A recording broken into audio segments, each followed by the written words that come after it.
want you to feel what's inside of me. I want you to see from my POV.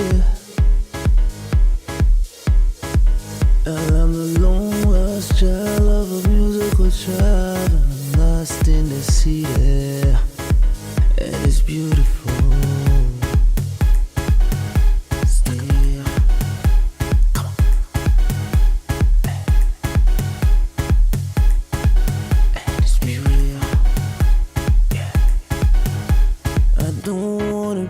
Just a shooting star.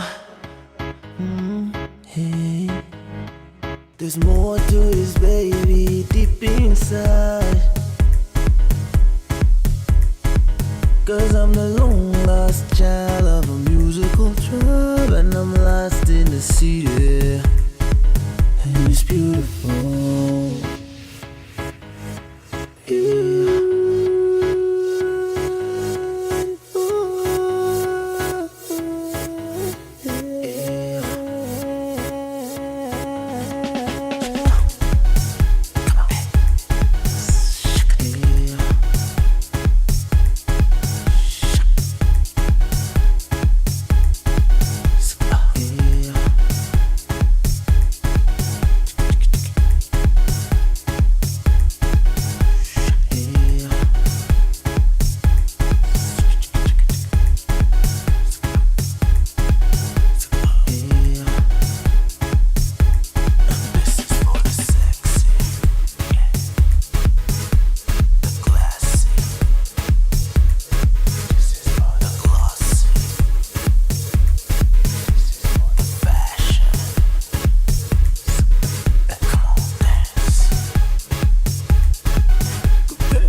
mic check 1 2 1 2. Well, come to the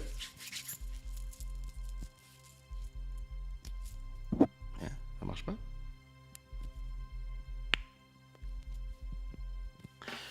Welcome to Club Shada episode 107. I'm the guy in the house that I hope you removed your shoes. My name is Mr. Shada, aka Kaysha, aka Pretty Boy, aka Porn Star, aka Your Girls Love Me. This is Club Shada, brought to you by Shada Wear, and I'm happy to be back in normal hours. Listen, I think I'm still tired from those 18 hours of a live marathon. It was something. It was really like that was crazy. I want to thank all the new subscribers. We have 2,000 new subscribers this month on the channel. I don't know where these people go. Oh, wait. Where are the people? Wait. What's going on here? Wait. The subscriber list just went away. Oh, now they just came back. So, I want to give a shout out to all the brand new subscribers. They're here.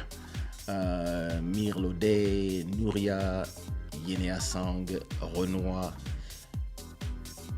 is with the T, Henri, Dominique, and everybody that has subscribed to this channel, especially since the latest live. That was crazy. It's been a long time since I didn't do a live in French. It was kind of strange for me. French is my first language, but in my head, Club Shada is usually in English. So when I change language, it's kind of strange. I mean, the live itself is not strange. The live itself is just having a conversation with people. I talk all the language usually. Anyway, but what is strange for me is in the intro, I'm so used to say all my stuff in English. I'm so used to say all my stuff in English, so it's kind of strange when all of a sudden you have to say everything in a different language, So, but other than that, I mean, we had a lot of fun. There was a lot of people. Our chat room was full of new people. Some people pass by, some others subscribe to the channel, so that's great. What you mean you are flying? What's wrong with you? What you mean you're not connected to Wi-Fi? What? Now you're connected. All right, there we go.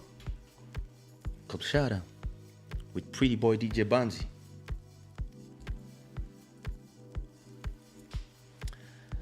Have to invite some ugly guests, because too much, like, we have to not stay between us pretty people. We have to start like opening up to, I mean, well, I'm not gonna go down this road. Doing my setup. I hope everybody's fine. Listen, like I was saying, I'm still recovering from all that stuff. So yeah, the gods of good fortunes are with us. They're here. Shada Wear. This is a shirt that you can find on Shada Wear. You can recognize the Shada Wear logo here, and I have my Club Shada hat. Everything is available on the store. I want to thank everybody that has been buying stuff on Shada Wear in the last 2 days. There's been a lot of people buying random t-shirts. Like, some people have been buying African stuff, some other people have been buying stuff that have nothing to do with Africa. So yeah, Kiyata said I'm not going there. An ugly guest, like body for I'm joking. I want to thank every single sponsor of Club Shada, and your names are there. And look who's our stream royalty. Our stream royalty is our last guest, Nature Ben. So thank you so much for, first of all, inviting me in your channel and introducing me to your people, and then coming with all your people to the Club Shada and spending some time with us. Sorry for those who don't speak French. That was a special live, and that's why we started early, because we wanted to finish early, but we ended up starting at 8 p.m. here, and we finished at 5 a.m. So that was crazy. So we did 2 live of 9 hours, and it's just exhausting, like exhausting. I slept all day today and yesterday. That was listen. So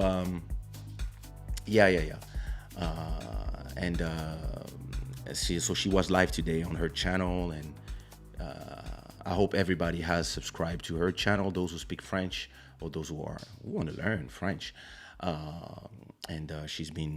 She really enjoyed her time here, and she felt welcome. All of them felt welcome, other than the free for that little Maro band.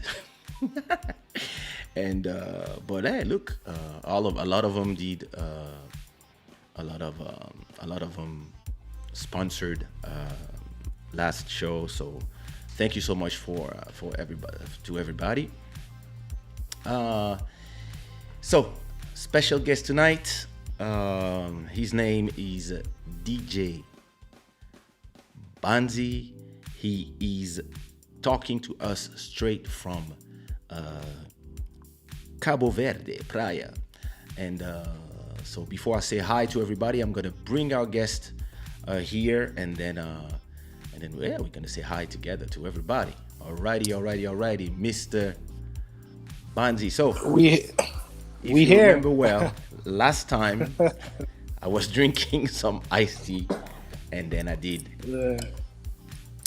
and my computer was here. Now my computer's location now is down there, and it's on its own platform, so it cannot be reached by water. Even if I spill water here, of course I'm gonna fuck the electricity, but at least, so that what happened last time forced me to completely rethink my whole setup in terms of machines. I even we're gonna talk about it. We're gonna go technical. I had to change everything. Listen, my other computer, the one that fried, is still in I still have no news from it. It is still on in the store being repaired. They're still telling me that they don't know how much how much does it cost to bring to bring a new power supply and to fix it. So they still have to tell me how much it costs. But even when it comes back, I'm already moved on. So now I'm on the Mac Mini, and I gotta tell you that this machine, yo. Let me say hi to my people, then we talk about it. Hey, mademoiselle, madame Nature Ben. Hello. Hey, Heather. Heather usually is late. Now Heather is just arrived like early. I like that. Willow Arts, bienvenue. Place la bouteille de champagne sur la table de mon club. Bless up. Matt Music, what up, bro? How are you? Julie, always ready. She's always ready. What up, CV Beats? Actually, CV Beats is vaccinated. The lady who cleans my house has been vaccinated. Yesterday, she had her second dose of Pfizer. And she was in my house. She was not feeling well. I was like, you should not have come.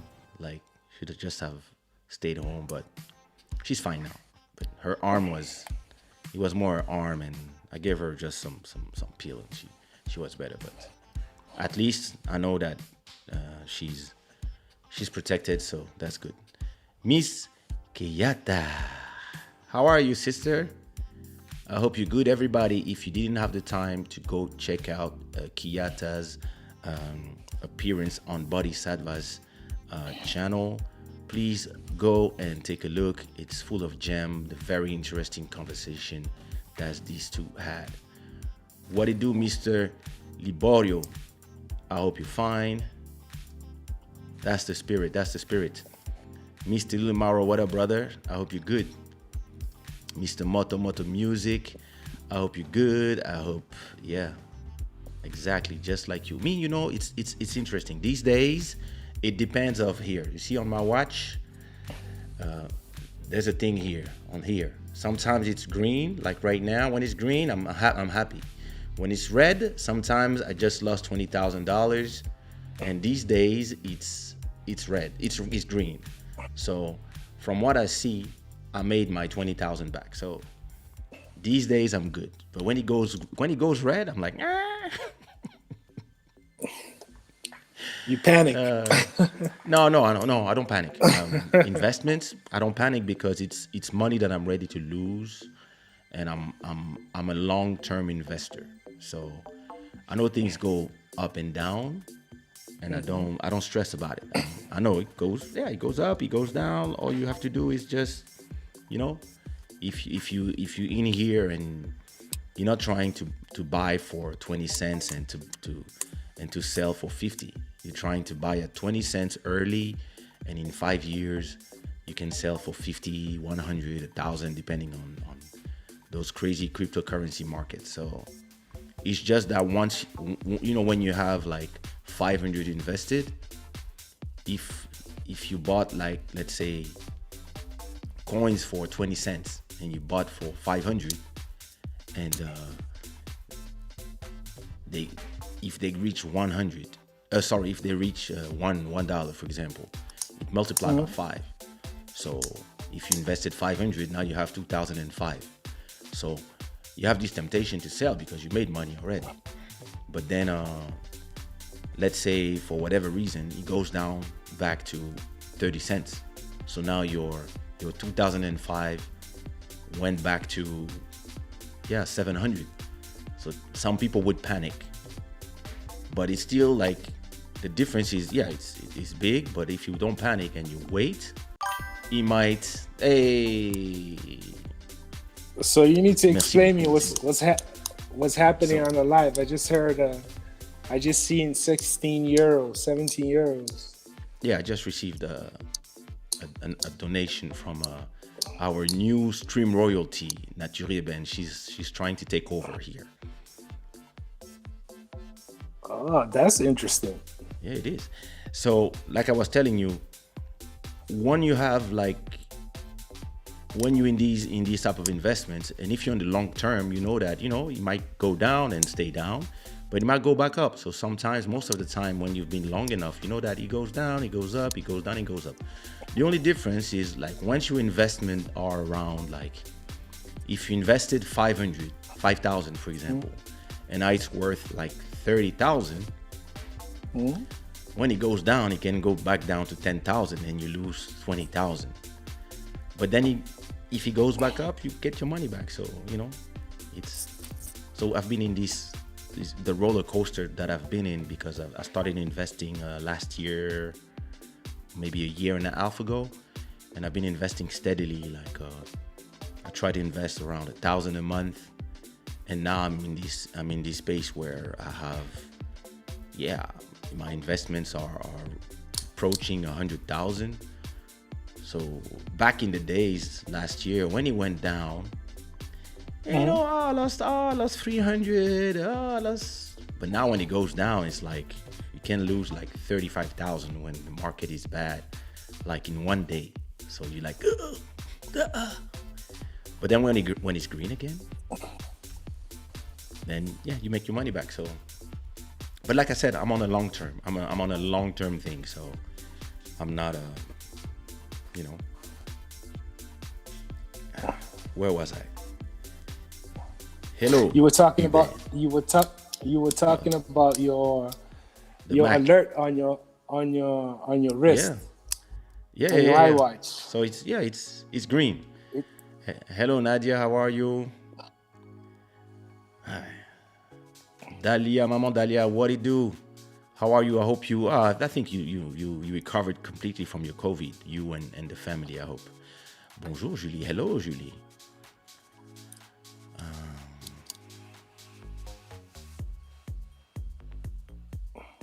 Bleu vert, c'est doux, hein? What it do, the future sound beat? What it do, Tatiana? You like the tea? Well, you know, shadaware.com. Listen, Dalia, that was crazy. Like,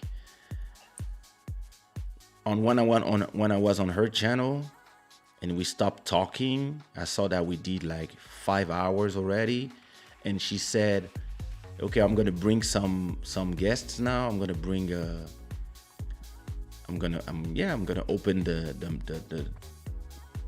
conversation to the people in the chat."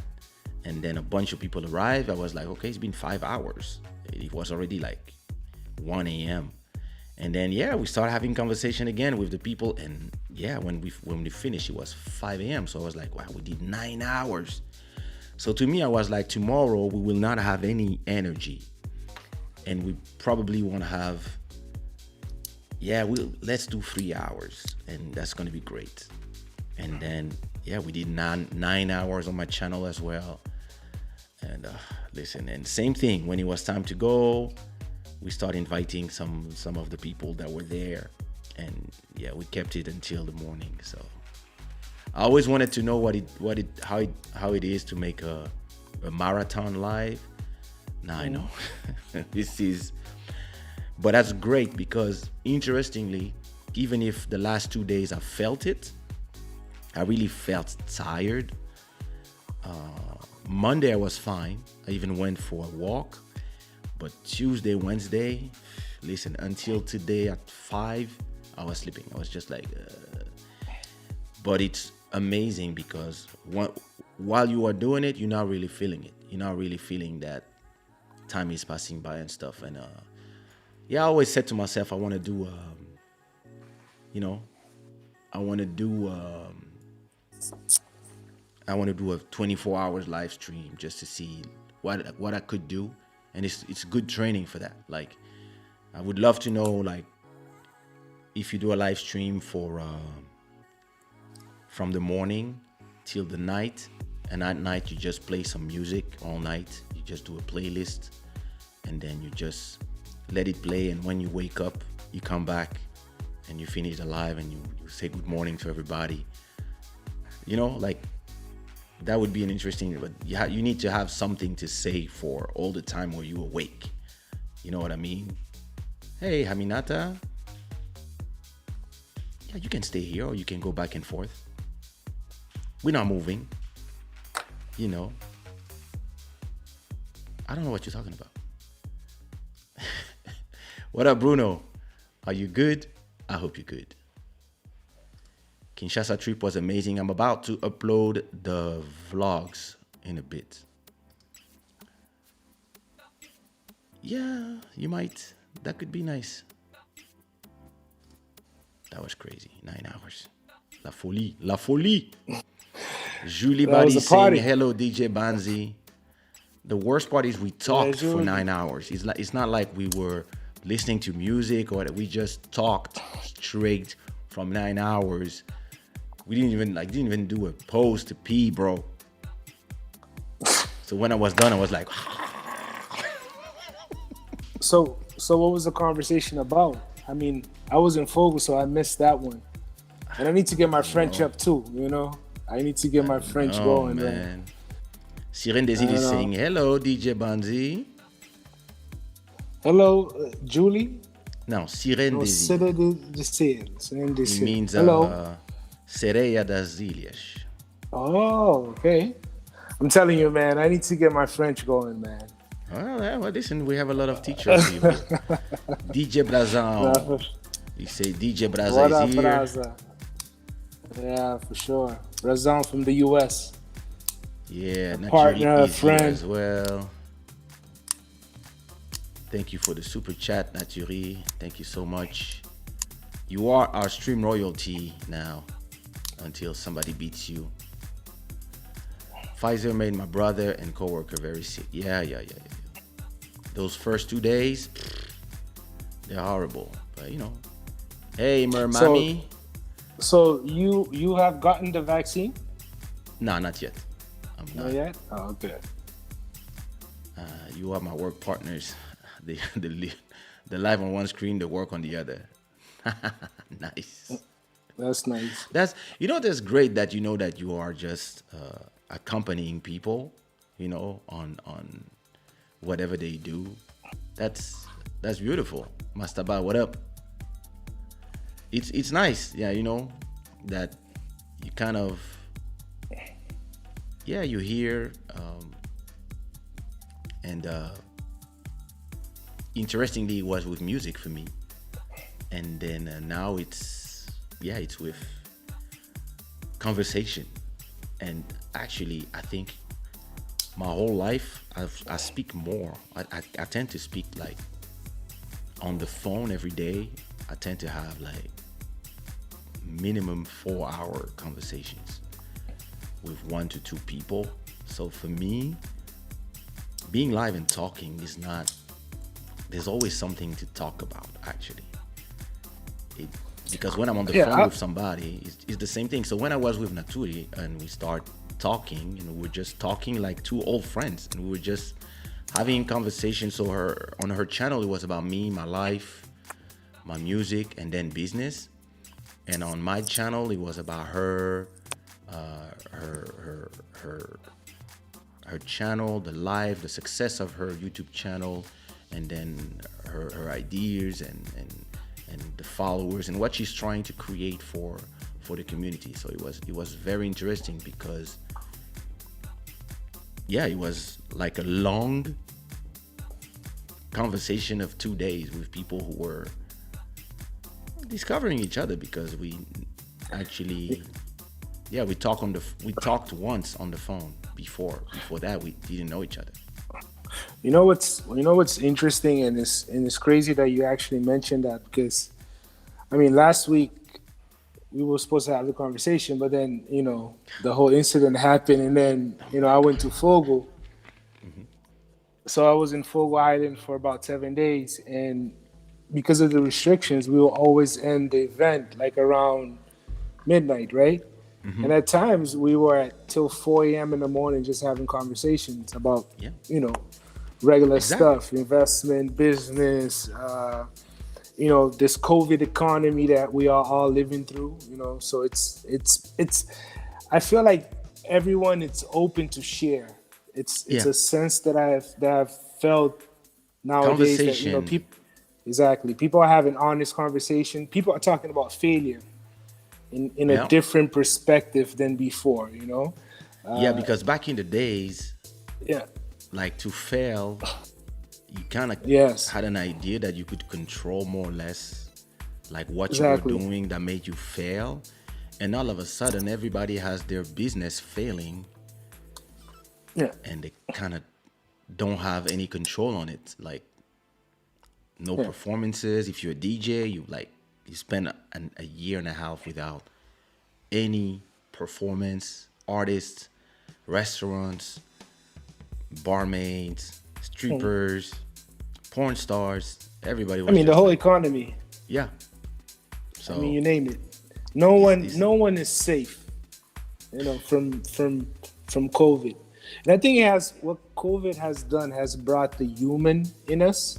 We have realized that we all depend on each other, and no one is, safeguarded because of this. Especially when the area we're in, music, entertainment, the business around the music. Music is crazy because music, if you don't have public, like even somebody like me who's shielded because I have a catalog. Exactly. I have a catalog of songs, and as long as people listen to them, I make money even during the pandemic. But I still lost 20% of revenue. And I was thinking, since everybody's gonna be home, they're gonna listen to music. But True. actually, I lost 200,000 stream on the million stream I make monthly.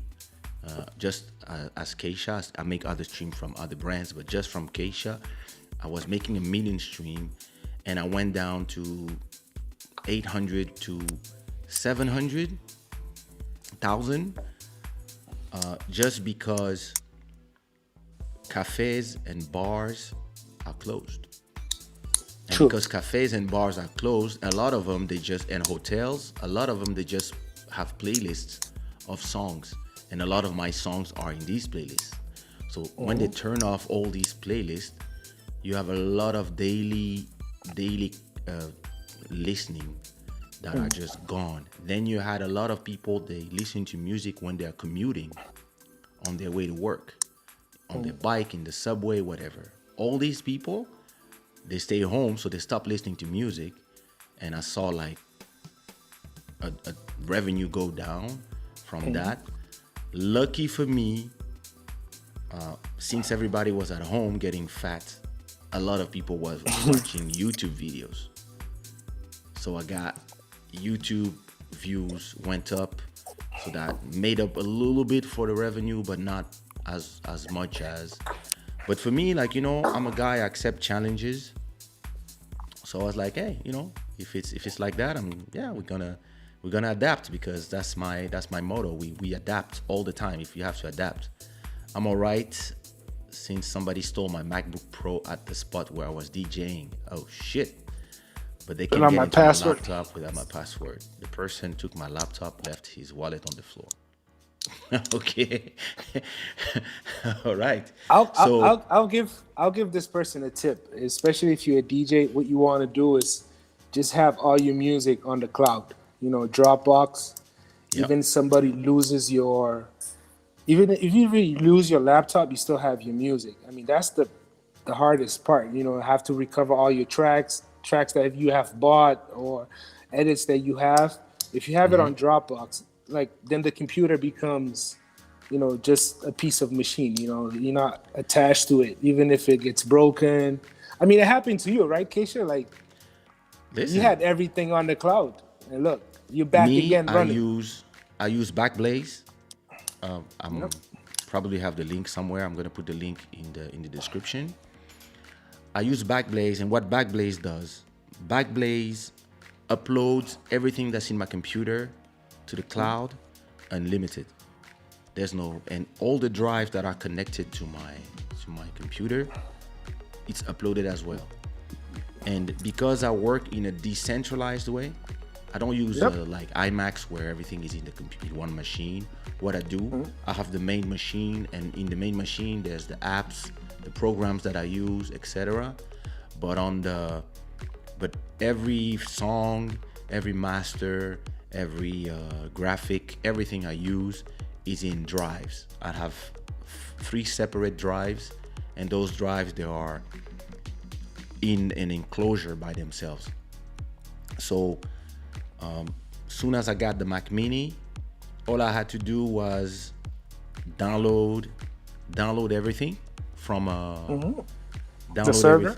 From Backblaze. I downloaded only preferences, because I could just download the apps. As every time I'm like, oh, I need this app, I was just downloading it, and I would just download my preferences, settings, everything or presets, all this stuff. This was in the cloud from Backblaze, so I have to download everything, and all my masters are in my Dropbox.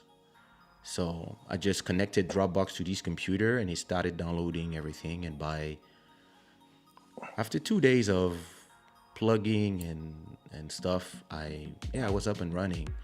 I just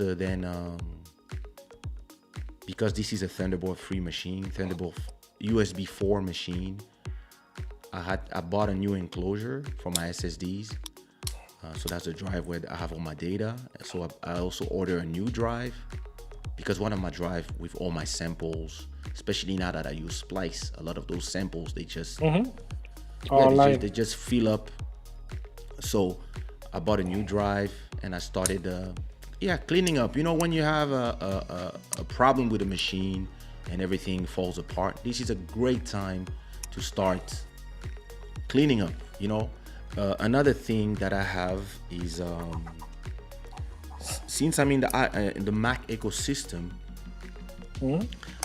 here, I know where every single machine is.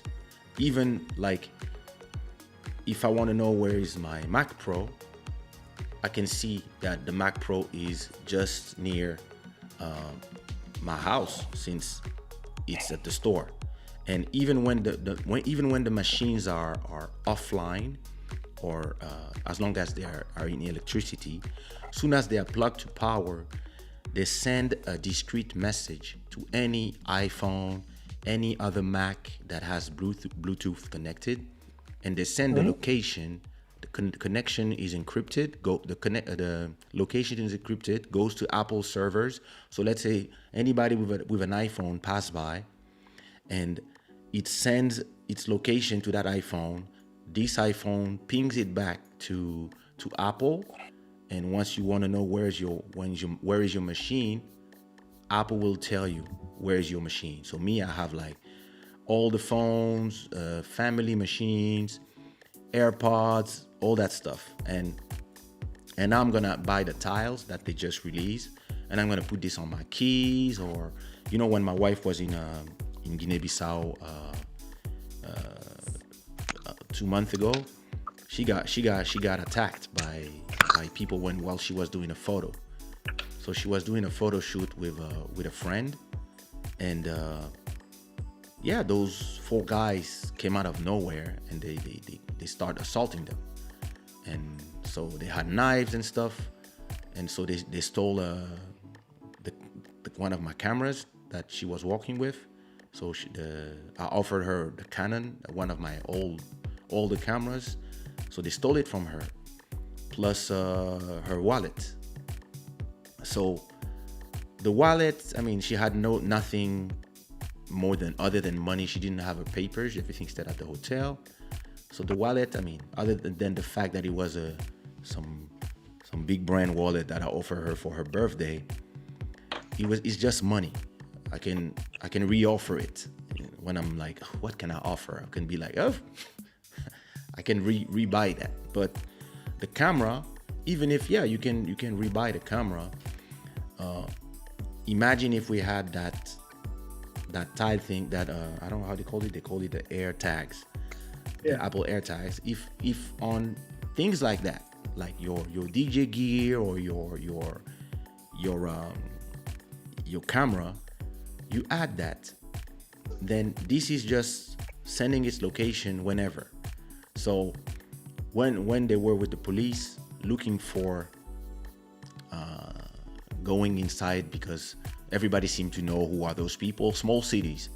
So they were with the police, they were looking for, if you know exactly what is the location of your stolen object, I mean, if you're the police or you come with another gang, you can get it back.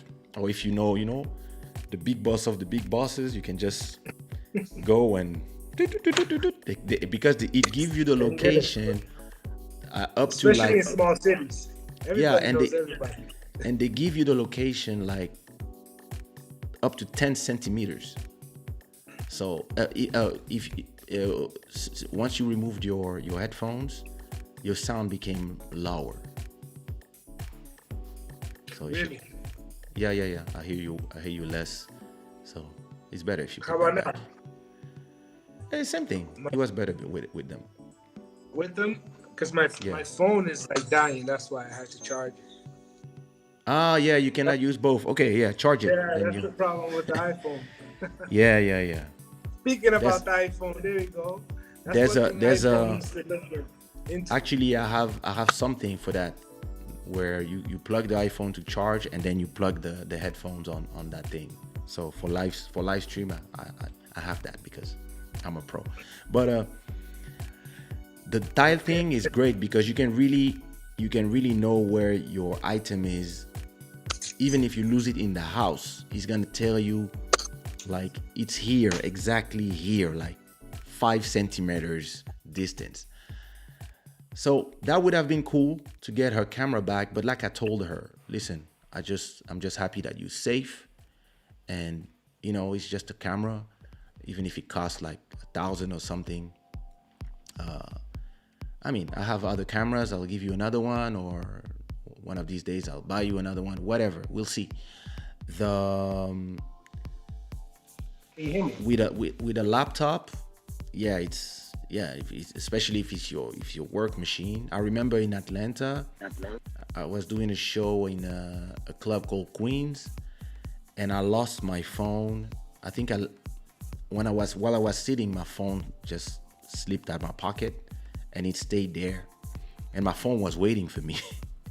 And I'm by the time I realized my phone was lost,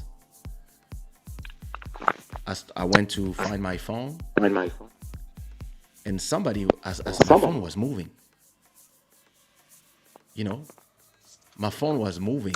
So I was looking at it at the map. So I told the promoter, hey, this is where my phone is. And the promoter said, no, I'm not going there. I was like, what's it? I said, no. That's the ghetto of the ghetto. Going there. So I was like, okay, bye phone. But same thing, because I have everything backed up to iCloud. Yeah, next day I went to Apple Store. I bought a new iPhone. I think it was iPhone 4 at that time. Bought a new iPhone 4. Went to the Wi-Fi, downloaded everything, contact, apps, everything. And I was like, just like new. And I sent a message to wipe everything that was in the other phone and block it. So it was not usable by other people. I think technology has come to a point where it's not really about the hardware no more. It's mostly the software in the cloud. It's like having a physical phone or having a physical laptop or desktop doesn't really matter. As long as the content is safe somewhere, you can use it. You can leverage technology nowadays. Basically, just facilitate everything you do from a business perspective or entertainment perspective. I think that's been the biggest shift. True. I'm also in the Apple system. I think it's more intuitive, and it's been something I've used for a long time. So for me now, I can't imagine myself without having those tools. So I use it for work. I use it for personal affairs. I use it for business. I mean, you name it. It's just convenience. The convenience. And what's interesting is, like, let's say I have something like iMessage, right? It's not very popular in Cabo Verde, but whenever I travel, especially to the US, the blue dots, everybody, it's like I'm a WhatsApp guy. If you're not in iMessage, basically you're kind of like the black sheep, So yeah, listen, I interestingly, I don't like iMessage. I think WhatsApp is way better built, and it works but this is fast. What I see, every country, you can relate to this, like, because you. I would say continent. Every country has a preferred messaging app. So in Cabo Verde is mostly Messenger or Viber, right? Now you have. They still use Viber? Yeah, we use Viber. So Viber is very popular here. What? You see? In Africa, it's WhatsApp everywhere. Europe is WhatsApp. Some people use Telegram and Signal. And it's true that in the US, it's, iMessage is really big, or then it's WhatsApp. So the only reason why I use Facebook or Messenger, it's because when I was Facebook in school, when I was in college, that's for you to have Facebook, you have to have like an EDU account, right? So you have to have your name, whatever your university .edu. So I have friends that I went to school with that we still are in contact because of Facebook, right? So I see Facebook more as a small community. I use Facebook mostly for pages, what I put in my page account, right? Yeah. And family members. But keep in mind, Facebook is, 18 years old now? It's crazy. So I have nephews, right, they're around that age. So it's a complete shift. So I use My son WhatsApp. was born on Facebook. You Like when see, my son was born, I remember posting the photo of him being born on Facebook. so we are at a stage where social media is a teenager, right? So it's very interesting how we delve into these type of media outlets, right? So how do we conduct ourselves? How do we conduct business? How do we even?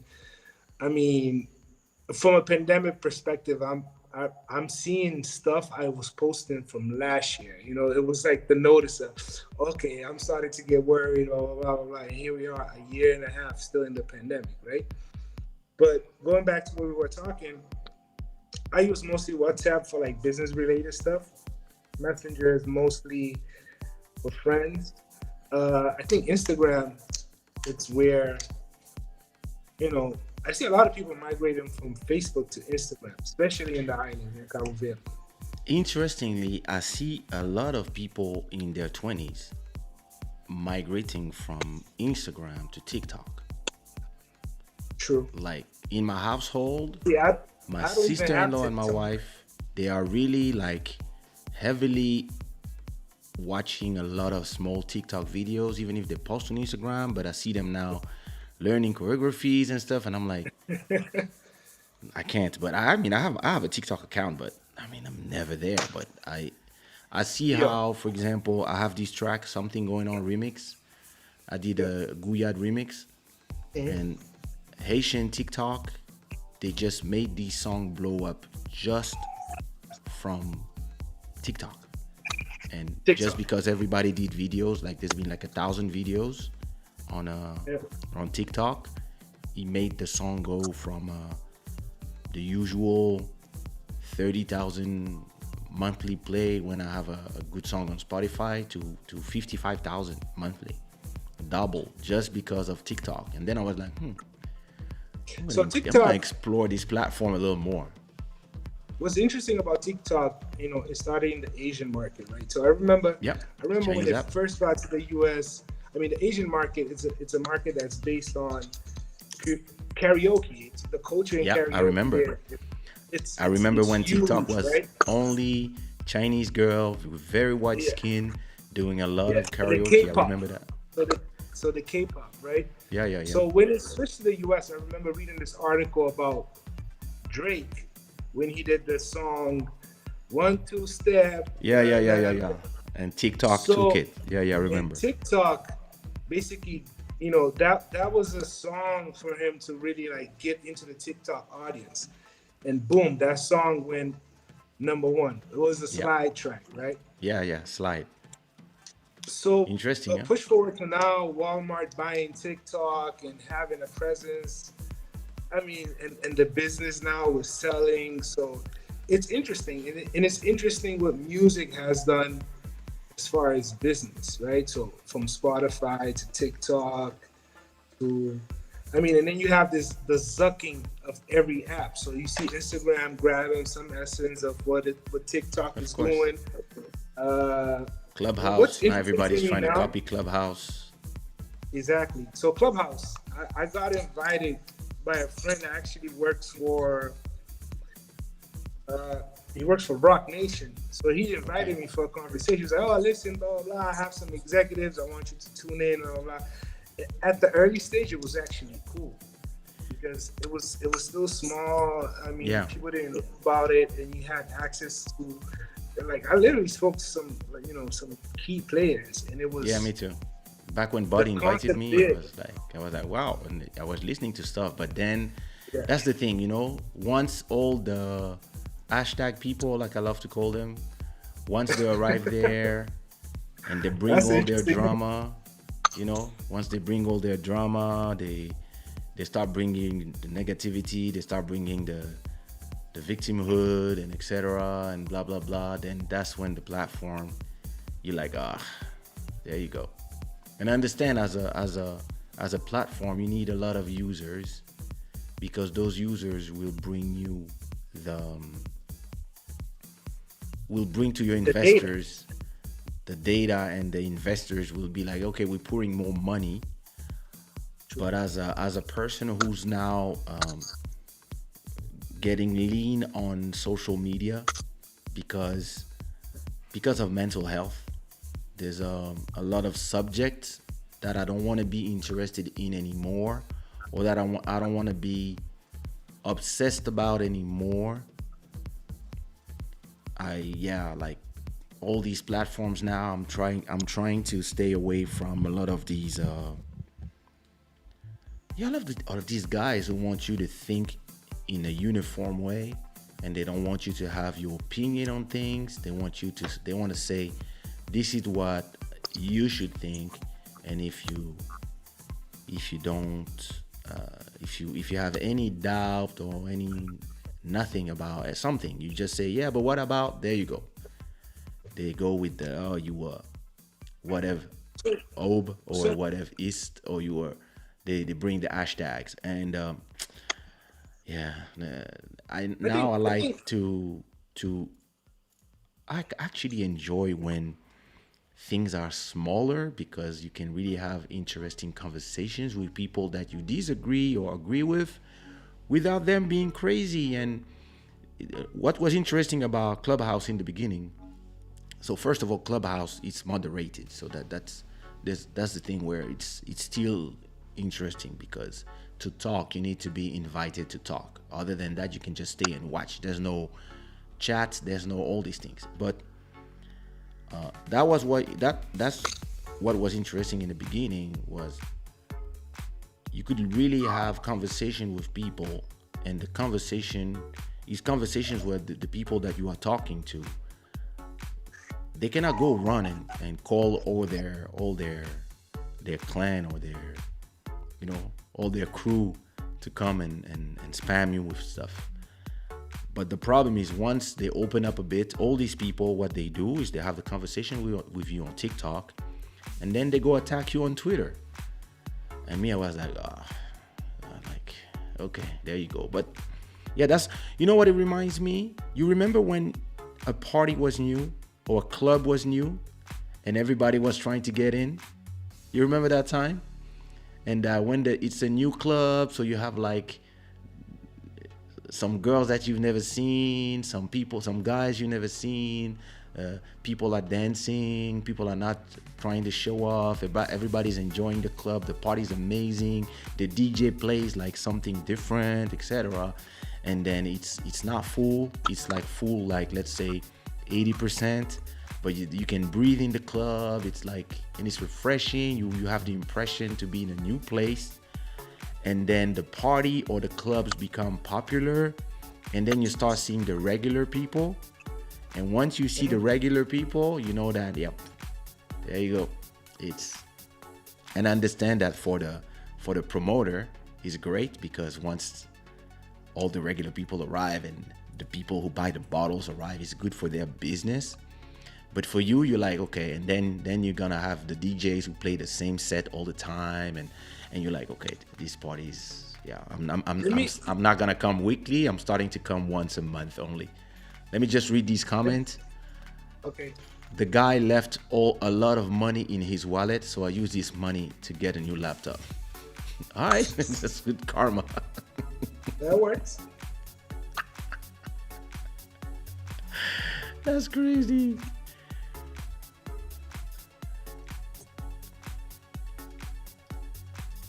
Moi, mon pipi était très très long à la fin.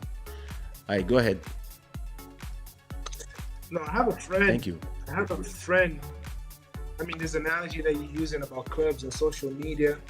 I think every social network, when it started, the original concept is interesting. So Facebook, when it started, it was basically for you to connect outside of the classroom, right? So yeah, it was university based. And I remember when I joined, like my major, I had access to everyone in my major, right? So it was a way for us to connect, and after school programs, it was a sense of community. Mm-hmm. Then once the money came in and it needed to show growth, that's when it completely changed, right? Going to this club analogy, what I see, I have a friend that tells me all the time that who could kill the dance floor. Mm-hmm. So he has this saying, "Hookah kills the dance floor," and it's true. Like if you go to What a up, St. club Diddy? now, Yeah. if you go to a club now, a spot that has hookah, folks are just posted and smoking hookah, Posing. shisha, just posing, right? But then it also changed the music, right? So if you smoking hookah, the music changed, like the beats changed, everything switched completely, right? Yeah. So his whole concept now is no hookah, no phones, right? So you go to his event and he does hip hop top 40. Even the music that he does is very like underground. And this whole concept of no hookah, which is interesting, and people have gravitated towards his events, and he sells it all digital, and he doesn't do like Facebook. He does it all via email marketing. You see, Like and back in the he day. told me something which is very interesting. He was like, and he looked at what we were doing in Cabo Verde. He's like, why are you building on somebody else's real estate? You see, so we will we were consistently building on Instagram and Facebook and YouTube. But then again, he's like, you're building somebody's property. Eventually, someone's gonna tell you, hey, imagine for one You day. can do this, you can do that. What up, DJ Instagram Gallus? what up, Gallus? Tells you, I'm gonna charge you $1 a day, right? So even with reach, even with like, let's say, before here in the islands, we had a very natural reach, right? It was very natural. You would post something naturally, it would go to everyone. Ever since you had the introduction of paid ads, right now your reach is I'm zero. gonna tell you one thing. I did a video 3 years ago, maybe 4 years ago, called "The Platforms Have Failed Us." And I know when a platform is interesting, and I know when a platform is not interesting anymore unless you are willing to pay. Yeah. Back when I had 10,000 followers on my Facebook page. So my Facebook page, the Kaysha page, right? I had 10,000 followers. I would post a message or a photo or anything. I would have 200 comments and 5,000 likes. That's what that was in the beginning, like 2004, 2005. True. Fast forward to today, I have 800,000 followers on my Facebook page, almost 1 million. And when I post something, I have 10 likes and 2 comments. Why? Just, it's not that people stop following me or stop going to Facebook. It's just that the algorithm is now, yeah, if you pay, you can see people. If you don't, they just change it. And that's, to me, that's when the founders of Instagram sold Instagram to Facebook, I was like, okay, it's over. And I was like, okay, we have a year. They're gonna pretend that they're not gonna change anything, and then slowly they're just gonna create another. They're just gonna create another Facebook, and make sure that once everybody leaves Facebook to go to, oh, thank you so much, Omo Wale. Once everybody leaves Facebook to go to Instagram, they will actually be in the same place. And most of these people, the creators of Instagram, even the creators of WhatsApp, they had a real, like, oh, we'll never sell, blah blah blah blah blah blah. We're gonna our product, blah, we want this, we want that. The community is more important than the money, blah blah blah blah blah. We can, etc. etc. Facebook arrives to Instagram, the founders, with 1 billion. And they were like, wait a minute, it's 2 of us, that's 500 million each. And even if our employees have 10% or 20%, whatever our employees, because back in the days there was like it was like 30 people making Instagram. They were like, "Hey, listen, everybody's gonna be a millionaire. Both of us, we're gonna have 400 million each, and every employee will have 10, 15 million. So guys, what do? I guess we're gonna sell." Then they went to WhatsApp, and the guys at WhatsApp, they were like, "Oh, WhatsApp will be free forever. WhatsApp will be this, WhatsApp will be that." Actually, WhatsApp was €1 or $1 per year. I remember.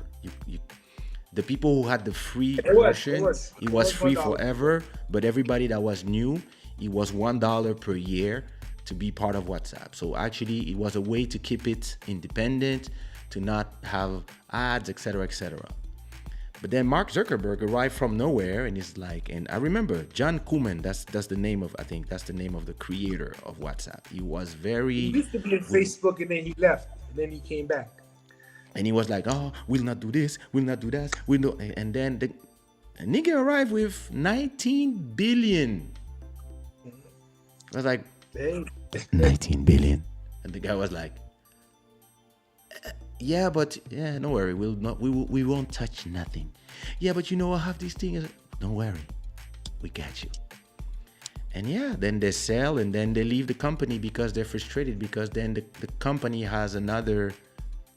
And it's not that I don't understand these companies.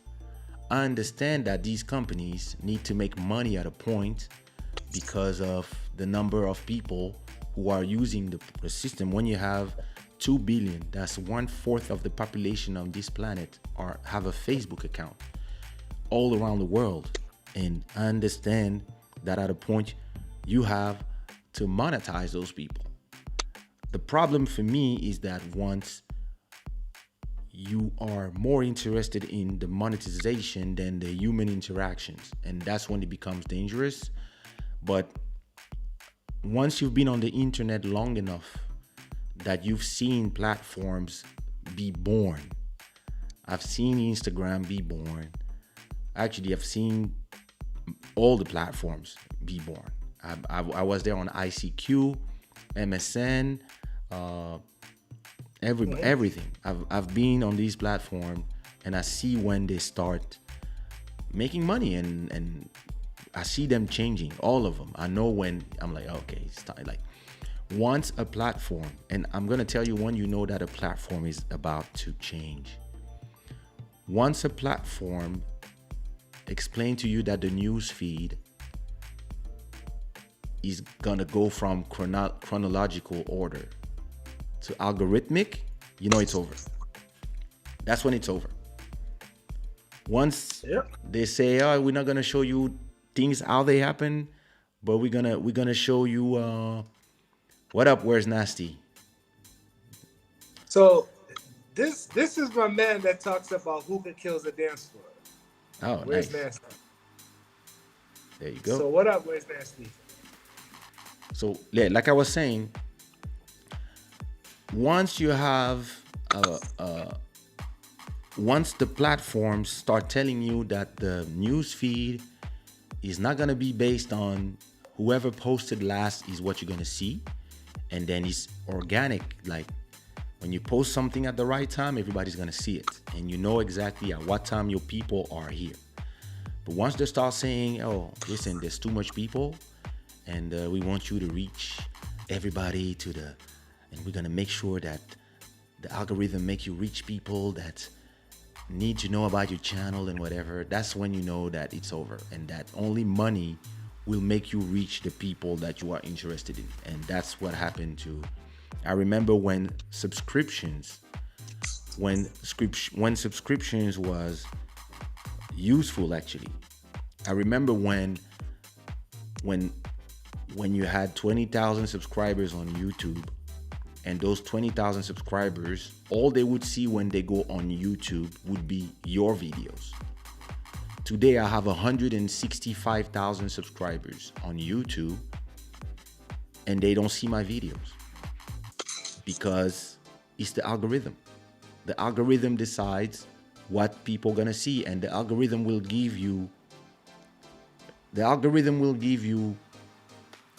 what they think is what you want to see based on what you've seen the last 4 or 5 days. So if all of a sudden you watch a lot of stock and cryptos like I do sometimes, all of a sudden you will only have a bunch of videos about that. If you watch a lot of a gossip, that's what you're gonna have. You watch a lot of Chinese people, that's what you're gonna have. You watch a lot of converging music, that's what you're gonna have. That's the algorithms are actually, you are kind of, I would say that you are You are the controlling product. them. But if you are, you kind of, you can kind of make the algorithm give you what you want. The only problem is when you are a creator, the platforms make you build all these followings and you bring everybody to the platforms. You bring everybody to the platforms by saying, yeah, this is the place where we're gonna be all together, we're gonna talk, we're gonna exchange, we're gonna give each other music, blah, blah, blah, blah, ideas, we're gonna debate all together. And the platforms, they lure you by telling you, instead of calling it connections, they call it friends. And then you hear making friends with the platforms. And at a point, at a point, they just make these platforms useless. And I remember when in Facebook, once everybody had like 5,000 friends, and they say, oh, 5,000 is the maximum. Everybody was like, what's going on here? Because artists had 5,000 friends. So I remember when artists had DJ Banzi 1, DJ Banzi 2, DJ Banzi, everybody had like 4 or 5 profiles because they needed to have more friends. And now, and all of a sudden it's more work because you have to post on free profiles everything that you want to say. Then they started the pages. So you had to send everybody to the pages and you had to build. So you build their following. And once they start making money, yeah, we actually gave the power to the platforms. I had so much people coming to Kaysha.com 10 years ago, 15 years ago. When I was posting something, I had hundreds of comments on my website. But then everybody gave the power to the platforms. And all of a sudden, yeah, if you want your message to come across, you have to use Instagram, you have to use Facebook, you have to use, and if you want your music to be heard, you have to be on Spotify. Oh no, I use Bandcamp. Yeah, that's 1% of the people. Like, it's gonna be the loyal fans who are gonna come and buy your music. Most other people, they say, I'm paying $10 already. Like, I'm not gonna pay more. I just want to click and play. I already put my credit card here, so that's where I live. And so now every creator, every artist, everybody that, and even worse, everybody that you are trying to show your content to, they're all creators now.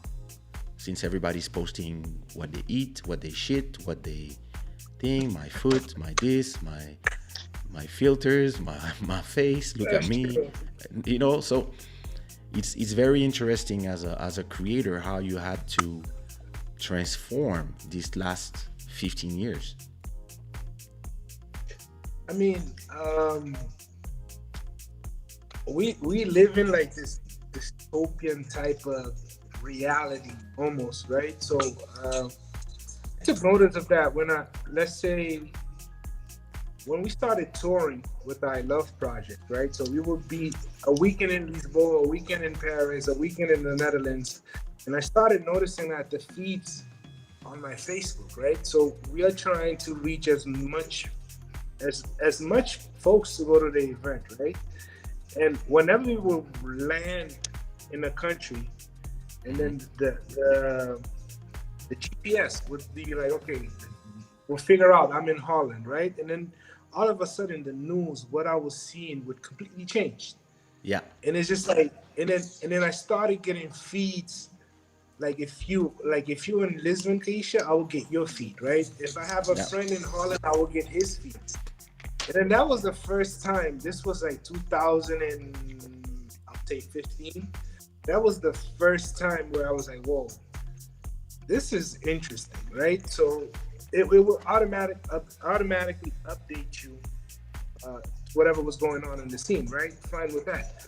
But I started realizing that I was becoming a product for Facebook, right? So the consumer is the product. Facebook sells your data. That's what Facebook else, is the consumer, right? So they're trying to connect you with products, right? So that's the end game.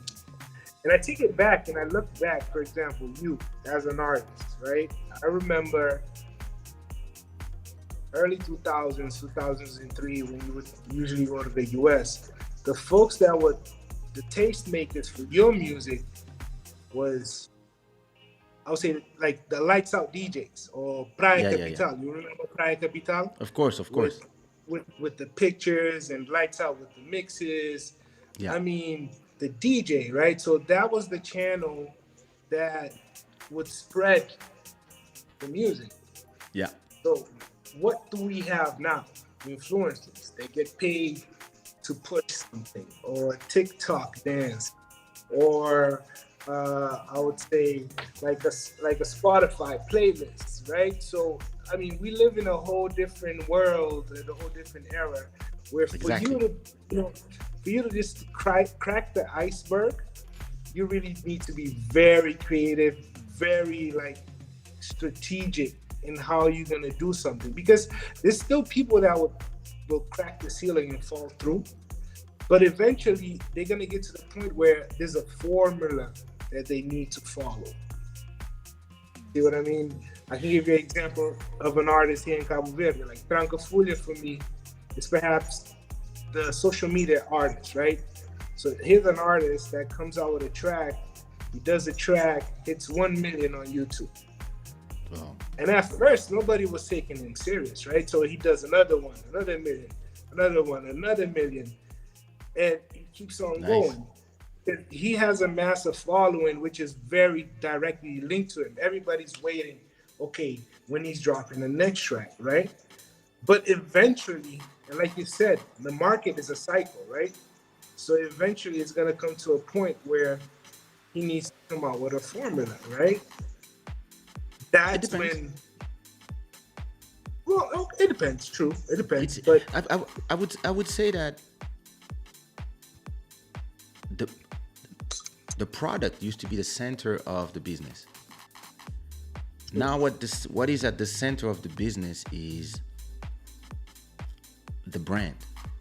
So if your brand DJ Banzi or Sig Sabura or Kaysha or Shada or Club Shada, if your brand is powerful enough that you have people that follow your brand everywhere, true, you are kind of stronger than the platforms.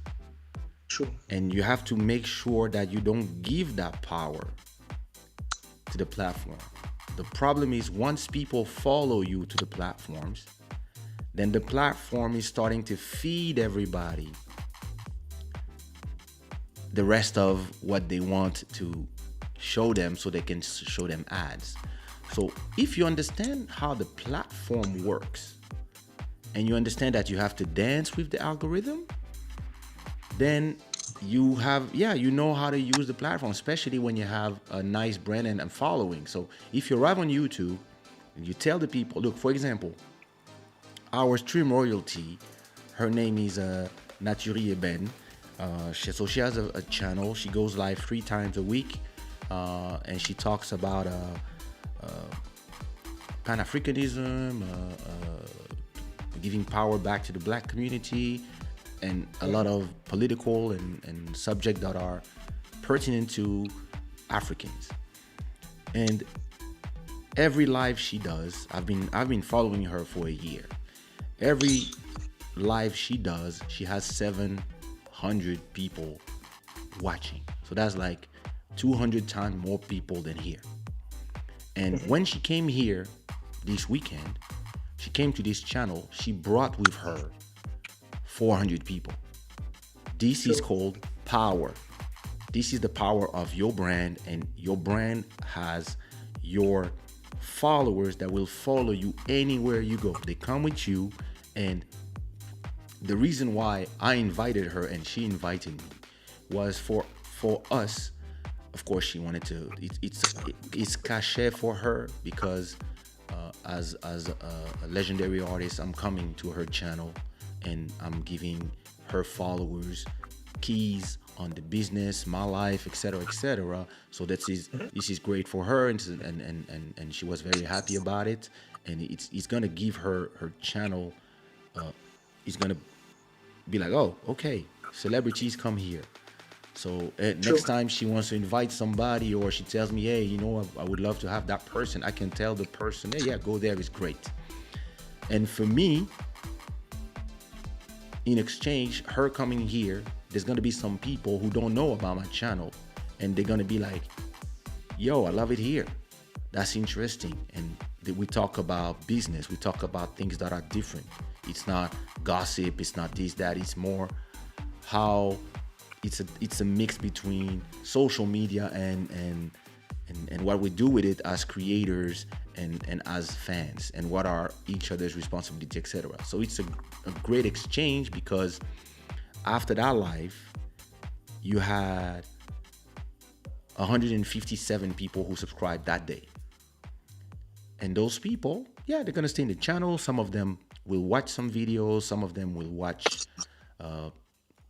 whatever they want, and some of them will come to this. Actually, 3 of them, I think, or 4 of them, some of them are watching this live right now, and but they were not aware of this live. So it's a win-win situation for Oh, of course. it's a win-win situation for both of us. And it's me, I see things as a business perspective, and for her, she sees it as another perspective as well. And when we were having conversation after brainstorming, we were like, that was amazing, because her public had, I gave them a lot of interesting perspective on business, on, because everybody is trying to bring the money inside the community, but if they don't know how to do it, it's just words, it's just, stances. You also need to know how to do it. So everybody was, oh, this is great. Everybody loved my interaction there. And when she came on my channel, it was more about her, and we had interesting conversations and exchange of opinion on stuff, and everybody loved our thing. But what we saw from that was that we both had very faithful followers, and this is what you have to build today. So this artist that you're talking about in Cape Verde, he has something amazing that, for example, I would say, for example, Judge.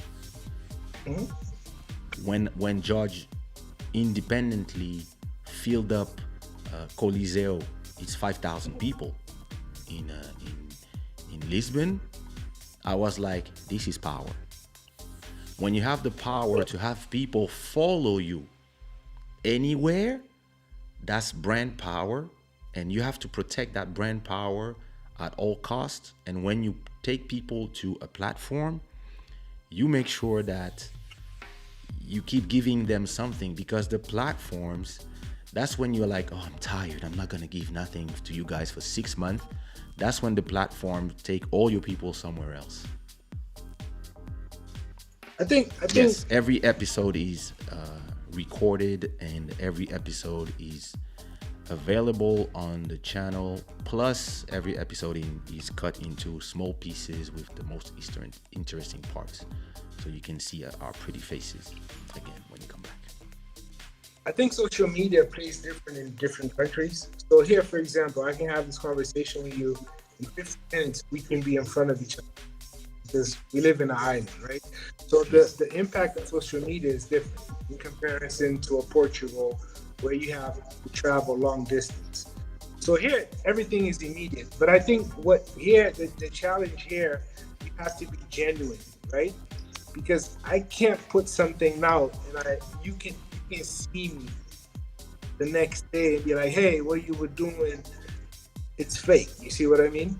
So I think when an artist is genuine, and when a lot of artists and creators are open to collaborate, and it brings about, what is needed for this industry, right? So, like, I've met you before, and you were very open for us, exchange ideas, talk, and just create something out of it, right? So, I think if you are that type of artist, I think that will radiate toward your social media, and people will gravitate towards your content because it's something genuine, right? I I think agree. what happens is what you're saying, the hashtags, right? We live in a world of hashtags where people are faking it to make it, right? So that's when it becomes, delicate, and you have folks that don't look at longevity, are Yep. very much interested in, in peaks. It's like an athlete, right? You can be at a top performance level. It's easy for you to climb at that level, but it's tough for you to maintain consistently throughout the years at that level of performance, right? So for me, what's interesting is, obviously I'm in Cabo Verde. I see a lot of artists. That's, I mean, success for a lot of artists is the possibility of in Cabo Verde to live by their art. You see, Yeah. that's one of the big challenges. And I have conversations with George and some other artists. If you really think about it, all the major Cape Verdean artists do not reside in Cabo Verde. Yep. They're uptight. So it tells you a reality of the country, right? So, but then again, I feel like there's been a complete shift where you see a lot of artists come into Cabo Verde to connect with the roots, to be as genuine as possible, to research, like to dig deep. If you look at the Cape Verdean sound, it's a very traditional, modern fusion, electronic type of music for me, right? Yeah. So I'm seeing this transformation because of social media, right? I think social media plays a factor into it. Technology plays a factor into it, you know. But then again, there's also the bad side, right? So people need to know how to filter and look at what's really real and what's not. I think that's like, I listen to your music, right? I mean, legendary Kaysha, right? I've been a big fan of yours because I feel like you have always been consistent. You know what I mean? You have always been consistent. I remember you were an artist that Cape Verdeans dance to, Haitians dance to, Antilleans dance to, Dominicans dance to, because you were smart enough to let me bring some Spanish into my tracks, right? So it was multicultural. It had an impact. So your vision back then, it's even more relevant now, right? Yeah. It's so there's two things in what you're saying now. First of all, you have the conversation about the difference between being a continental artist and between being an artist in a small island. When you're in a small island and let's say there's 100,000 people in your island, and every parents know each other, and like to meet new people you have to jump to the next island, and all of you guys, you are like Half a million.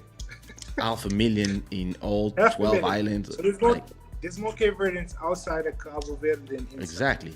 So imagine, and it's the same thing in the West Indies, where the mentalities are a little different, and people that have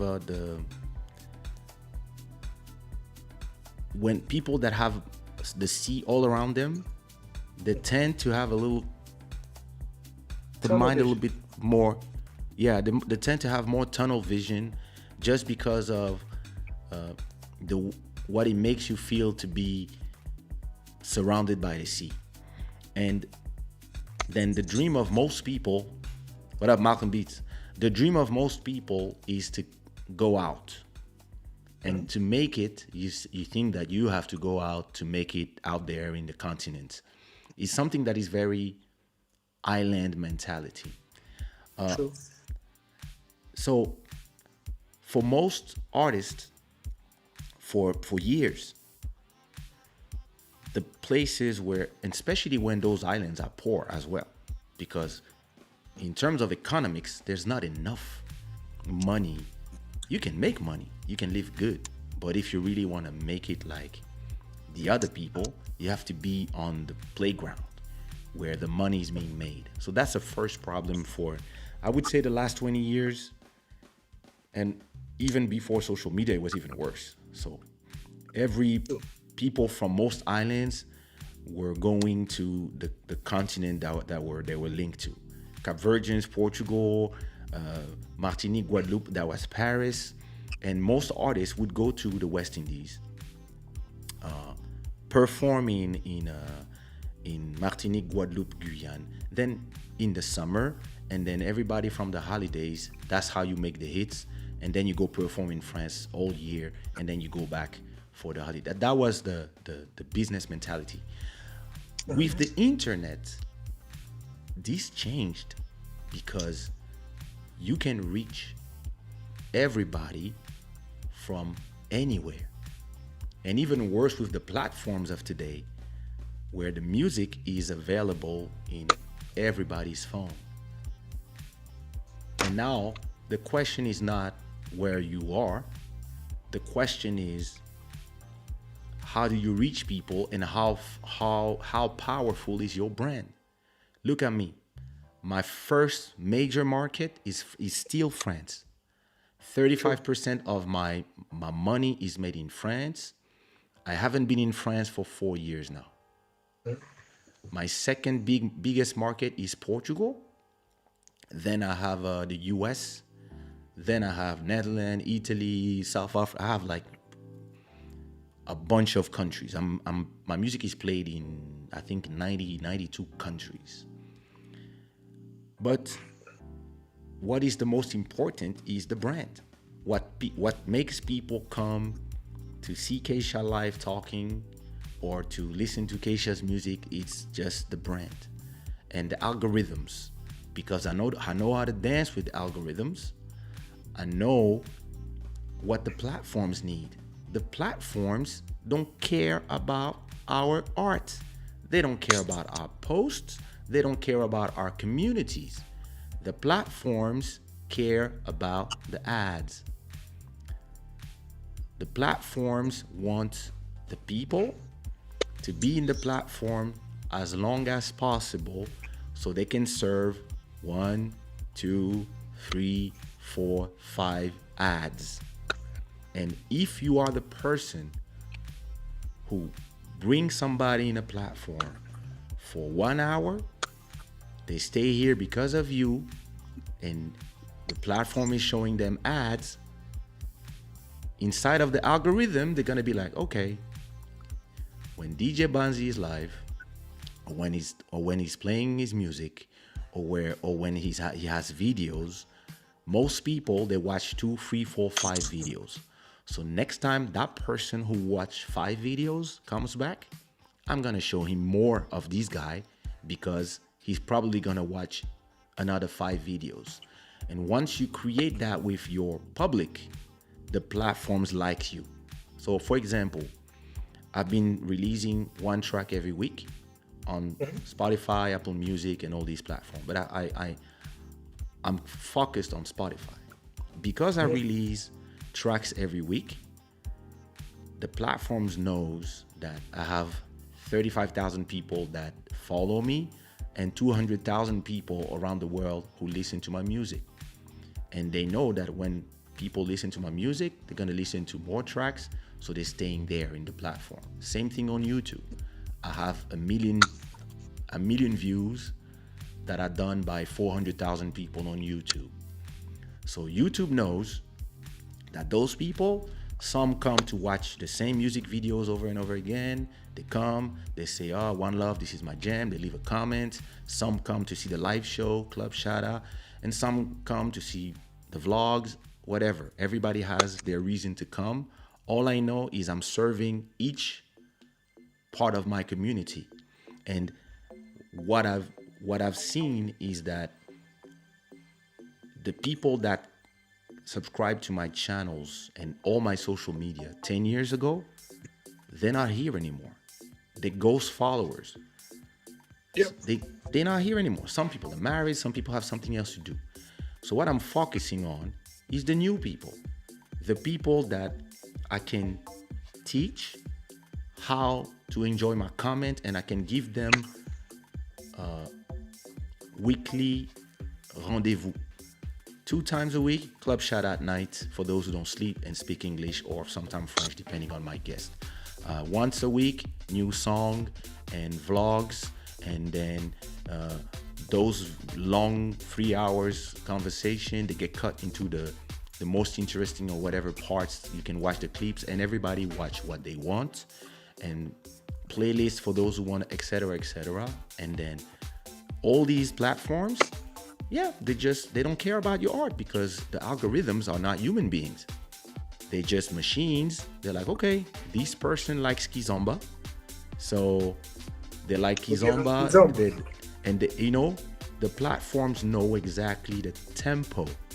I was telling Lil Mauro today that whenever I do a cover, a kizomba version of a song, and I use the Raquel drum kit, so that's my hit drum kit that everybody know, with the signature kick and snare, and I put the BPM at 88, I have a hit.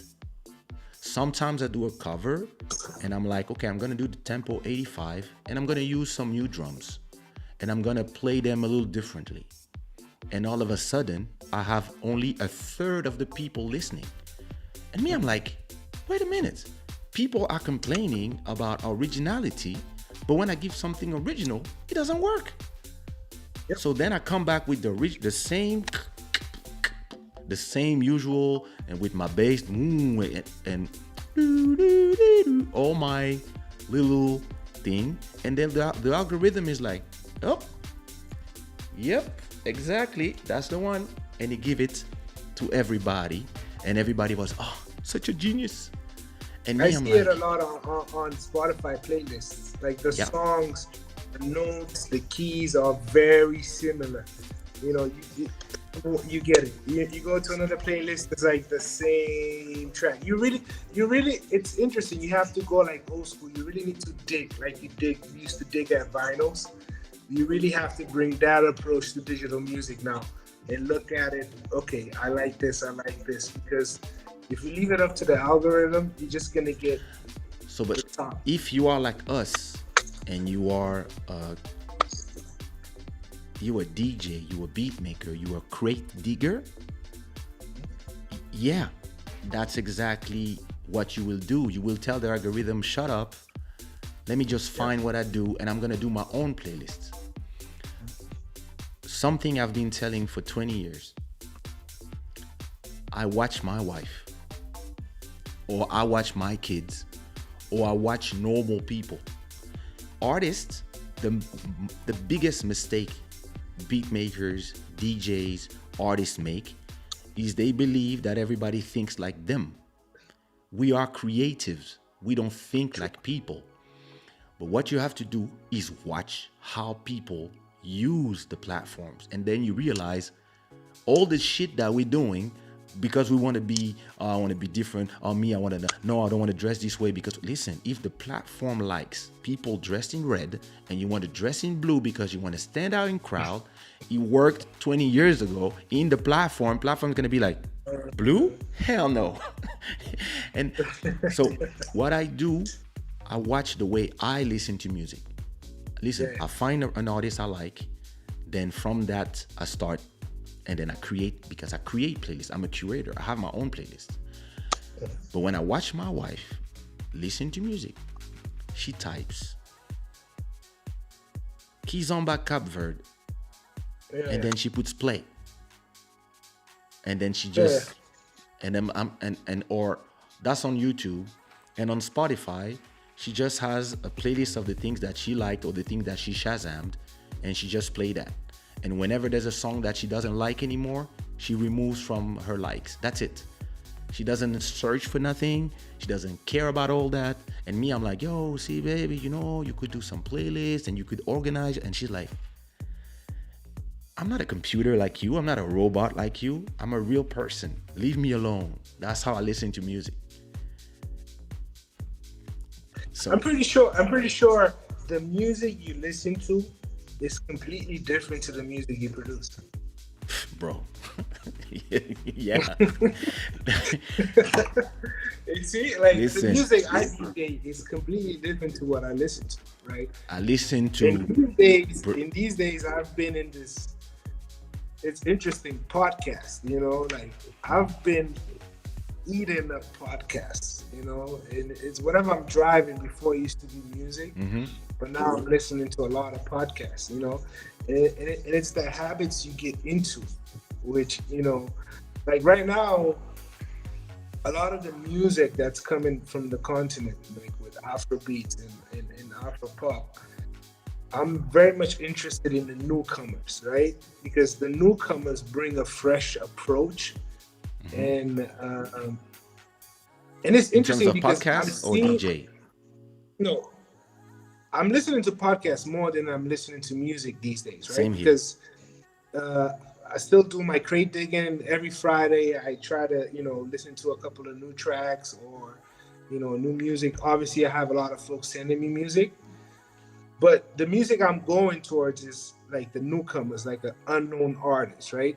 Because whenever I see an unknown artist being placed in a playlist or releasing something, I mean, music right now for me is data, right? Yeah. So if you if you find the like I was saying, the formula, you can really get everything coming towards you instead of you spending an hour, 2 hours just looking for music, right? So I think I'll give a tip, like blogs, magazines, subscription lists, or even like Spotify. There's some specific, I would say, playlists that you want to follow.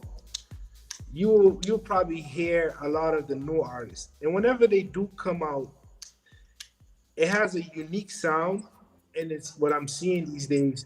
They bring a lot of African instruments. So I'm starting from a musical standpoint. I'm seeing like the Simboa, right? Which is a West African sound. I'm hearing a lot of that now coming out of Senegal, right?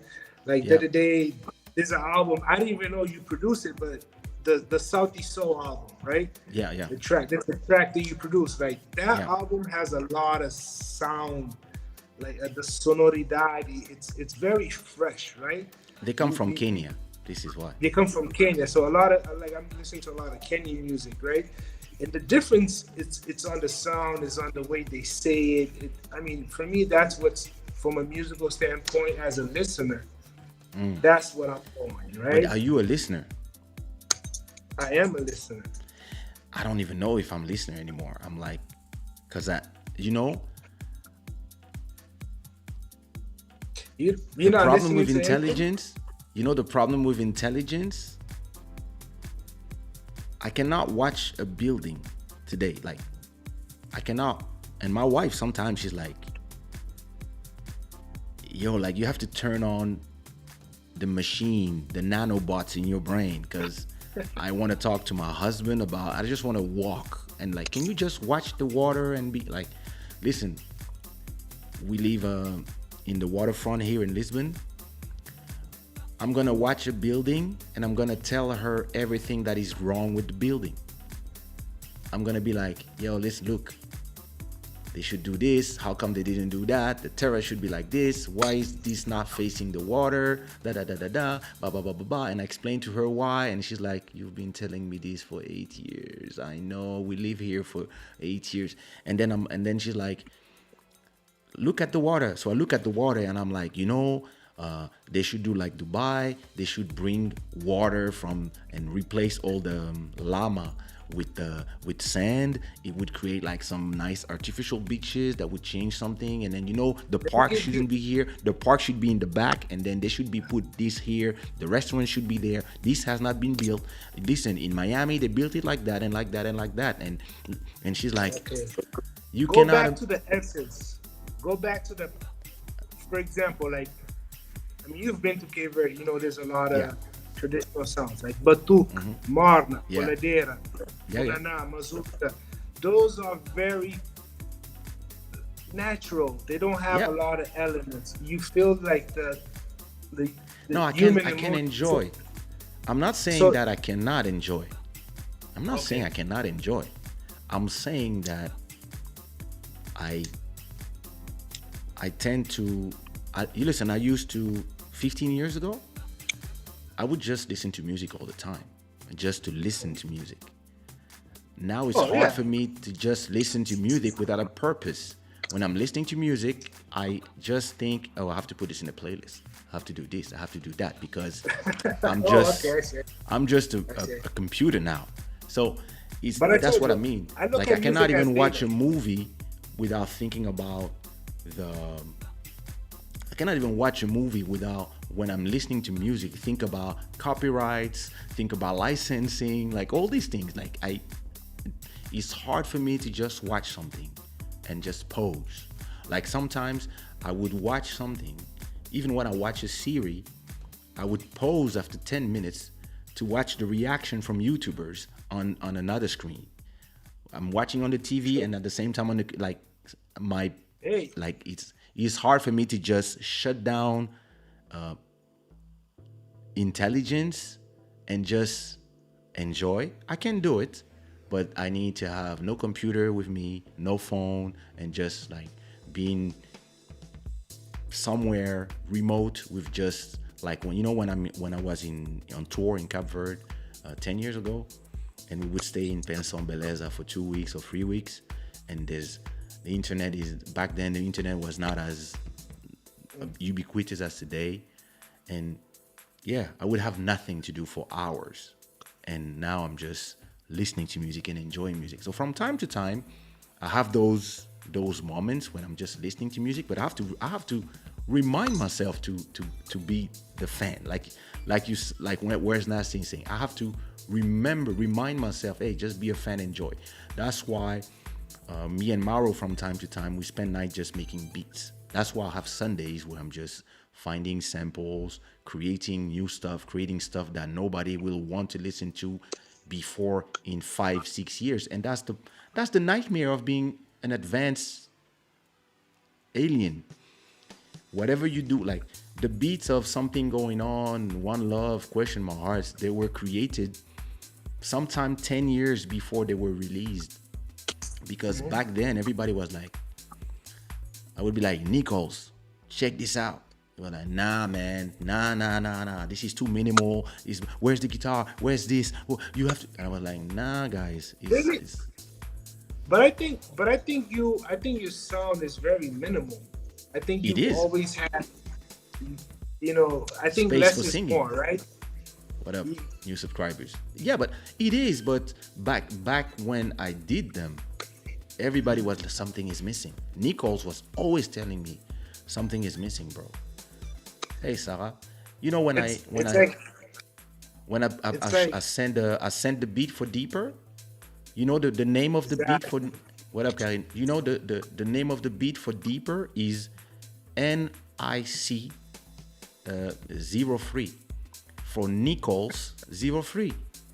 Yeah. And I sent him the beat like years before sending it to Freitas. And he was like, what kind of shit is this? Dun, dun, dun, dun, And I was like, dun. nah, Yeah. bro. He was like, I don't understand why you're using like deep house sounds on a zouk beat. I was like, nah, bro. Like this is different. This is da da da da. He was like, yeah, but where's the guitar? Where's this? Where's that? I was like, what you mean? Where it's not like and it was like it was like I don't like it. Like, give me a real beat. Give me something from the future. I was like, bro, this is the future. He was like, nah, man. Then, I sent it to Rotterdam. Sent it to Nelson. Nelson, same night, sent me the vocals. I mixed, put my rap, release, banger. Took five No, years to that wasn't just a banger. Nichols to say, yeah, okay. That was. Let me tell you the impact of that track. Like I used to DJ with. Back then, there was a lot of reggae and a lot of sound systems, right? So especially in the college scene, that was a crossover track. That was a track that you would have it crossed over to the hip hop scene. Because, the people that dance kizomba would be in a party or at a club where everybody's together. So the kizomba for everyone, kizomba was the deeper track, but it was also the English too. Yeah. That was a smart move because even if folks did not get the beat, they Yeah. understood the lyrics. And Nelson comes off as someone.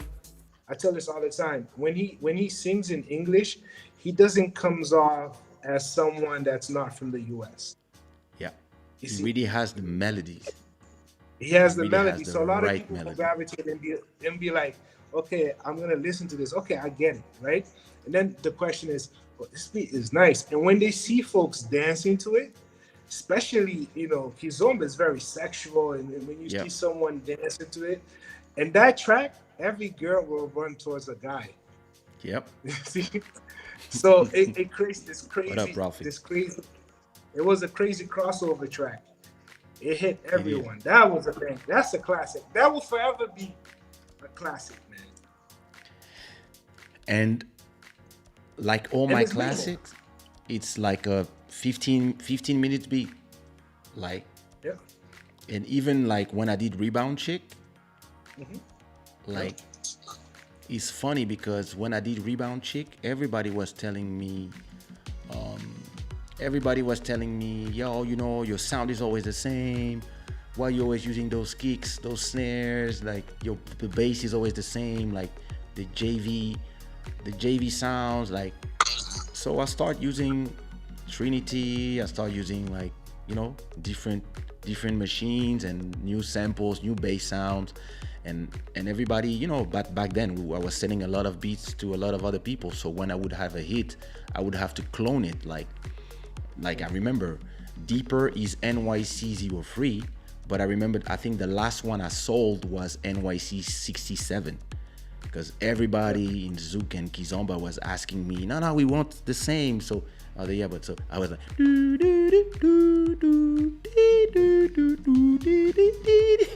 like, I just milked that to craziness.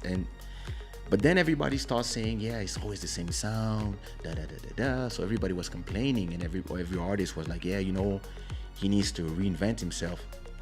So, but me, I hear your sounds. I hear what you were doing being used a lot now. Like that's the I hear it. yeah, I mean, that's music is a cycle, right? But like I no, hear but a lot of those influences. I can hear it too, and this is when you know that you're from the future, because your sound now, like you're like, oh, now they're doing it. And so me, the thing is, I always have 20 styles, because I do hip hop, I do house, like everything that you've been hearing in the background. That's my music as well. So I do a lot of different things, but I know what works, and I understand that when something is commercial and everybody wants to buy it, when I do a track and it's a hit, I already prepare all the clones. So like, yo, I want to sound like Deeper. There it is. But when I change, You know what you should do, brother? You know what you should do? What? You should start doing courses, man. You should do like a master class with Mr. everybody's saying Kaysha. this. Let me know when you're Everybody doing is it. saying I'll this. sign up. I'll sign up. So I listen, mean, you need to share. You need to share. I mean, but to be honest, I You know mean, what I I'm was doing? in college and I was jamming to your tracks, right? I was. You know what I'm playing your doing? tracks. What I'm doing right now is my way to do a masterclass, because everything is there. People can watch all 107 episodes of Club Shada, and I'm just giving all this information. But of course, I love, like when we did the panel at the festival in Praia. Atlantic Music Expo, yeah. I love it. I love being invited in panels and do that. This is something I love doing, because to me, yeah, I like sharing. But interestingly, once I changed styles, and everybody was still buying, but everybody, it's not the same, blah blah blah blah. So one day I do a new beat that is exactly with the same kicks, the same snares. I just changed, instead of using the pop rock percussions from the Trinity, I switched to the Indian percussions. That's the only difference. And instead of putting the bass like I used to, I just like doom, doom, doom, doom, and I did doom, doom, doom, doom, doom, doom, and that's how I did the Rebound Chick. But to me, Rebound Chick is no different than Deeper in terms of the if if you strip down the two beats and you listen to the skeleton of it, it's the same It's one. like a ramification of. Exactly. It's just another version of that beat. But when it came out, every singer that complained about my sound being always the same, when I heard it, I was like, oh, that's, you know, when I have a song, a beat that I'm like, damn, I want to keep it for me, but I have no album right now. My next thought is Nelson. And I just sent an email to Nelson, and I was like, bomb. That's all I said in the email. And he replied to, I'm in the studio already. And he record everything like Chemistry, one take. man. Química, man. And Chemistry. when the song came out, the whole world came at me. Why you sell us stuff that is different? We want this. Why only Nelson? I was like, you guys are strange. You are telling me that I'm always doing no, but this is different. This is the future. This is brand new. I was like, no, this is the same shit. And that's what's funny about people. It's you beat making and it's how an artist is able to feel the beat that you're gonna give to him. And not everybody is able to feel it, because you have some artists, when you tell them, hey, this is the song, sing this one. Me, my job is not just beat maker or singer. I'm an exec. I made the careers of more than 15 artists, and I know what people listen to, and I know what you need to sing for the people to enjoy. And I know how to make something that you need to sing in the way that goes inside of your universe. I when I produce for other people, I'm not trying to do little Kayshas. I have my own career. But a lot of the time, artists, they don't want to listen. And you know. I think what you're mentioning is very important, especially this whole notion of music business and education, and I think that really lacks. There's a lot of you lack that area to be developed, right? So you lack good producers that can be on time. You lack executives. Talking about the whole market as a whole, I'm speaking specifically of my country, which. It's like it took me leaving Cabo Verde to realize that our biggest export is music, but it took me coming back to realize that we don't have an industry yet or up to standards. You have so much talent. I deal with so much talent every day. People send me demos. I see a lot of shows. I was able to executive produce a reality show. I've seen so many talents. Nice. And of course. And it's just like the outputs, right? The platforms. How do you release them? How can you link a good producer? How can a producer make a living off music, right? Because I think what happened I have a show about that. In this country is once you had access to internet, and once you had computers became accessible to everyone, you had like an explosion of music production. But not the quality, not sounds that really explore like the Cape Verdean sound, right? So only now are you really starting to have some folks perfecting, but you still need to educate folks. You still need to have like conferences. You still need to have like a Kaysha masterclass, right? You still need to have, or I remember Looney having a conversation with Looney, and he said what you had taught him a lot of stuff as far as like, the business, the sound, I think that's something that artists, we need to look at the next generation or my generation. I'm a little bit younger than you, but I feel like there needs to be a connection, right? There needs to, I see a lot of people going to a masterclass, right? If you do it, right? I see a lot of people are interested in talking to Nelson or Georgie from a perspective of not the artist, but the human being that fell in love with music and then, makes a living off music. Just that alone For them to talk about the experience, their failures, how do you do it right? Like, what do you need to do? The discipline, all of those values, I feel need to be shared. That's something You I know, think we lack a lot. you said something very important, which is when you came back to Cape Verde, you discovered that there was a lack of industry. Yeah. And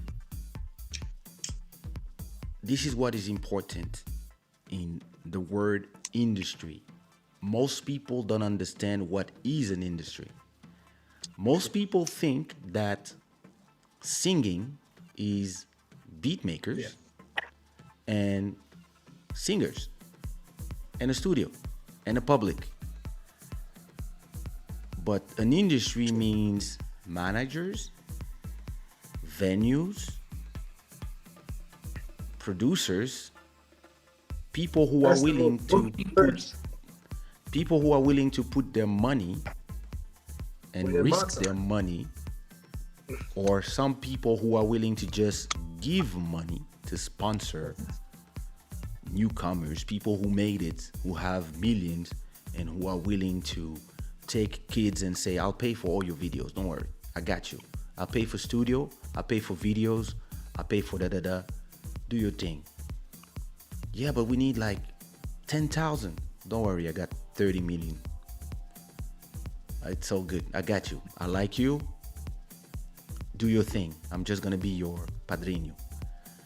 And something that this world like really lacks, especially in the days of today, which is the days of everybody's doing everything by themselves, beat makers being by themselves, artists being by themselves, managers only trying to sell shows and not trying to turn their artists into powerhouses. Managers are just trying to milk their artists because they make money from the show. Managers don't understand that they're gonna make money if they do a deal for the song of their artist to be in a novella in Brazil or in Portugal. And if they get a 10% as a management fee from every right that will come from the song that they put in the novella. Now, if the song brings 100,000 in 1 year, you're gonna make the 10,000 that you would have made from the shows. If you put your artist, the manager is supposed to go find connections for you and not wait for your artists to talk together on Instagram and just find themselves. And so what is missing in music right now is the A&R, the lost art of being an A&R. You know, when I did my label in 2003, I was looking at, what Bad Boy was doing, what Wu-Tang was doing, what all these labels were doing, and how they were not just creating music, but how they were, when I did my album, in my first album, you had Elisio, you had Sumia. My third album, you had Elisio, you had Sumia, you had ABG, and all these people, I was just promoting their names in my album. A year later, Sumia's album comes out, and in Sumia's album, she has featurings with Elisio, ABG. Then on Elisio's album, Sumia comes as a featuring, I come as a featuring, and in every album I had one song with all the artists from the label. So that every time we would have a new album, you would have every artist from the label supporting. Then I would go to other producers like Nichols, like Ali Angel, and even Section Zouk, which was we were all sub-labels of Section Zouk. And I would tell them, hey, I'm doing the new album of this guy, Elisio album. Elisio is not a singer, he raps, but I need every singer from the label to sing one chorus so I can use the names of everybody as featuring so that when I do the promo of the albums, I can put the names of everybody. And in exchange, I'll give a beat to everybody. Since my beat was, I think I was selling a beat for 1,005 and everybody wanted a beat, I was like, yeah, I'll give a beat to everybody. I had a stash of 200 beats, pre-made, pre-mixed. I would just be like, choose one. And this is the art, the lost art of A&R. not just making music, but having the vision for you and for the whole universe that you are creating for the listeners, so that when the listeners arrive inside your universe, it's a whole town. They can go eat ice cream, they can eat pizza, they can eat couscous. And this is the job of an A&R. And in the world of today where everything is fast, people believe that because, yeah, everybody can have a microphone at home, everybody can have all the tools they need at home. Most people, they don't have A&R. They don't have somebody that, and it's funny because now I do it for my friends. When I'm with Lil Maro and he's doing music or he's telling me what he's doing, I will do the A&R thing with him. I will be like, hey, do a little bit more like this. Why don't you think like that? Try this. When I talk with Buddy and he doesn't want to do something because he believes that his underground crowd will hate him for doing something, and I'm the one who tells him, who cares about 3,000 people when you can reach 300,000 people? You have to, at a point, those 3,000 people, the algorithm will give them what they want. But if you can reach more people, then you will finance the underground music. And sometimes you have to be able to open up, etc. But I see that most artists that I know today, Body, beat makers, every beat people I talk to, they alone, and everybody's trying to make it, but nobody has somebody who has a vision from high there, up there, that can see what everybody's doing, and they can see where everybody is from the goal and what road everybody can take. You mostly have people, they see what working, and everybody's just doing the same thing, and you have like 30 clones because, yeah, listen, you go to Splice, you type reggaeton, you find beats of reggaeton, you can, beats, it's easy to make, singing, it's easy to make, you have plugins, they sing for you, you just come, you find good melody. If J Balvin does do do do do, you do do do do do, boom, there you go. And like in a week anyway, everybody will forget this song, and then like and so, and A&R is what was the difference back then. There was some, there was A&R would decide who gets to make music and who doesn't get funded. It wasn't fair, but it was kind of a way to lift the weight out of the listener's shoulder. Today, you're a listener. You have access to 60 million songs, and you have 60,000 songs every day that get added to the mountain. It's noise. Yeah. It's like, it comes back to what we were saying about the platforms earlier on. Back when the platforms were small, we were connecting with our communities.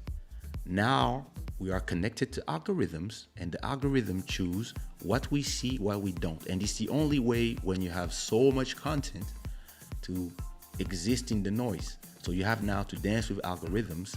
And I see all these artists, they're trying to exist, but whenever you do a new song, it's just a drop in the ocean of just the songs of today. So if you have 60,000 songs every day, it means that you have every 10 days, you have 600,000 songs. So when you release a new track, it's one out of 600,000 of the last 10 days. So how do you exist? You exist by creating a brand that is strong, creating a following one by one. We started this show a year ago, and we had like half the people watching, and I'm happy that people are coming one by one. Like, I'm happy that I can know every new person, because I'm trying to build something that in 10 years, when there's 1,000 people, most people, it's their house. It's not a place where everybody come and then they just go to somewhere else. You have to know how to build brands. And That was the job of the A&R, to tell you, like, how you're gonna dress, like, those things. And because there's no more money in music, there's a lot of money, but there's no more money, because the money has been divided by, I love to say that back in the days, it was like a Game of Thrones, and you had the wall, and all the white workers were in the back of the wall, and the artists who made it, they were on the other side, and they were like in the north, they were like in, and everybody was, you had 10 Zouk singers, you had 10 rappers, you had like, and your competition was Nichols, Ali Angel, and a few more, and like there was like 50 clubs in the year. Everybody could perform in every club once or twice, and it was nice. And you could sell your show for a lot of money, because when people needed you, they needed you, and there was no clones of you. Today, the wall fell. All the army of the Night King are there, and every artist every artist deserves to be heard. But every artist is in the same marketplace. Back then, listen, when you were in Cape Verde, you were kind of outside of the world, because your music was not arriving in Portugal or outside of Portugal unless you travel with it or the DJs travel with it. But in a way, you were in your little island and there was no competition. From time to time, Gilles would arrive and it was a revolution. Kaysha would arrive, it was a revolution. Nichols arrived, it was a revolution. But then, once they leave, the rest of the year, it was your territory. Today, everybody's competing here. Everybody's in the same place, and there's so much music coming out that the attention of the people is completely divided. The attention of the people is completely, and sometimes there's so much noise that people, they don't know what to watch, they don't know what to listen, unless you build a brand. And your brand is kind of your island on the sea, because the rest of the time you're here suffering, trying to, you're trying to exist. And I think the A&R is really like, when you want to create an industry, you need the A&Rs, you need people who are not trying to be superstars, but they are trying to build the places where people perform. They, and those people, they're hard to find nowadays. And artists are left, and there's not enough money, since the offer is way higher than the demand. So the prices went down. And if you do an album, back in the days, you sell 3,000 CDs, you make 30K. So you can invest 5K, 6K, 10K, and you try to make 30 to 45K. But today, you're gonna make like 1 million streams, you're gonna get 3K. And so you cannot pay an A&R, you cannot pay all the things that you would, invest in those things. So everybody's kind of lost in the sea of data. I know it's depressing. People don't understand it's that a reality, word industry. Bedroom DJs think they are part of the industry. Education has to happen with the young people coming up. This is our job now that we're old. True. The trap of trap music. What up, Nikki? I like one of your last singles. You need that. You need leaders. People don't want to be in the back. Everyone wants to be in the spotlights. No one accepts their place or their true talent. That is very true. Because even managers now, they want to look. You remember when managers were people who were in the background, in the shadows? Now managers, they want to be seen. They want to have the bottles with the sparkle more than the artists themselves. Dancers want to be more famous than the artists. Girlfriends wants to be famous as well. Everybody's on Instagram Live. I think a lot of that happens because there's not a lot of conversation. People don't really know a lot about the music. People know about the music, but don't really know about the industry. So it creates a lot of confusion. I think, and then the thing about artists, I think a lot of artists or DJs always seen at night, always seen when we are about to perform. It's for a lot of people, it's like we don't have a life outside of that stage.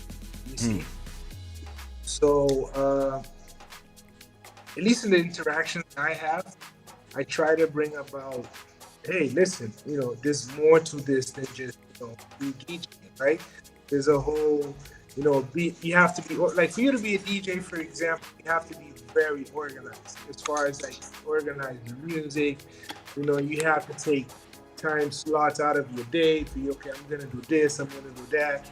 You have to, it's a learning process. Like technology every day is evolving, you have new equipment, you need to know everything. You're like an engineer, like a sound engineer, the quality of your music, email lists, replying to emails. I mean, me at this point, I get a lot of like unreleased materials.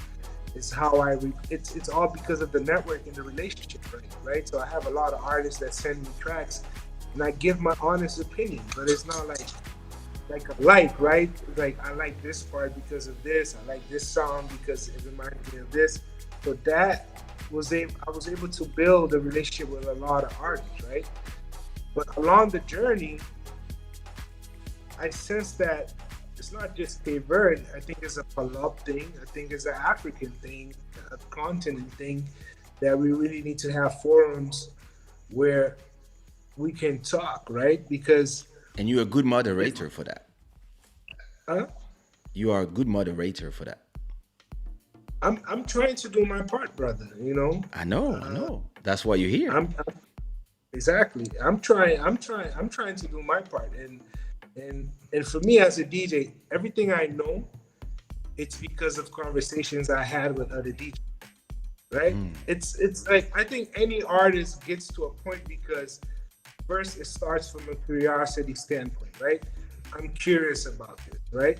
So what I'm gonna do, I'm gonna search for more. I'm gonna try to learn more. I'm gonna try to learn this melody. I'm gonna look at this artist, or I like what he's doing. But that artist is standing on the shoulder of somebody else's work, right? Or somebody else's influence, right? It's like this is famous quote: "Everything is a remix," right? Yeah. Everything is a remix, right? So once you have that knowledge and you have that perspective, I think it's easy for you to collaborate. It's easy for us to create our own platforms. I remember in that meeting, we were talking about, okay, how about our own platforms, right? Now I'm seeing a lot of artists in Africa, that whole issue of financing albums with fintech, right? So fintech is something that's big in the continent right now, right? Yeah. So I'm seeing artists right now using fintech and using the data of Spotify as far as numbers to see if they can finance, or invest in an album of an artist, right? So things are from that conference till today, a lot of things have changed and have shifted in the music scene, especially in the continent. And this was what, like 3 years ago? Yeah. That conference was what, 3 years ago? 3 years ago, yeah. And it's an interesting time, man. I think we live in interesting times. The managers want to be on the I flyers. have a True question story. for you. Yeah. Obviously, with all the experience and all the network you have, and like you said, I've never identified you as an artist from one country, but I've always seen you as an artist from the continent, right? Like you said, I'm an artist from the continent. For a while, I listened to your tracks. I didn't even know where you were from, right? I made it easy to find when you listen to the lyrics, but I was not repping one flag because I really wanted to rep Africa. Even your brand. Yeah. Even the Shada, where it's a multicultural Pan-African but brand, because right? for me, when people start like only repping like I remember in Portugal like 5 years ago, because the Angolans, before they were Yeah. removed from Swift, because the Angolans were buying everything, buying all the clubs, putting their own DJs, and like they were kind of removing Cap Verdean music from playing to replace with their artists at a point. A few years ago, there was a kind of once they lost the ability to finance everything that we're doing, to Cap Verdeans came back, and I remember that I'm invited in Nelson. So I'm always invited in Nelson Freitas shows, and I was invited in his second show in Coliseo, and then I realized that I see Cap Verdean flags in every screen, and I see that invite Tito Paris, invite Looney, invites this, that, the LG, like, and I'm like George, and I'm like, and I see that, okay, it's a Cap Verde thing. And then the week after or 2 weeks after, I get invited because I make beats for all these people. So I get invited in C4 Pedro's show. And on his, like, I see people in the crowd with Angolan flags. And between every song is like, yeah, from Angola to the world, Angola this, Angola that. And me, like,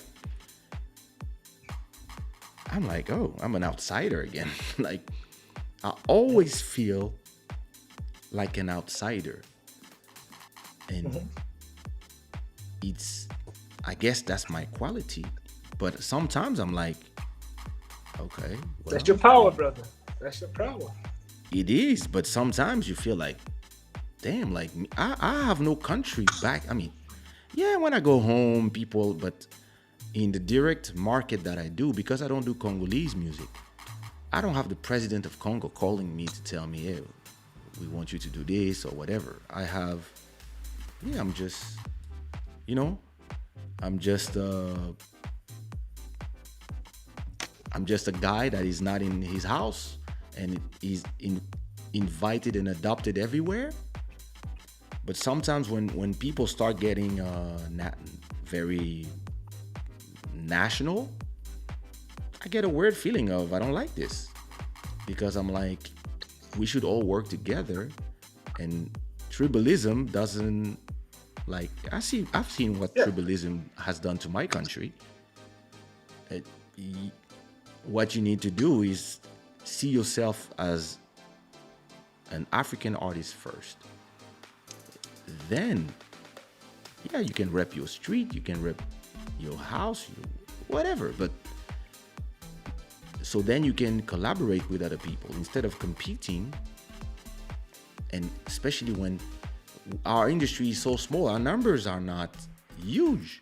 But if everybody is starting to already compete on that small level, you guys are not understanding. I've been roaming the world, and everywhere I go, people talk to me in the native language.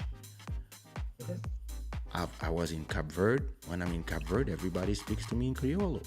And the worst part is I understand what everybody's saying. I don't know how, but I get what everybody's saying because I'm good with languages. I speak 7, so I can always understand like 60% of a sentence, and that's enough for me to understand the rest. And I remember being in Praia, and then the mayor, after I killed it in Canela Beach, and at that festival, it was the Estrela Festival.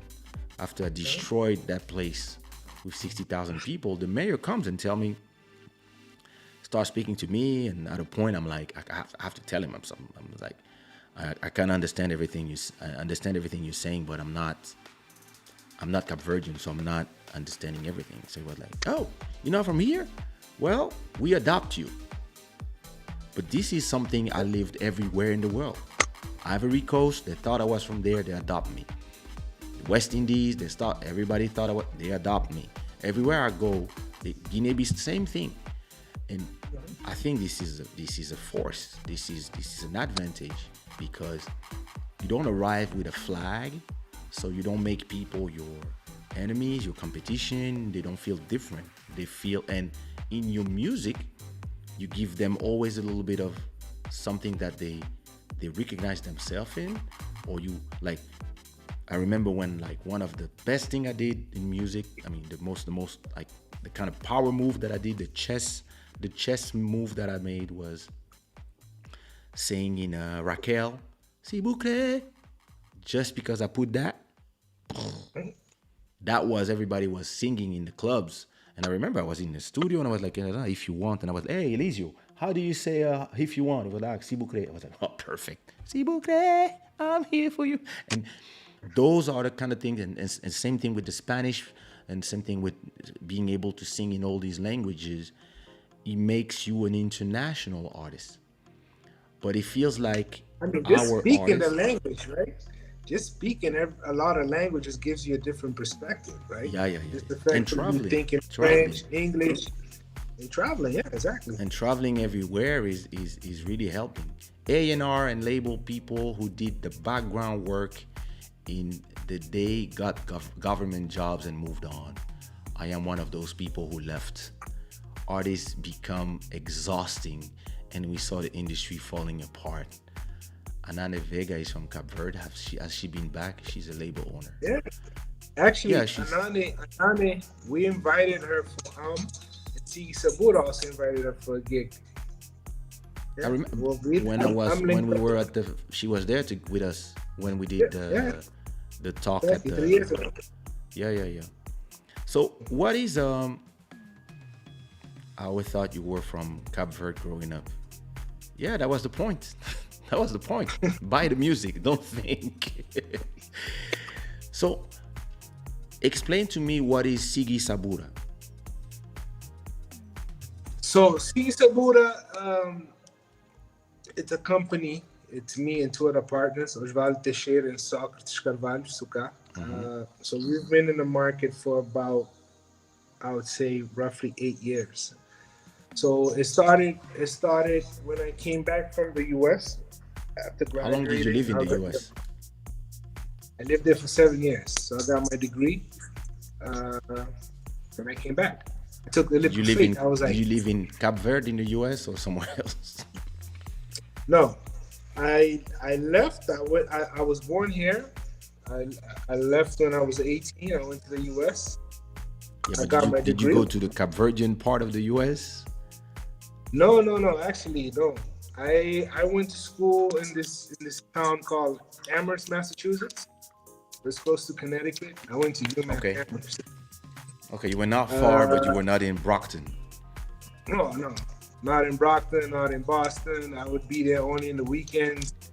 So my experience was completely different. Remind me that I have a question about Brockton that I have to ask you. But go ahead. I don't know if I'm the right person to answer that, but I mean, you can ask. You live there, but I have a question that I've been asking myself for years. But go ahead first. So I went there. Then when you leave Cape Verde, you always have in the back of your mind, it's like I would go get my degree, come back, and that's the process with a lot of folks. So I took that leap of faith. I came. My partners, we knew that there was a lack in the market, right? So as far as entertainment, as far as like quality events, so we started doing events, and rapidly we created several concepts that we wanted to do events and all over the islands, and we also wanted to hit the diaspora. So a lot of the projects we came up with was the I Love project, which was a way to connect Cape Verde with the diaspora. Because Cape Verde, I mean, you're familiar with it, but it's an economy that works with tourism, either from locals or from folks that come. It's a tourist-based country. It's a country that 23% of the GDP is based on tourism, right? So that was a way for us to go to all the islands and create a 10 gig type, 9 gig type of market. So we had like a calendar that was busy. So we took the time to visit all the islands and do like a docu series. If you go on the Sabur on YouTube, you can see it and document all the storytellers, document all the famous composers, visit all the famous locations to create a content. And this was on the early stage. Internet, the social network didn't have a weight in the Cape Verdean, let's say, environment. But I was coming from the US where Facebook was like starting to peak. So I kind of brought that experience with me. So after we did that, rapidly, we was like, okay, let's hit the diaspora. So we end up hitting Portugal, Luxembourg, Holland, the US. And we always wanted to do it in specific locations, prime locations. So our last event in Portugal was at Meu Arena. Our last event in the US was at Alex Anani City Center, right? And then we created the other brands, which is a New Year brand, which is called Aloha. We ended up doing another concept, which was called Scape, which we were trying to look at all the best beaches in Cape Verde, which is Sal, Praia, Fogo. It's been an interesting ride. We ended up opening a spot, a club, and it's been an interesting ride as far as like promoting the country, linking up with artists. I think we've worked with pretty much all the artists in the Cape Verdean scene. I mean, 9 years, man, no, 8 years, right? And right now, we kind of like on standby mode because of COVID, right? So, oh, that's our page. You can see Yeah, that's what I'm. all of our events there, all of our promotion, our after movies. So you have I love from every island. I love Fogo. I love Brava. I love from Mayo. every island. They are kind of like a docu-series after movie type of promotion. Okay. And then we have the Skate, which is a daytime event. And then we have other dates like Halloween. But these are all high-level production events where we brought lighting, staging, scene building. And then we have Aloha, which is the New Year event, which is a one-day New Year event at a beach. And we've been instrumental in trying to create this new type of business model. Because as you know, Cape Verde, there's a lot of festivals, but they are done by localities. So we have the largest, I would say, private event in Cabo Verde right now. Okay. So a route that we wanted to go with our Love Project is to start to invite other artists from different nationalities. The reason why the I Love Project was important is because when I went to school in the US, I've noticed this: you have second, third, and fourth generation Cape Verdeans that have never had that contact with the island, right? Okay. So it was a way for us to approach and to promote the culture, to promote the destiny. A lot of folks that perhaps would never had a way to interact with the culture. So after we did that, we noticed that a lot of folks will reach out, will get in contact with us. A lot of business people that, let's say, would want to come and do some investments in Cape Verde, that investment will come through us, and we will explain and kind of introduce how the country works. So soon enough, we became like ambassadors almost to a lot of folks, right? So I have a lot of folks that come to the island, they hit me up, oh, I want to do this, I want to do that, I want to invest, what do you suggest? So it's been an interesting 8 years. And then we're dealing with logistics too. Logistics in in an island nation, it's tough, right? So you need to, we are a business. Boats, So planes. we need exactly boats, planes, transportation, logistics. So we delved into a lot of different areas, right? Most recently, we also do corporate events. So we diversify some of our business models. We've done brand launches. We've done the biggest kachup in the world for the Guinness World Record. Nice. And you name it. It's been an interesting 8 years. But that's amazing. That's amazing because what I see from most people, labels, artists, managers, is a kind of adversity to the idea of change. True. And what I've heard the most in the past 1 year and a half is I can't wait for things to go back to the way they were. And I look at them like, don't they realize that things will never go back to the way they were? Things will go to something new. Things will, the most of the clubs that they're dead. A lot of places will not open. A lot of the restaurants that I've been used to go the past 7 years in my neighborhood, they closed because, they didn't survive. And most of these and you people. lived in Vasco da Gama, right? Yeah, I live in Expo, Parque das Yes, Nações. yeah. So a lot of folks are, a lot of restaurants are not coming back.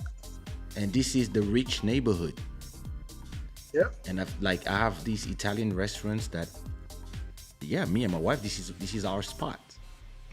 And it's always been there. And now there's nothing in there. It's not like something replaced. No, there's nothing. You can see that they moved everything out, and you can see that you have this big thing for sale. And so the world is about to change. This is a flushing event. There's a lot of people a lot of clubs that a lot of people are doing something else. Some people are just changed jobs and they were like, no, I don't want to be in this industry anymore because I'd rather build houses. I'd rather do this. I'd rather do that. So of course you're going to have shows, but the people that you used to talk to are not going to be the same. And a lot of these people in the beginning of the pandemic, I was telling them, listen, Instagram, YouTube, Facebook, live streaming is the key. If you're a DJ,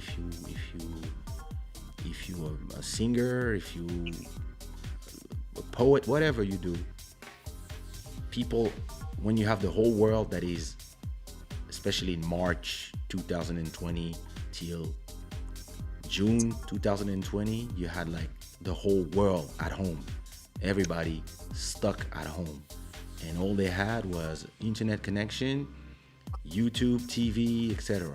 So that was the moment where if you want your brand to stay alive, or maybe to find a second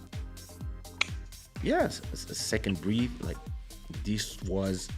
you had to go to Twitch, you had to go to YouTube, you have to go to Facebook Live, you have to go to Instagram Live, you have to go to and you have to see that what everybody else was doing. And then when I was talking to most artists, they were like, nah, man, in 2 or 3 months, I'll be performing again, so I'm not gonna. I was like, yo, you don't know what a pandemic is. This is gonna last at minimum a year or maybe 2. But it feels like most people, and I was talking to managers as well, or I remember talking to a big artist, like somebody that's big. And I was telling him, yo, bro, listen, if you're live on Instagram, ask for donations. And if you are go on Twitch so you can set up a donation link, or on YouTube so you can have super chats and stuff. And instead of being on Instagram, talking or playing music or singing for free, since it's our job to sing, and we are giving people a little bit of good time. Ask people to give you a super chat and to support the movement. And most of them, they were like, I'm not gonna beg, yo. I'm not gonna beg. And I'm like, those people pay to come to your shows. Why would you think it's different? You're gonna do shows online for free? At least have people support you, those who can. Because some people can, some people they stuck at home, but they have money. Those who can't, listen, tell them to go to Spotify, play your music, buy a t-shirt, etc. And I've seen that most artists, they've been completely adverse to what I've been telling them. I remember telling people we should to managers, yeah, we should go talk to clubs and do collaborations instead of getting paid for performing cachet. Let's organize our show ourselves and just tell them, hey, we want to use the show, let's do 50-50. Instead of paying me X amount, at the end of the party, we see how much we made together. And most of them, they were like, no, like, they might be pissed and then they will not want to pay us. What you mean? You are the person who drives the crowd. Your brand is what drives the crowd to the club. You have the power to say, hey, listen, let me just rent this place. I was telling artists, hey, listen, find places that you can put 200 people and make your own little parties every week and bring your friends to come and like big names.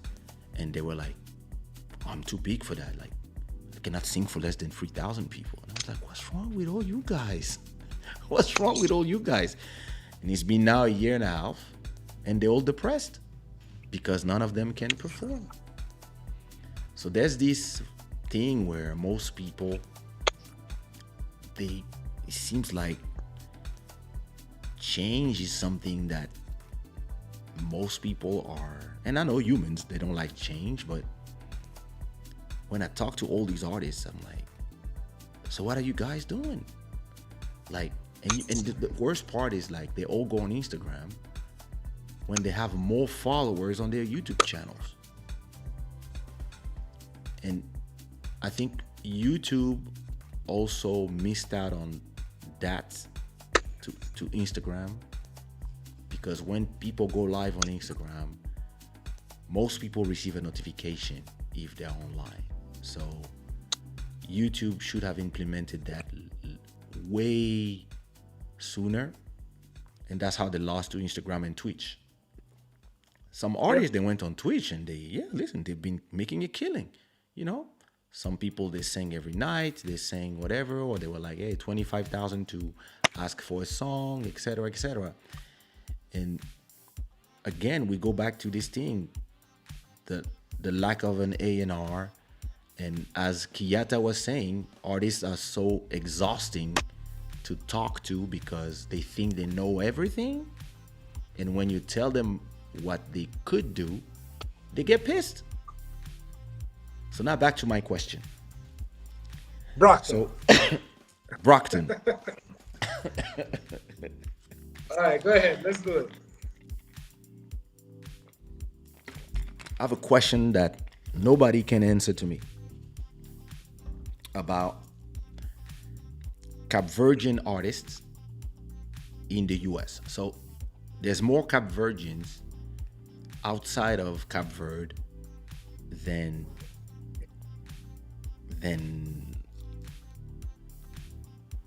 yeah. So most people are like, most Cap-Verdians, or maybe twice Cap-Verdians, are in the US, right? And There's a million Cape Verdeans in the US. Okay, there's 1 million Cap-Verdians in the US and there's 500,000 in the islands. Yeah, about. A little bit more than that, though. Okay. I would say. Exactly, Kiara. Exactly. So, I would love to understand, because I've been coming to the US to perform for the Cap-Verdians and also the Haitians. And every time I came to Brockton to perform, to Tantric to perform, to Matrix, to all these places, you had so much people showing up for my shows. And you had artists opening for me. Mm-hmm. And how come you have all these people who are showing up for strangers like me, or for Cap-Verdians coming from Cap Verde, or from Holland, like back in the days, Nelson, Gilles, or Portugal, like George, and nobody was able, especially in the US, when everybody is used to using iTunes, Spotify, all these tools, how come all Capverdian celebrities live outside of the place where there's the biggest concentration of Capverdians? It doesn't make sense in terms of numbers. If you have 1 million Capverdians in that area, there should be one George out there. There should be one Nelson Freitas out there. But everybody's outside, and it makes no sense for me. Good luck.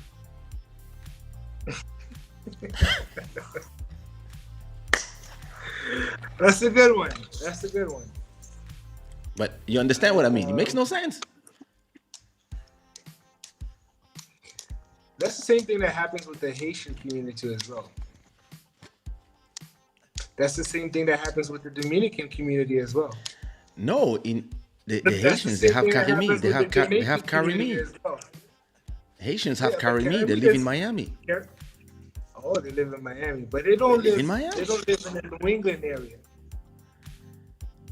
But they still are That's in the the same U.S. thing. That's the same thing. I think from all, like, let's say it's an interesting question. It's a complex question. I think a lot of it has to do. A lot of these artists become local artists, right? Whereas if I see a lot of artists, what I see with Cape Verdean artists in Portugal right now, they have become mainstream, Yeah. right? So the way they handle their business as an artist from a professional level, from the quality of the production, from the quality of the sound, from the music videos, it's completely different from a lot of what I see from a lot of Cape Verdean musicians in the US. I'll give you an example of a Cape Verdean musician which is world renowned that a lot of people do not know. Ora Silva, one of the great pioneers in jazz that influenced American music, American jazz. Ora Silva from mine, right? I'll even Mintz Brothers, right? They used to be in California. They've even done tracks with big American artists. They've even have scores in movies, right? Like well-established the artists. Left Eye in TLC, Exactly. but Some they're of seen as these Americans. artists- Well, how do you measure success, right? Is it for you to be specific Cape Verdean to do a show at a local club? What I mean Because is, I see Nelson and Georgie, or even see Sabura. When we go to that market, we're trying to put things at a high level. You see what I mean? We're trying to do big rooms. We're trying to do stadiums. You see what Ralphie I mean? knows the answer to the question because he lives there. Bro, type, Ralphie. Yo, No, what my question is not like, is there Capverdians that are famous? Listen, I know that there's one girl from Instagram. She has 3 million followers, if not more. What's her name? Anna Montana. You have the ex-wife from Wiz Khalifa. No, I'm not- She's I'm- Capverd. I'm- Like, but what I'm saying I'm not is talking on about the famous. Kizomba. What- You see what I mean? I'm meaning on a Kizomba, Capverdian music, like the music, the modern music that we do, like A lot of deeper it's the rebound. platform. Where is, especially in the place where the platforms come from? Where A is lot of it is the platform. A lot of it has to do, for example, a lot of it has to do who's bringing the artist. What's the type of event that they doing, right? now? It's not like- just performing, just in terms of making music and having. Listen, nobody brought me to. Gelas and them brought me to Cape Verde, right? Yeah, Cachupinha brought me to exactly. to the US to perform. Gelas and them brought me in in the Cameroon market. I had people bringing me in Houston. In Yeah. Atlanta, I had a Frenchie bring me to Atlanta. I had Dominic, rest in peace, who brought me to New York. I had Marcy the Peanut bring me to Connecticut. I had people bring me to those markets with me doing my music in France. And I was making my songs and they blew up, right? What I don't understand is when you have amazing beat makers like Mark G, you have artists out there, right? And those beat makers, they make beats for us, they became huge. And you have like when we talk about Convergent artists, they always either in Portugal or in Holland or in Cape Verde, and they explode from there. Where, look, Portugal is 10 million people. On these 10 million people, I don't know how many Convergents there are. 300,000, 100,000, I have no idea. France, yeah, you got Elysium. Like, we had all these places where you had Convergent artists exploding, right? And then they go to the US, where it is the biggest market with 1 million people. And everybody, we made a ton of money, all of us. We were there. Whenever we come there, everybody go crazy. Everybody's at the shows. But then there's no local superstar. I don't say that there's no artists. I met all of them. But there's no superstar. And my question is, why? In the US, the places where like labels are made, where is the guy? I'm not saying where are the artists. I know they're there. I work with all of them. I make beats for them. They send me messages all the time. But where is the Nelson Freitas or the George or the Gilles or the whoever you want that come from Brockton, Massachusetts and Rhode Island area? Where is he? How come they invented the entertainment industry? Where is the fucking superstar? They should have one, at least one. We're trying to build it. I'm trying to build it. Thank you. Okay, but to make I understand that you're trying to do it, but all these years, where is he? But keep in mind, let's take it back a little bit. Then we're gonna look at the answers, because I see that the chat went crazy all of a sudden. So we're gonna look at the answers, but I mean, we're gonna talk to this. Yeah. Can I just add something? Remember when you were having a conversation about the A&Rs? It's the other side of the music, right? You need businessmen, you need A&Rs, you need folks that are willing to invest. Because if you look at it in the 90s, especially when you had like the boom of hip hop, like one of the biggest hip hop artists of Cape Verde came from the US, which is JJ. I don't know if you remember. JJ, yeah. I remember. Like, he has 2 classic albums, right? One of the big selling artists in Cape Verde is perhaps Chandiyu Dede, right? With his album, right? It came from the US, right? So I think what shifted, I think Cape Verde music shifted places. It goes in the early 90s, you had Livity, you had Splash in Holland, then it shifted to the US. You had Timmy. I don't know if you remember Timmy. Yeah. You had all of them. Then it shifted. I think right now the market is in Portugal. You guys, Georgie Nelson, then everybody's kind of going to Portugal, because it's like it's like a network that has been built there, right? I think the US now you have a lot of talent, but you don't have the support nor the platform to expose them. It makes no sense. Like, you see what I mean? Let me ask you this: which market is your most high paid market in terms of cachet? It's the US, right? Not really. I made sure I had the same cachet everywhere, so I could perform for everybody and make money from the numbers. And actually, where I was selling the higher was Africa, because I knew that in the African markets I would only go once or twice a year, but in diaspora I would same price everywhere. That was my strategy. Same price everywhere, so that we can do shows weekly. That was because I was on a worldwide domination strategy, and for that I had to just keep a price that everybody could pay. So I could, and I wanted to play in the That's a, bigger place that's in the and the smaller strategy. place. Huh? That's in the strategy. Yeah, you know me, strategies. That's Yo, wait. let's So go. Let's go to let's the look to the at let's look at chats. the answers because the chat went. I think I touched something. I put my fingers in itchy asshole. Okay. Kiata says maybe they hate on each other like local artists do to each other in specific towns and cities in the US. When you are local, you have less value to the local community for some odd reason. Ralphie, who's from Brockton, says the reason why an artist can't grow in the US is because artists do not support each other.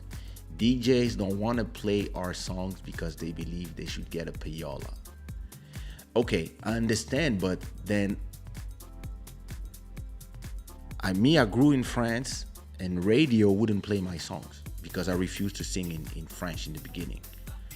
So my songs were played all around the world. And when I started asking myself this question, and I went to Mark G and I asked him this question because I was like, yo, listen, me, I'm a guy, I see a lot of things as music, but I also see a lot of things as business. So I went here, I was like, yo, how many convergence are here? And he was like, oh, 1 million. I was like, yo, that's a big market. How come, I was like, how come there should be like a big label someplace, whatever. And I told Mark G, this is what I do, that. And he told me the same thing that Kieta was saying. You know, people don't support each other here, blah, blah, blah, blah. And I was like, listen, all you need to do, you find 5 artists, you make the great music that you do, and you put it on the internet, YouTube, iTunes, and it will blow up in France, everywhere there's Convergence and Kizomba lovers.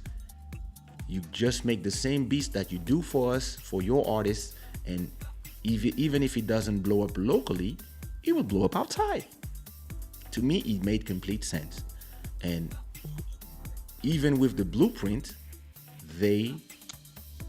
after 10 years, I was like, wait, I keep meeting all these guys. They dress well. They seem to have like a little bit of fame, like the Pasada Barbosa, the Sterling Sound. I meet all these guys.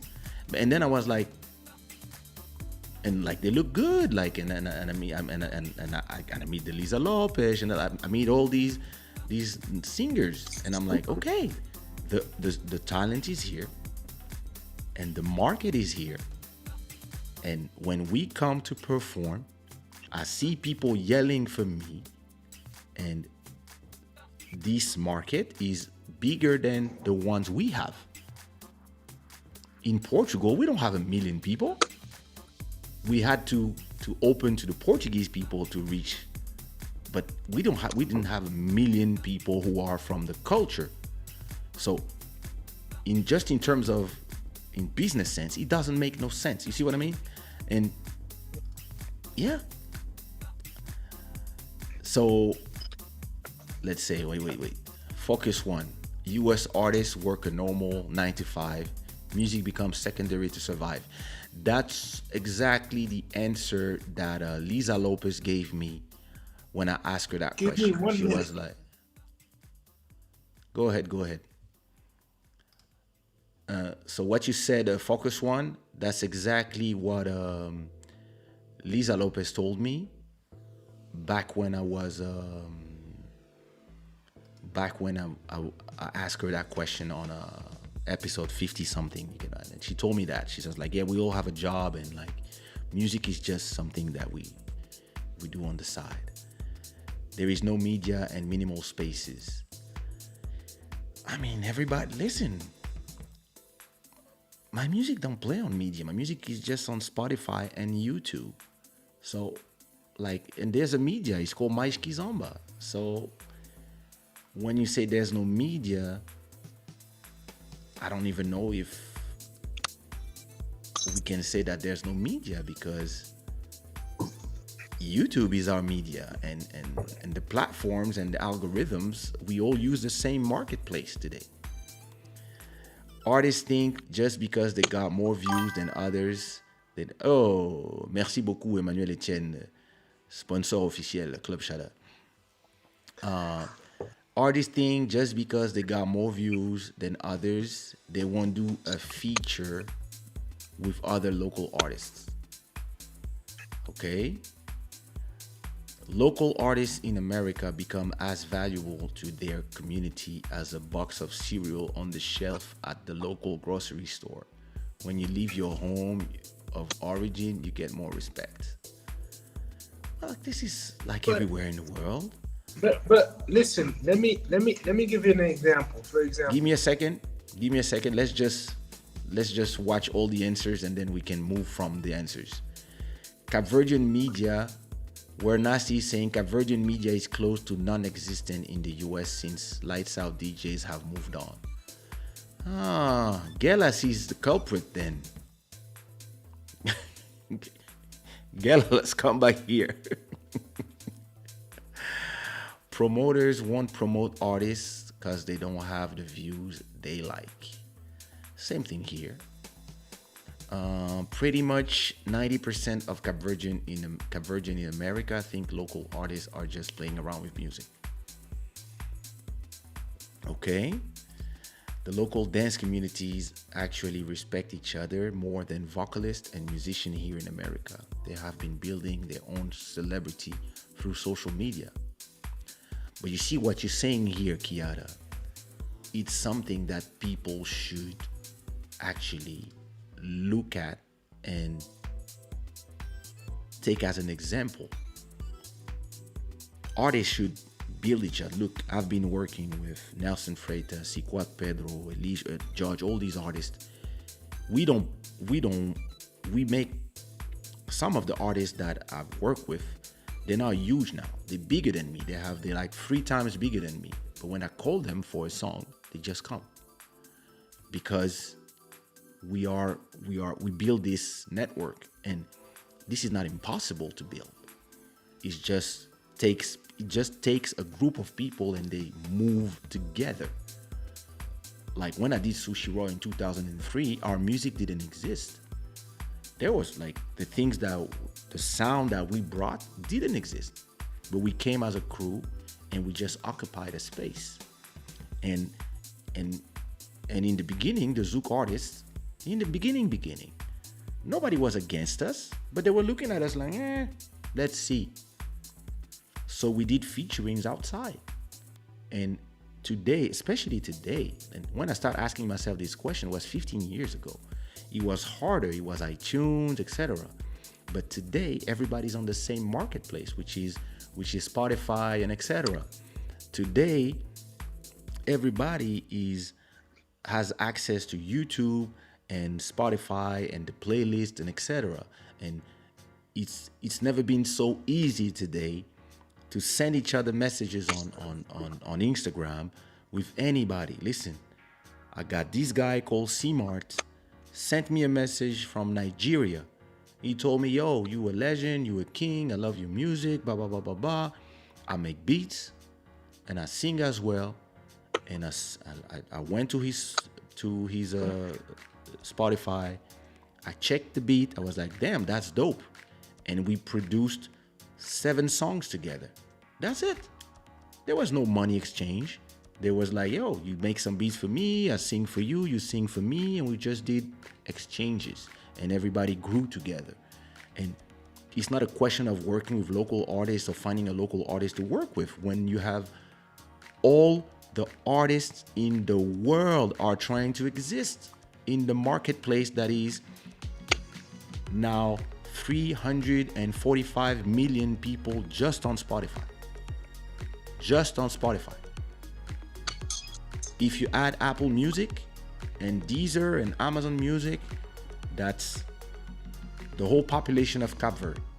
If you add the billions of people who are watching YouTube, then you can just find like-minded artists who are trying to do it in India, trying to do it in Portugal, trying to do it in France, trying to do it in whatever. and you find them, you listen to what they do, you find their Instagram on their profile, you click, you send a message, yo God, love what you do, yo Queen, I love what you do, let's collab. Yo, you do house music, let's collab. You do zouk, let's collab. You do like, but I also believe that people love to point fingers at the marketplace, but people are also with the tunnel vision, because everybody wants to be helped, but most people, they don't help themselves. It's like, in a world like, listen, I received a message on Instagram yesterday from a guy in Nigeria. He said, yo, you are a legend. I love what you do, I hope one day I can have enough money to do a featuring with you. I know you out of my league, but I hope one day I can. I checked the message. I went on his profile. I checked a few songs. I was like, damn, that sounds good. Video quality on top, on point, etc. I went to Spotify. So on Spotify, I have 200,000 listeners monthly. I went to his Spotify, he had 50,000 monthly.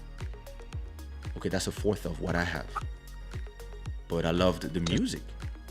So I put one of his songs in my playlist, and I told him, hey, congratulations for that song. It's a great song. If you have another song that sounds like this, next time, leave a verse for me. And next time I have a kizomba or whatever, or maybe you have another beat like that, or one of my guys, Malcolm B, Steel Maro, makes a beat like that, or I do a beat of whatever, I'll invite you as well. And the guy just replied, oh my God, and that's it. And for him, it's, oh wow, it's Kaysha. And for me, it's like Nigeria. This is a market that, I'd love to have some songs out there playing in the clubs. And that's it. Still doesn't make no sense. So wait. I also think there's a big divide in between American born and those born in the island. Yeah, but still you can make music with everybody else.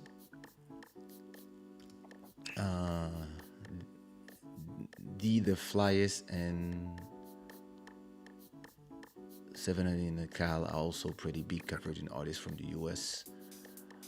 But they just happen to make hip hop. Yeah, I'm just talking about you see what I mean? I create my label Fake Fear Entertainment because there is no support, because everything has to come from a bigger name.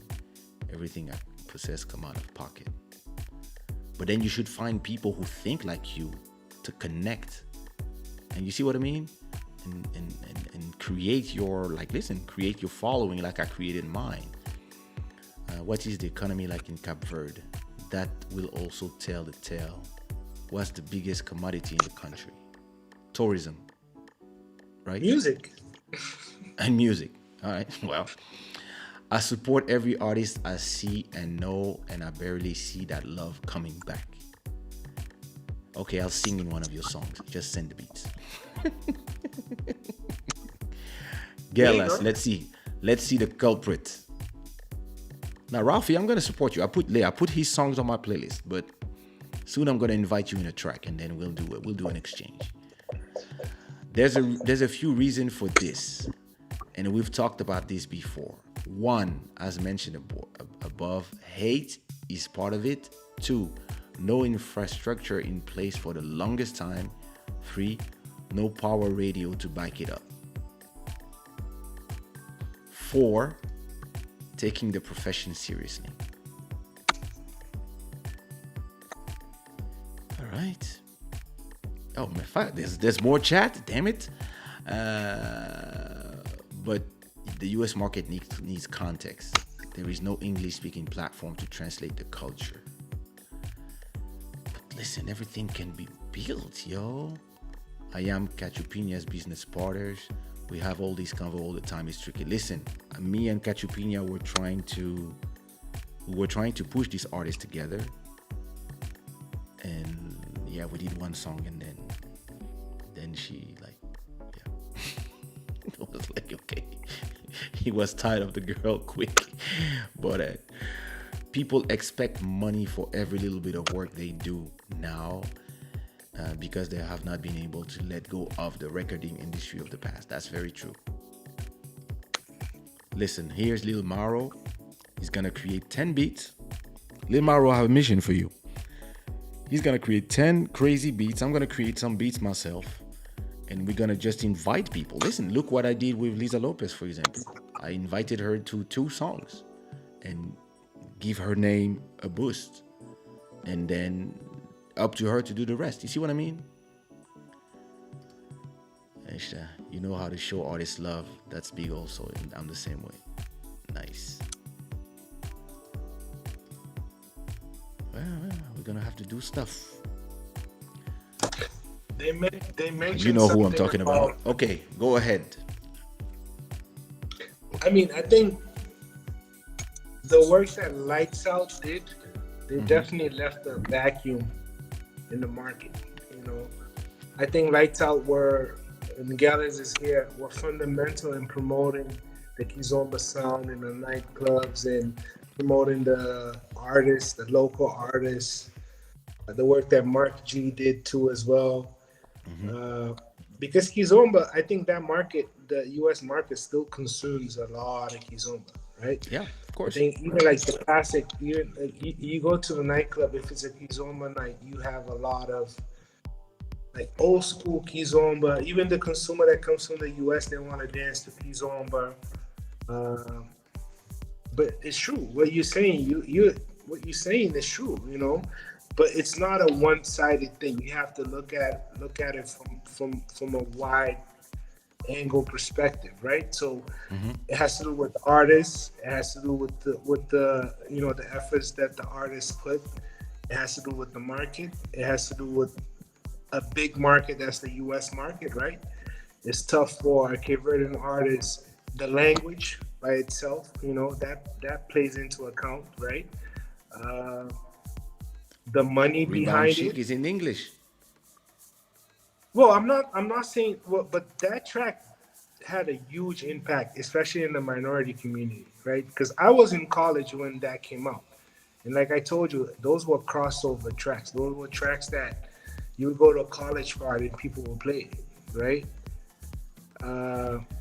But nowadays, I don't want to cut you off. I don't want to cut you off. Just don't want to cut you off. Hold that thought. Yeah.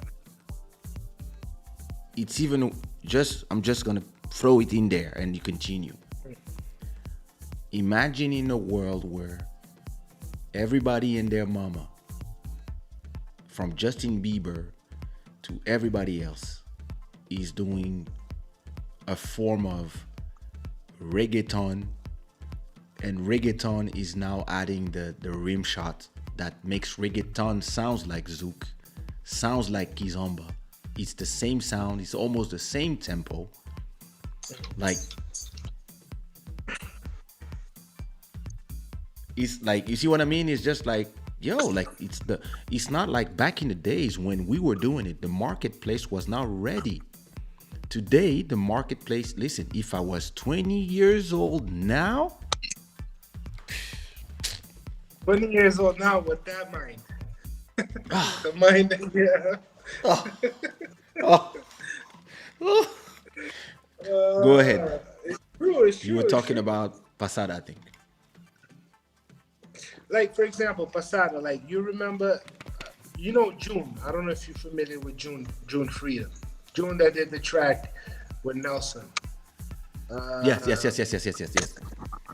So June, so he's an artist that I work closely with, right? So right now he's about to release this album, and like I've listened to a lot of his tracks, and we have this conversation all the time, right? So he's someone that's been writing for a lot of major artists, and now he's doing his album. But then the question is, which market? How are we going to gravitate to all the markets? How is someone in Harlem going to know about you? How are you going to reach the market for an audience there? You see what I mean? So, and here, what type of artist are you? Where do you want to be placed? Is it world music? Because you have some world music. Is it pop music? You know, so but I think he's an artist that has the potential to really cross over, right? So let's see, because there's so much things that you can plan with music. But then again, there's the music that becomes a global sensation. I remember when Master KG from South Africa, when he released the track, one of the first countries he came to perform was Cabo Verde. We were together talking about his tracks, right? This was like when he first hit. Right now, there's no way for him to come to this market just because of the demand he has nowadays, right? In terms of cachet and what he's doing. There's musics that you release and it just become a sensation of like a global hit, like a Macarena or Oh my God, that's the that's my magic dream. of music, right? That's right. You see, it's like, how can you do it, right? So I think I'm about to do a service. 1 second. But yeah, but that question, what you asked, what you mentioned is, it's something that folks really needs to look into it. Interesting question. Because it's a huge market. You see what I mean? Yeah. It's a market that has like 1 million people. It's not 1 million buyers, but in 1 million people, if you have 100,000 listeners, especially in a world where it costs $10 a month to listen to all the music you want. Back in the days, we could not even have our CDs arrive in those markets, and so we were only making money from shows. Back in the days, it was only shows, and like we could not bring CDs because of customs and all that shit. So we would go to Africa, Cape Verde, all these places just to perform. But nowadays, right now, in the market of today, your music is accessible to anybody's pocket. You can create listen. Look. Just look at this. Wait.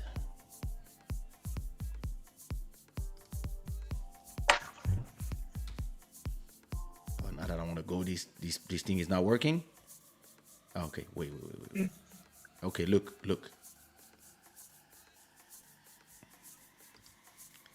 This is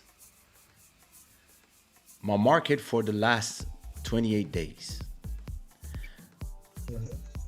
Everything that is big blue is how many people heard my songs in the US, in Canada, in Brazil, all South America, France, Spain, Portugal, UK, Russia, India, Australia, Indonesia, Philippines, Japan, all over Africa, all these places.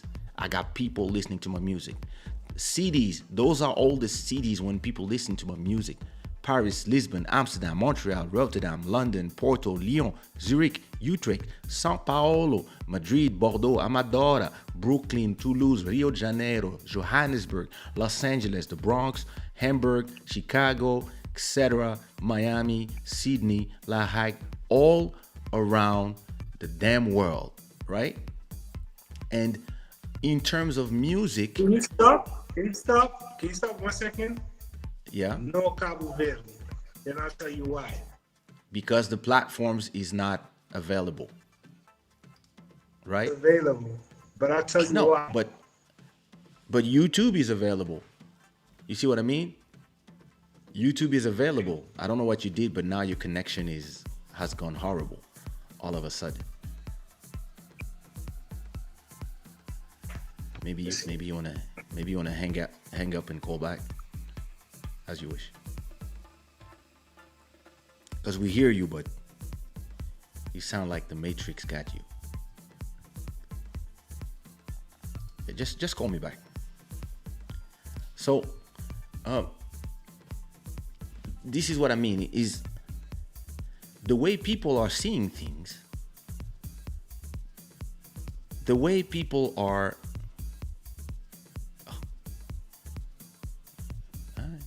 it was here. The way people keep seeing the market, they keep seeing the market locally. And the answers of everybody is, yeah, but people where the market is global. Every day Spotify gets to a new country, and in every country where Spotify is not, YouTube is there. And you can and if Spotify is not there, Deezer is there. If Deezer is not there, Apple Music is there, Amazon is there. Like, you have these marketplaces are doing everything to catch every soul that is living. So we cannot think of the industry the same way as we used to see the industry 20 years ago. The game done change.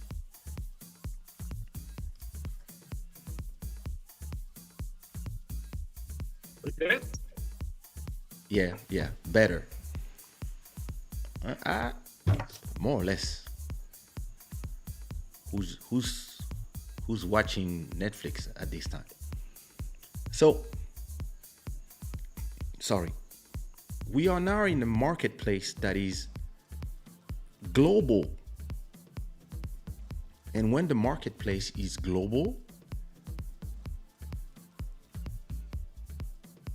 you cannot come up with explanations that are local. Oh, nice. You're back now. Now you're smooth and pretty. So, like I was saying, everybody is coming to me with local explanations when the marketplace is global. Listen. The songs that are banging, on the quad, diamonds, something going on, sexual, have bossa nova, malembe, like, I got all the new songs that are banging all around the world. 200,000 people listen to my songs all around the world every month. This is the map. And most artists, in their head, they just look at the marketplace like, yeah, I have to make it in my street. Where money is not made by selling CDs, the world has gone virtual. Nobody buys things anymore. People don't buy cars anymore because they have Uber subscriptions. People don't buy CDs anymore because they have subscriptions to all these services. People don't buy movies and DVDs anymore because they have fucking Netflix and Disney Plus. So as an artist, all you need to do is reach out to the world. I spent the last 20 years fighting so I could reach out to the world, and I had to send emails, I had to ship my CDs in envelopes and all that stuff. And today, everybody is, they just have to receive a link, they click play, and it plays. And people are still here telling me that, in my street, people don't support each other. Who cares about your street? You can reach anybody who is not. And listen, if you think, they're too big for me, when it's in a marketplace where there's 60,000 new songs per day, it means that there's 1 million guys who are the same size as you or smaller than you. And all you need to do is reach out. Yeah, but they don't do kizomba. Who cares? Go find fucking reggaeton artists in Colombia, in Cuba, in Venezuela, in wherever you want, and tell them, hey, listen, it's the same thing as yours. Just sing the way you sing. Go find people in Brazil, tell them to sing on your kizomba, and then tell them to invite you in their funk and their samba, and create your own marketplace that looks like you. And to me, it is so obvious that I don't understand why it's not obvious to everybody else. Because you're Kaysha. But Done. hey, you're right. I mean, you're right. You just nailed it. You know, you're right. There's no excuses. You're right. The long story short, you're right. Look what Kiera is saying. Make international calls through WhatsApp, that's free.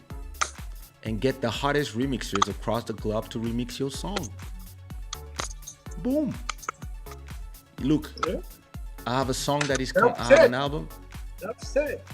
Look, I have this album. I have this single that is coming out. Upcoming, it's coming out. This one tomorrow. Okay, Tire Saropa remixes, right? Inside of this, I got 15 remixes. 15 remixes from people I don't even know where they are, all around the world. And I think I never met none of them. They just, yeah, maybe some of them, they were on this YouTube channel. Some of them, they just follow me and they were like, oh, I want to remix the tracks. And so I'm releasing 15 versions of the same songs. The same song, 15 versions with 15 different beat makers. And all I had to do was put the acapella on Dropbox and give the link to people. And I've been doing this for 10 years. 10 years. And I'm the only one doing it. But everybody records songs, so they have acapellas. They could send the same acapellas to reggaeton beat makers to have reggaeton versions of all their catalog. And then you flood it to the reggaeton market, to the South American market, even if it's in Criollo. This might work. But nobody tries shit. People just complain. It doesn't make sense to me. And yeah, it's just the same way as I'm walking in my street and I'm watching buildings. I'm telling my wife, why this, why that? And she's like, you're not human, shut up. What up, Lee?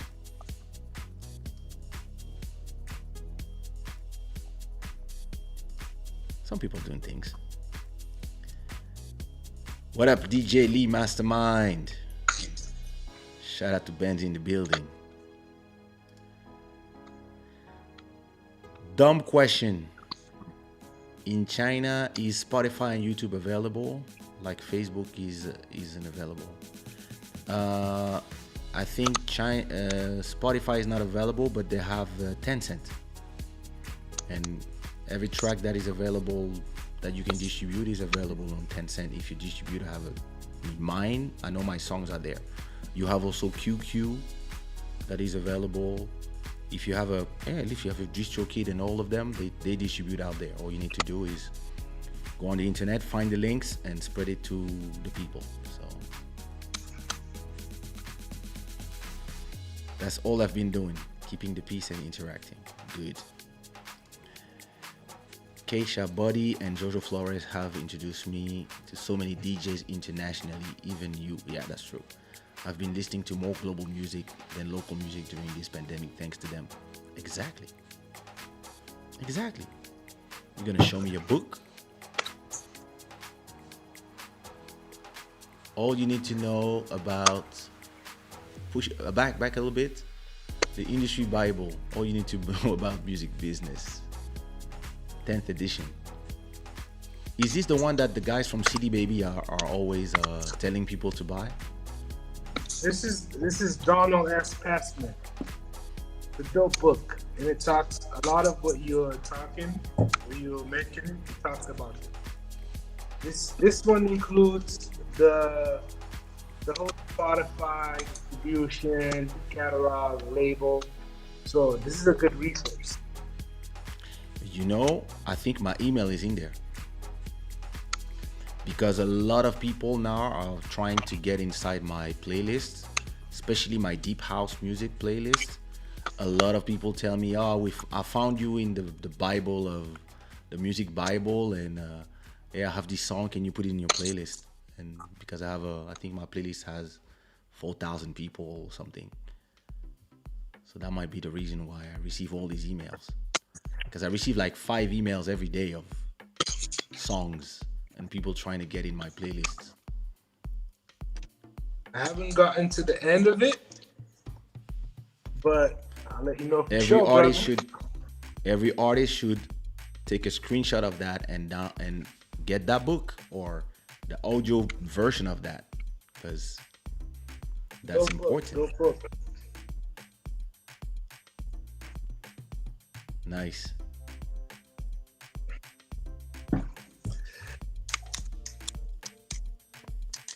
Other folks are reacting.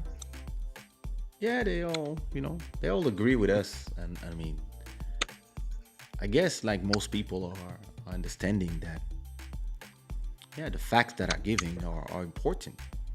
People should really start taking care of their, of. So let me ask you this. Yeah. What do you enjoy? Beat making, singing, businessman? I'm into crypto, man. I'm into crypto and NFT. I'm painting. I'm painting crypto art. Yeah. Actually, I've made a ton of money from Dogecoin. I enjoy making beats. Like yesterday, I made 3 beats. I made 3 hip hop beats. Yo, you should do that masterclass, man. I know. Wow, make it happen, man. You should definitely do that masterclass. I'm gonna show you what I do right now. I got that's what I do. I sell my paintings for Ethereums. Yep. African Family. That's a painting that I did. Yeah. Kanye pissing on a. This is Kanye pissing on a Grammy. Yeah. That's what I've been doing these days. Right? Yeah, that's what I do now these days. I'm painting, and I did everything here on my iPad. So, yeah,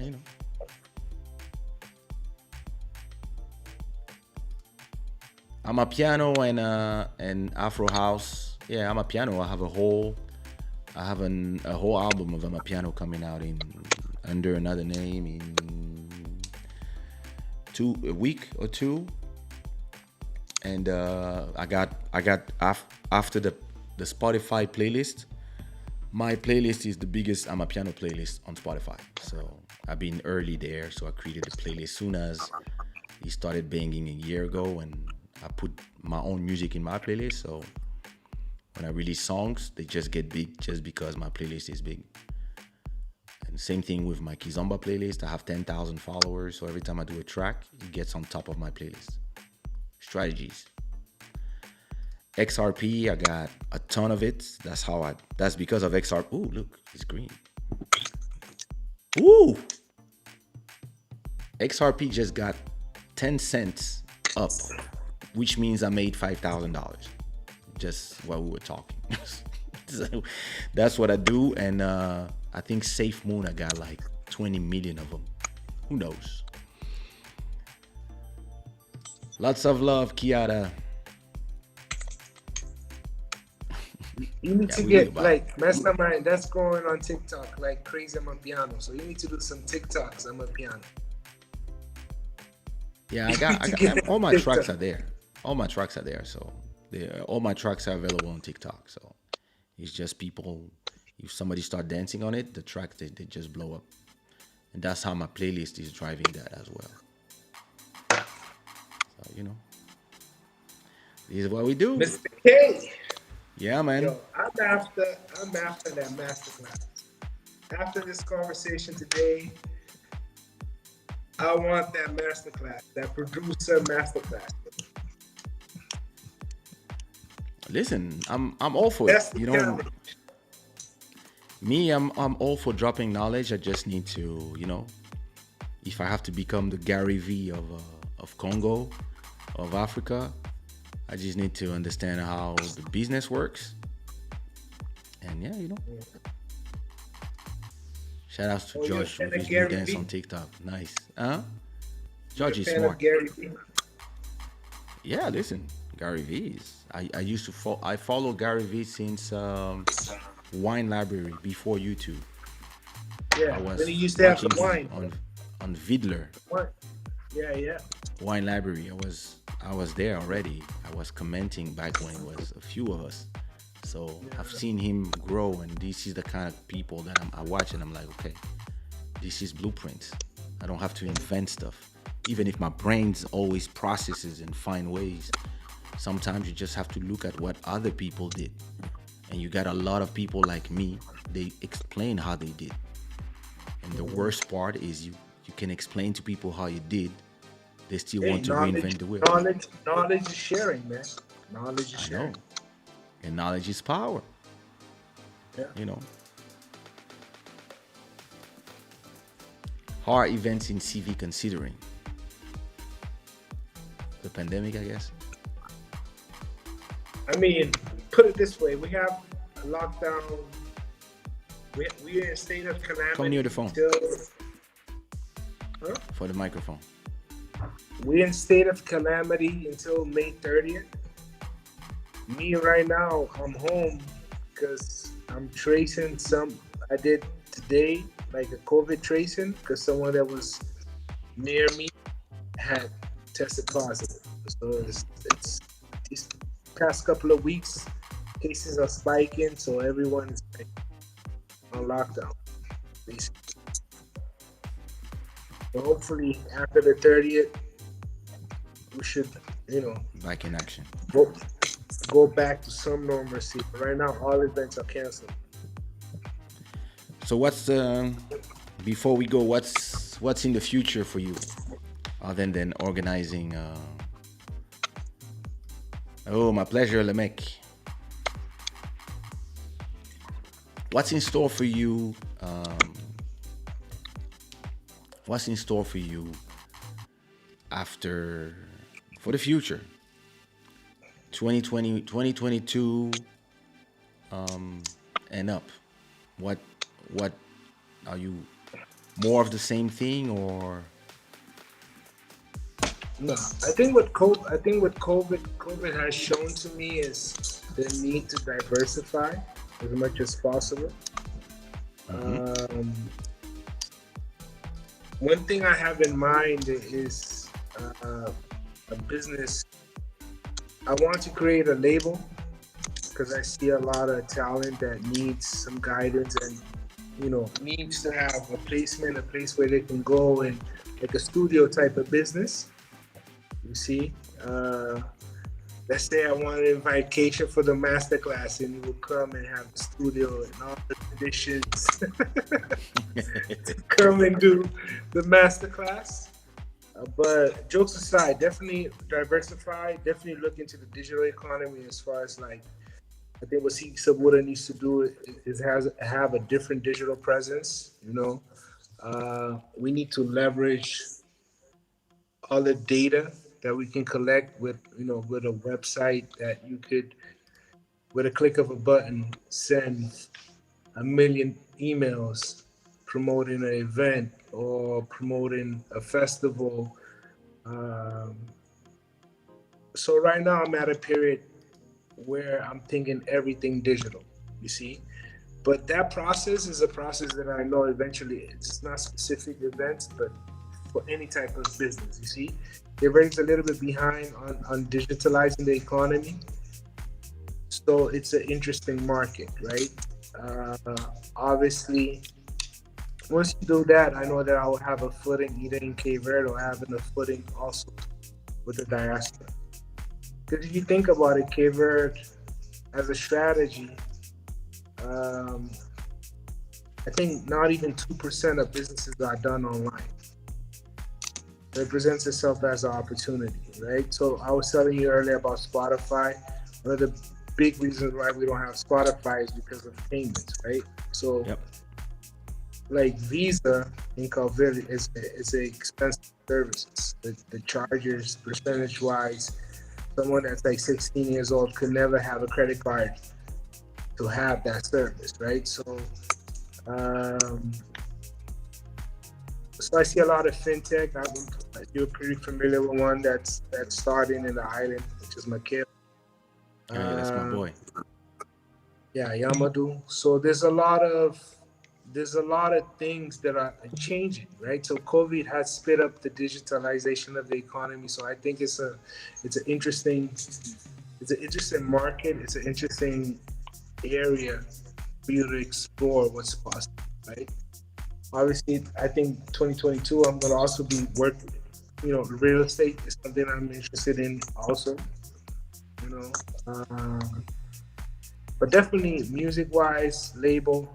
I've seen your other videos. I've seen what you have done as far as, all your years with music, and to have a catalog and to have something that continuously generates revenue is definitely a business model I want to try to as a label owner. That's something I really want to delve into. And produce an EP too, right? So I've been DJ for a long time. I've collaborated with a lot of folks in producing their stuff, but I want to start putting my sound out too as well. And I have access to a lot of artists. A lot of artists have asked me, let's do something, right? So I'm the type of creative that I want to do something when I feel it's right, when I feel like I've contributed to it at a level where it's good enough for me to put out. So I think that could be good, but that can also be, holding me back a little bit. But I think with COVID, I'm at a mindset where I need to push things out. COVID is like the big reset. Exactly. So this is really the time to rethink oneself. Like something I've been telling to Bodhisattva a lot was like, and artists in general was like, just understand that everybody was making music towards the goal of selling a lot of shows. And look how even our biggest stars, they just got locked out of their main revenue source. Yeah. Everybody, whether you a small person making 400 per show or one that made 10K per show, it was closed for everybody. So, and those who were big enough to generate revenue from their YouTube channels, their revenue from distribution, if they own their catalog, they were fine. But they still, depending on what were the investments, they still went from making, I don't know, from the biggest one, who made like, I don't know, 15K per month or 20K per month, went from that to making 6 or 7K a month. No, even and if they're pop artists, even massive pop artists. Listen, even somebody who make 500,000 a month, maybe he has an investment, just bought a house for 8 million, and he was supposed to pay like 50K per month with the bank, whatever, and all of a sudden, no revenue. I know. I have a friend. He's not in music. He's in business. He's my good friend. We went to visit the house together, and he bought the house for 700,000 a year ago or something, and he just sold it, and he never put a foot in the house. But hey, somebody wanted to buy it for 900,000, and he was like, I need the money. So I don't live in Portugal. This is secondary house for me. Listen, I'll just buy something else in 2 years. Right now, I'd rather take that million and invest in my business in Africa, because in Africa, there's stuff to do. There's whatever, things are open, etc. And this is crazy. because 2 years ago we were celebrating that house, but all of a sudden the big reset arrived, and look, most artists that I know are depressed, and a lot of them, they went back to the streets, to construction, to whatever they were doing before their mama's house, because they went from, and that and this is also a lesson for those who were looking at other from up there, those who just got famous like last year or 2 years ago, 3 years ago, and when you would ask them for featuring, they were like, who you? All of them, they're out of a job as well. And who had economies is okay, but even with economies, listen, I know I have friends that they had like, they own 2 apartments, they have money, they're good. But even them, they told me, I'm broke. I'm in the red. I got 2 apartments, but they're empty. Because the people who were in my apartment, they cannot pay the rent. So the apartments are empty.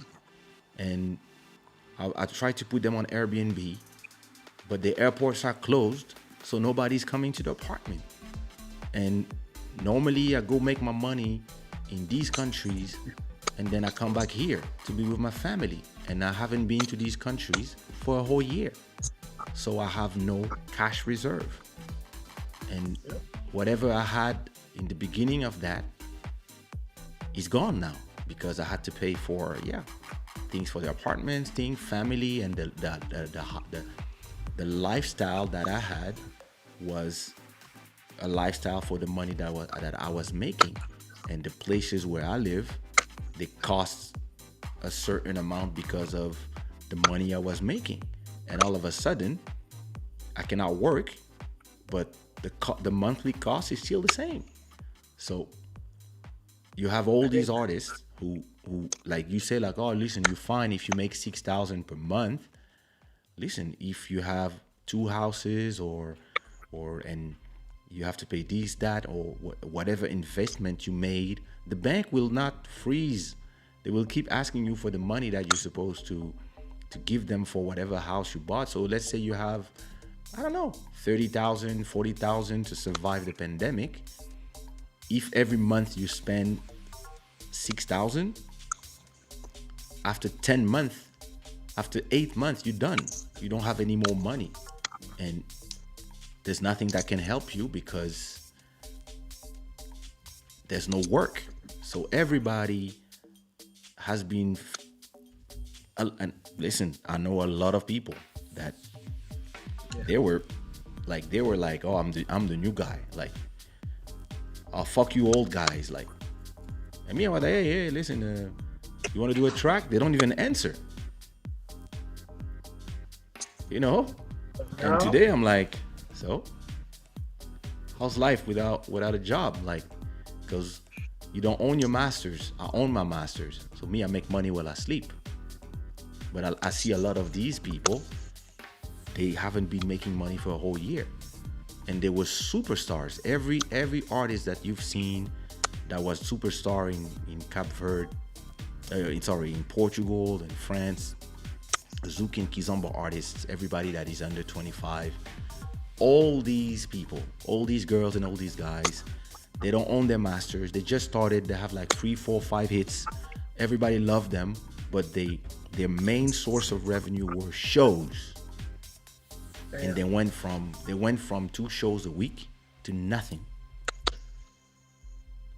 Yeah. So this is the moment where you have to ask yourself questions of, okay, what do I do when things are open? How do I do it differently? How do I make sure that if the Indian variant makes everybody go to lockdown again for 6 months, how am I getting ready? And me, when they tell me, what did you do? Like, I was making live videos on YouTube. But does it pay you? Say, yeah, listen, yeah, make pays the rent, pays for food, pays for whatever I need, Uber Eats, whatever. I'm good. And plus, I have a Spotify plays and whatever. And they're like, "Oh, I'm gonna do that." I was like, "Well, I built this catalog in 20 years, so you're gonna need a lot of time to do 500 songs." And because you guys believe that every song has to be a little gem and you have to polish it and have to release with a video, whatever, me, I've been releasing songs every week. I don't do videos, I don't care. I do songs, I feed the algorithm, I feed the beast. And whenever I have a song that has some nice plays, that's when I shoot a video. The rest of the time, I don't care. You guys make videos because you want to be on Mais Kizomba so that you can go sell shows. There's no more shows anymore. So your whole business model is fucked. So now everybody's asking themselves, fuck, what are we gonna do? And the worst part is that all these artists, they have millions of followers on YouTube. And those are the people who should not be like me, talking to 20 people live at night. I mean, there's been how many people do we have tonight? We had 800 people. So still had but if these guys were live, they would probably have 100,000 people. You know? And they don't leverage the platform. yeah, they don't understand what they have. They don't understand. Listen, you know what? Sometimes I think about when One Love, Question My Heart, Fiona, Something Going On, and all them songs came out. If you had, we had social media, no YouTube. We had just MySpace. We had no YouTube. We had no Spotify. We had to bring CDs with us. So if I could have a bag with 300 CDs, that's all I could sell in a night after a show. So at 10 euro a piece, that was 3,000. And today, if I had like the success of those songs today, I would have, first of all, millions of followers, and I would be live in front of 5,000 people, 30,000 people watching every episode. Plus, I would make probably 10K from Spotify alone. Just from after every show, I would tell people, yeah, find me on Spotify, see me on Club Shada. Listen, the brand power I had at that time, the things that I would have done today, and I see all these guys, they have that brand power today, and yeah, they go live on Instagram and they tell people, hey, what's up? And I'm like, oh my God, what a waste of money. But you know, to each their own, eh? but I think with you, I think what you have established as far as your longevity, and you still relevant. I think that's the beauty of it, to be honest, right? Because I see you 10 years from now, you still being relevant. You see, so I think that's the beauty of it. Because I mean, the music business has like an expiration date. An artist has an expiration date, especially if that artist doesn't have the foresight or the I think first is the willingness, the hunger to learn, right? So Reinvent yourself. Exactly, to reinvent yourself. I don't see a lot of artists from your period or your era that are still relevant today, right? I mean, we had 800 people today, right? I come from the future, bro. You come from the future, indeed, my brother. You do, you know, and you're still relevant. Like the And choices. Exactly. You know, like, do you remember this guy? Oh, I forgot what's his name. There was this guy. He made that huge song in 5 summers ago. It was like the song.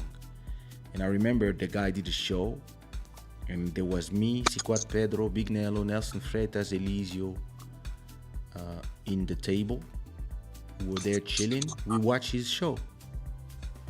After the show, comes out of the stage, and there's no way that he doesn't see us, because we are on the big VIP table on his way to his table, that they give him the other table. And so we are that at this point we all are in our 40s. We probably 41, and yeah, we are the OGs. So we all believe that the kid's gonna stop and just say, hey, Cortez, like, yo, it's a pleasure. Like, I listen to you. I grew up listening to you. Like, you don't need to leak ass. Just pay your respect to the people who paved the way for you. And we just believe that, yeah, he's gonna pass by. And I remember he was on stage, and we were like, oh, listen, he's still some work to do, but listen, he has the song of the summer. And I was like, in my head, I was like, yo, like, I would do this if I was him. I would do that. I would come and congratulate and just say hi to everybody, just respectfully. You don't need to, and even ask for us, like, is there a possibility to keep in touch? So, maybe do a song. Listen, you have the number one song of the summer. Of course, we are all bloodsuckers. We're gonna do songs with you. This is the moment when you can ask the OGs to give you clout. And then you add, with the 6 of us, you add 6 new possible bangers to your arsenal. Sure. Him and his manager. And that's where I'm like, so if you don't do it, your manager should tell you, hey, yo, let's stop and say hi to the guys. And him, his manager, and the other guy who was on stage with us, they just passed in front of us in a, this is us now. They look at us, but they're like, and they just passed. We're in the I building. look at Nelson, I look at Freitas, and I told him 6 months. 6 months. And Big Nello said, yeah, 6 months. And 6 months later, yeah, he made a lot of he made money from the song because the song was really big, so he made a lot of shows for 6 months, and then it just disappeared. Because instead of doing what I would have told him if he talked to me, I would have been like, yo, bro, hit the studio now while your name is big. You have a possibility to grow a brand. Go create clones of this song. First of all, you need at least 2 free, plus a bunch of other types of songs, and then go ask everybody that you can, that is big already, that have names. Go do tracks with them, because that's what people do in the US. When J Balvin arrived, he did songs with everybody. Every fucking body called him for featuring, and he was here, present, and he made money. And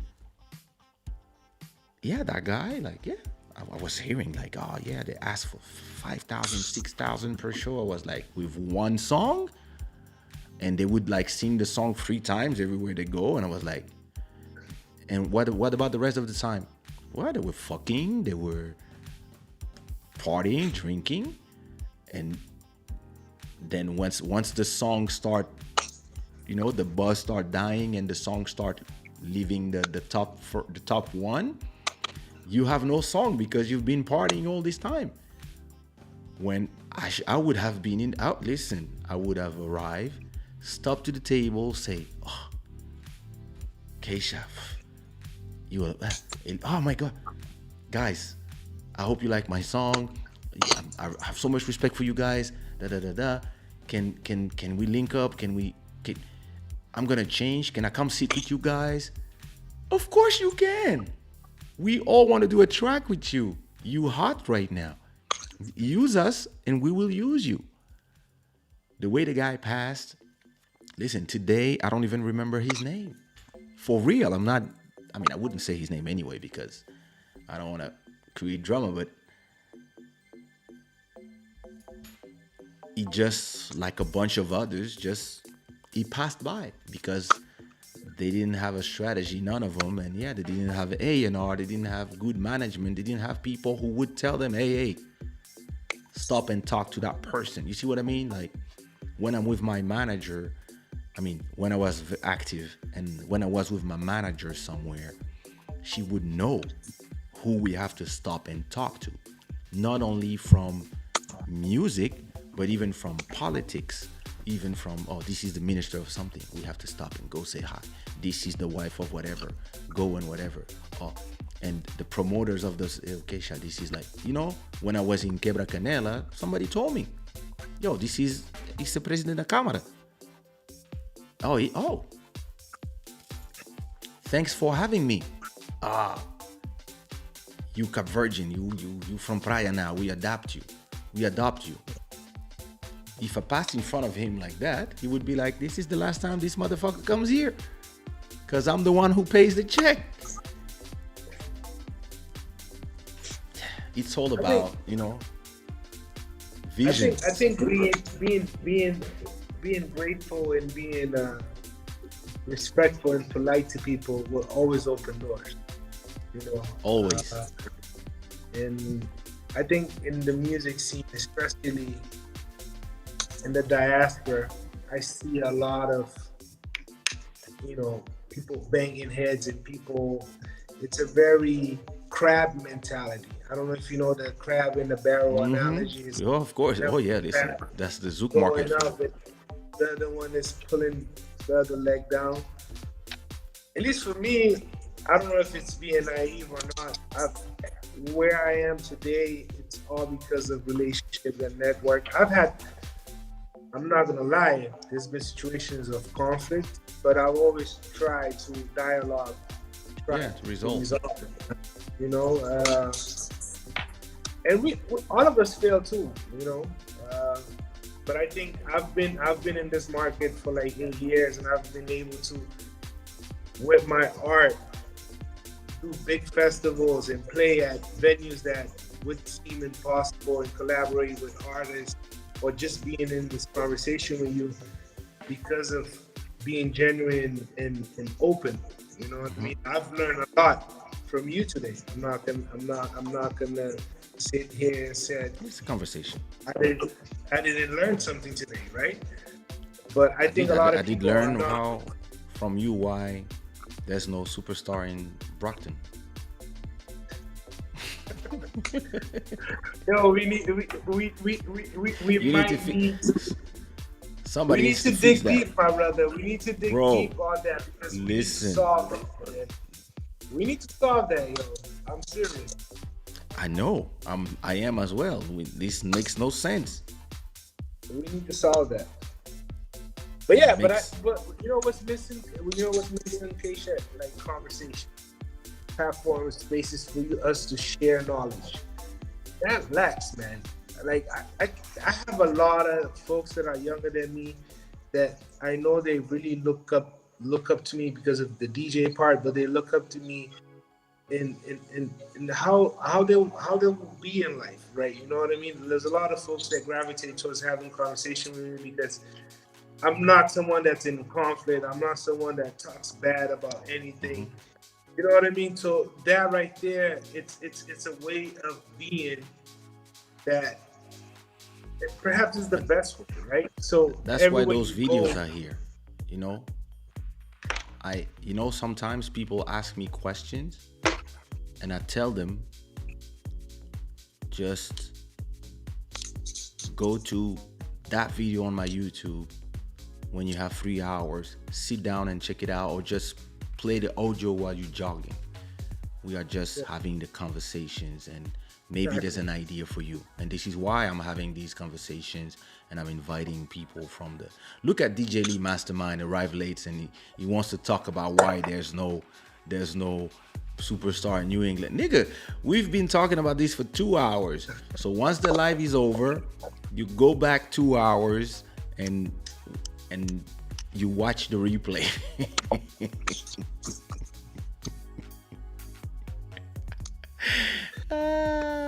Mr. Mastermind. It's the mastermind. And listen, Yo, bro. I just want to give a shout out to Yeah, go the ahead. Lights Out. Yeah, They, you know, they did amazing work. they did. Uh, They did. when, you know, I remember in Lights Out, when I was coming up, they've always supported me, and I've DJed with them before. I mean, all of them, you know what I mean? Gallus, Mastermind, Lefty, uh, Yeah. Baby D, ABT. Greash, uh, and Orlando too. Orlando was the first club, because I was doing mostly house clubs Yeah, yeah. before. So he was the first one to really open the doors to the Cape Verdean crowd. And today we're partners, you see. So Orlando is one of my partners in the Beautiful. US whenever we do Yeah, I know something that. there, you know. I And saw it you goes show back me. to that whole thing of being Connections. open, network, you know. He's someone, I was talking to him yesterday for like 2 hours. You see? I have to call him. Been a while. Yeah. So you see, so that's what I say, you know. A smile and being genuine will open doors, brother. I do. I know. I know. Listen, my whole career has been networking. All the doors that I never had to punch through a door. I always had doors open because right time, right place, and right attitude, and being open to change, being open to becoming another version of myself, and even my music. Like when people were telling me this is Kizomba, you're the king, or when people were telling me this is Zouk, I was like, okay. To me, it was hip hop. But then I arrived somewhere else, and people were telling me, "Oh, you're the king of Kizomba." In my head, I was, "No, this is Candy Zouk. This is Ghetto Zouk. This is R&B Zouk."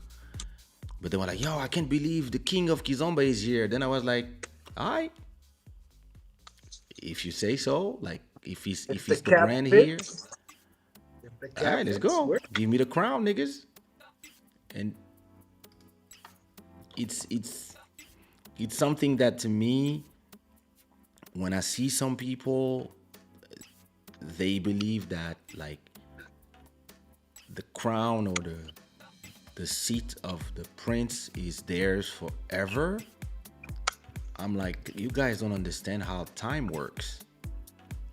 While you have your moment, it can be 10 years, 15 years, 20 years. You have to use that moment to build what's gonna be next. Because whatever you do, you're not gonna be new forever. You're gonna be new one time. Somebody's gonna be excited to come at your show 3 times. After that, they have options, they have kids, they have husbands, they have stuff to do, they have a work. And now they will come maybe if they have nothing else to do, or if whatever the reason, things change, things evolve, and you have to be able to evolve. You have to say to yourself that this hit might be the last. And if you're lucky like me to have more than 10 classics, it still doesn't mean that you're gonna be doing shows forever. I'm a guy who was making 3 shows a week for years. In 2020, 2021, I did 1 show. But because back in 2003, I started building what I have today, it's fine because, yeah, there's been pandemic. Yeah, let me go on YouTube. What was that moment for you? When was the moment that you clicked and you was like, this is what I have to do? 2007. One conversation with DJ Valdo, and DJ Beleza, because I had both of them selling my shows in Portugal, and I just did an album, Forever Young, and to me, Forever Young was my best album musically. Great album. Great album. Thank you. And to me, it was my best album in terms of sonics. I took the time to make more harmonies. I took the time to sing better. I took the time to take singing seriously. And even in terms of music, I really did. Even the music videos, like I really had a solid album, and the quality of the song step up. And I have these two guys explaining to me, yo, there's no song that stands out from the album. And I'm like, yeah, of course, because they're all on a certain level. Yeah, but people are saying that there's no hits in the album. And I was like, what you mean? What about this? What about Yes You Can? What about Be With You? What about all these songs? What about the Afro House? I was one of the first guys to sing on an Afro House with It's Beautiful. And they were like, yeah, but people want you to sing, bro. You have to sing the kizomba. You don't have to do up-tempo. And I was like, you guys don't understand shit. And I was pissed off after that conversation. And then I realized that every time I remember doing a show in Cape Verde, I went with Beleza. We did Cockpit, we did Mindelo, we did all these places. And after every show, it was like, promoters are asking you to stop singing Afro House. And I was like, wow, I just sing one song in the middle of the show just to put some energy. Now they're asking you to just the kizomba, like keep it, just sing all the hits. And I was like, nobody understands me again. Fuck. And it's 10 years, 15 years later, everybody's doing Afro House. The same guys. They're like, oh yeah, Afro House. Like, Beleza just released an Afro House compilation. Valdo plays Afro House. I'm looking at them like, you motherfuckers. And it created a frustration in me. And when frustration arrives to me, my brain is like, okay, solutions. And I was like, okay, I guess I arrived to this point where anyway, wherever I go, they will ask me to sing, Question My Heart, Something Is Going On, Be With You, One Love, Fiona, Motema, and whatever. And actually, that's gonna be my show, and I could put diamonds in there, luckily, but I guess, yeah, I have the show. I have the legendary songs. Most people dream to have one legendary song. I got like 10 of them, because if you add the French ones on other markets like Love de Toi, Bien Plus Fort Que Mes Mots, On Dit Quoi, Bounce, like once you have all the legendary songs already in the hearts of the people, there's no space for more. So, and then I read an interview from Andre 3000, explaining why he stopped rapping. And he was like, yeah, my mission is complete. And then I read another interview from Dr. Dre, why he's making headphones and what he's not doing the detox. And then he was like, mission accomplished. I reached the top already. Like, there's nothing else I can do after what I did other than going down. So instead of going down on this level, I beat the boss. It's time for me to go to the next level. Let me do a set headphone companies and sell it to Apple and made $1 billion. And then I just was like, damn. I reached the top 10 times. I beat the fucking boss 10 times. What am I doing here? What am I doing with all these guys? And like, what? Am I gonna be competition with George? Am I gonna be competition with all the kids that are coming when I'm 40 and they're all 20? Wait a minute. Who did George Banger? Fuck, it's me. Who did Nelson's Bangers? Damn, it's me. See what Pedro? Oh shit, I'm doing bangers for them. But what am I doing in the market with them? I'm done here. I have nothing else to do here. Like, I'm Ronaldo. I've been Ronaldo for 20 years. What am I doing in the field with the other players and the younger players when I should buy the fucking stadium? I should buy the team. I should pay them to play. I love playing. So I'll come to the field from time to time, play with them, but I have to make the same money they make without playing. And I start working on that in 2007. I start releasing singles. And one day I receive a tweet from somebody on Twitter. One of my sushiraw soldier told me, hey, if you make remixes like back when Teddy Riley and Pete Rock used to always do remixes, I'm the first to buy. And I was like, ding! I went to all my albums, start bouncing acapellas, put them online, put them on Kaysha.com, and I had an special address, and I start putting remixes, and I start doing remixes and remix singles. And back then, digital was not where we were making money. We were making money from CD sales and shows. And I remember I went to this website called Zimbalam, and I put a few songs in there, a few singles. I was like, oh, I'm gonna put some remixes, some stuff, some compilations.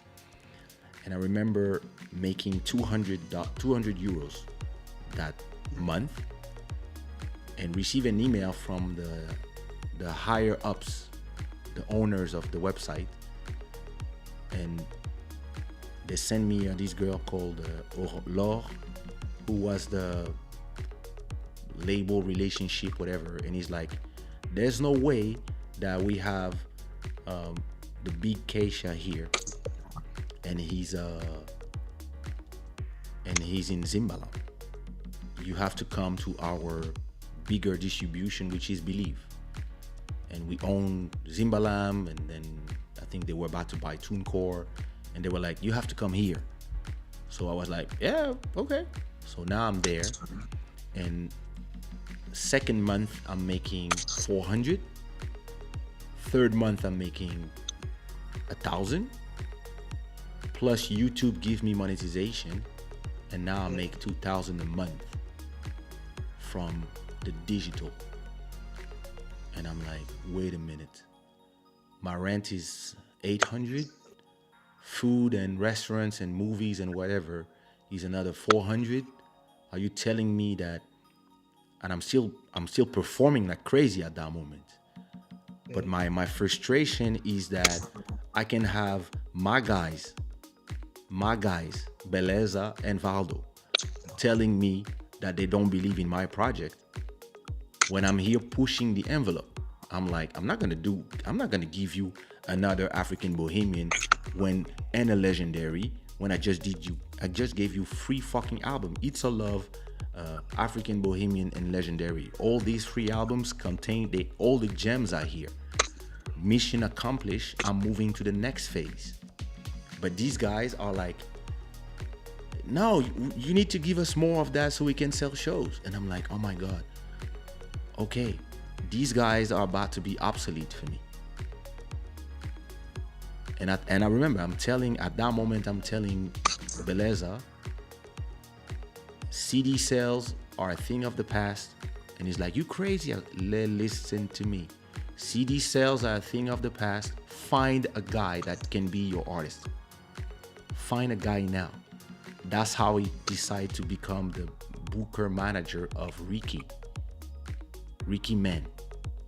Boy at the time. And that's how he started working with George. So another thing that I'm in the shadows making those guys evolve themselves. And but then I'm like, this is the solution to my frustration.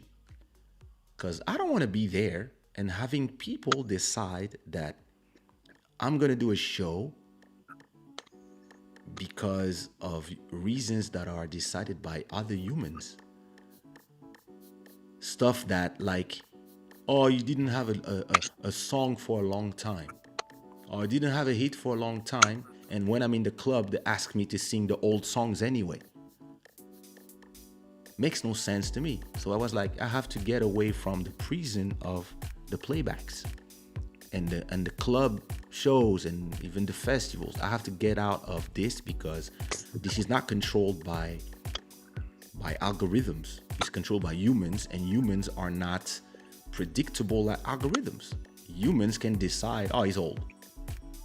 And me, I was like, Algorithms were showing me that, hey, if I put videos inside of YouTube, YouTube spits money. If I put songs inside of Spotify and Apple Music and Deezer, they spit money out to me. And they make me relevant to the people that they decide are relevant to me, other than trying to be in the market and doing music for the people of the market. Because the people of the market can move on from you, where Spotify will find people for you. And then it's funny because then I start building something, and all this time I keep hearing people telling me, oh, too bad you retired. And I never made more music than today. And I never made more money from my music than today. I make more money today than when I was doing shows every day. But people keep telling me, too bad you retired. Oh, when are you coming back with music? Every day I receive that. But instead of frustrating me, this creates to me, well, listen, those 200,000 people that are listening to my music, they know I'm alive, they know I exist, and they consume my music. And if you don't know that I'm still active, it's your problem, it's not mine. I'm gonna keep listening to the kids, the new kids. It's their time, and it's their time to shine, and I'm happy for them. And I'm even more happy for them because I make fucking beats for them. So while they're shining, I make money from Judge, I make money from Nelson, I make money from C4, I make money from Blaya. All these people have songs and songs and songs for everybody. So me, I was like, yeah, I mean, I don't need to pretend that I'm 20 years old and play with the 20 years old. Let me go find out where is the real money. And then, I realized the real money is in the shadows. The real money is in YouTube. And the money from the future is in NFT, crypto, all these places. So I have no place trying to do what I used to do 25 years ago. Listen, when I was 18, that was in 1992, first show. I'm 47. I'm not gonna be here trying to pretend that I'm doing my first show. I'm not interested in that. I'm interested now in being a landowner, owning the stadiums, paying the people, having a place where people can perform, building a platforms online. Listen, I have a place where people now, a year ago with the pandemic when these started and we start having these conversations, I used to call people to come. Now I receive messages from artists, radio personalities, and people that are like, yo, hey, listen, I love your podcast. When do you invite me? This means something. It means that, when I'm looking at the Joe Buttons, the Joe Rogans, I'm like, I could do that because content is king, data is queen. I dance with the queen very well, and I create content.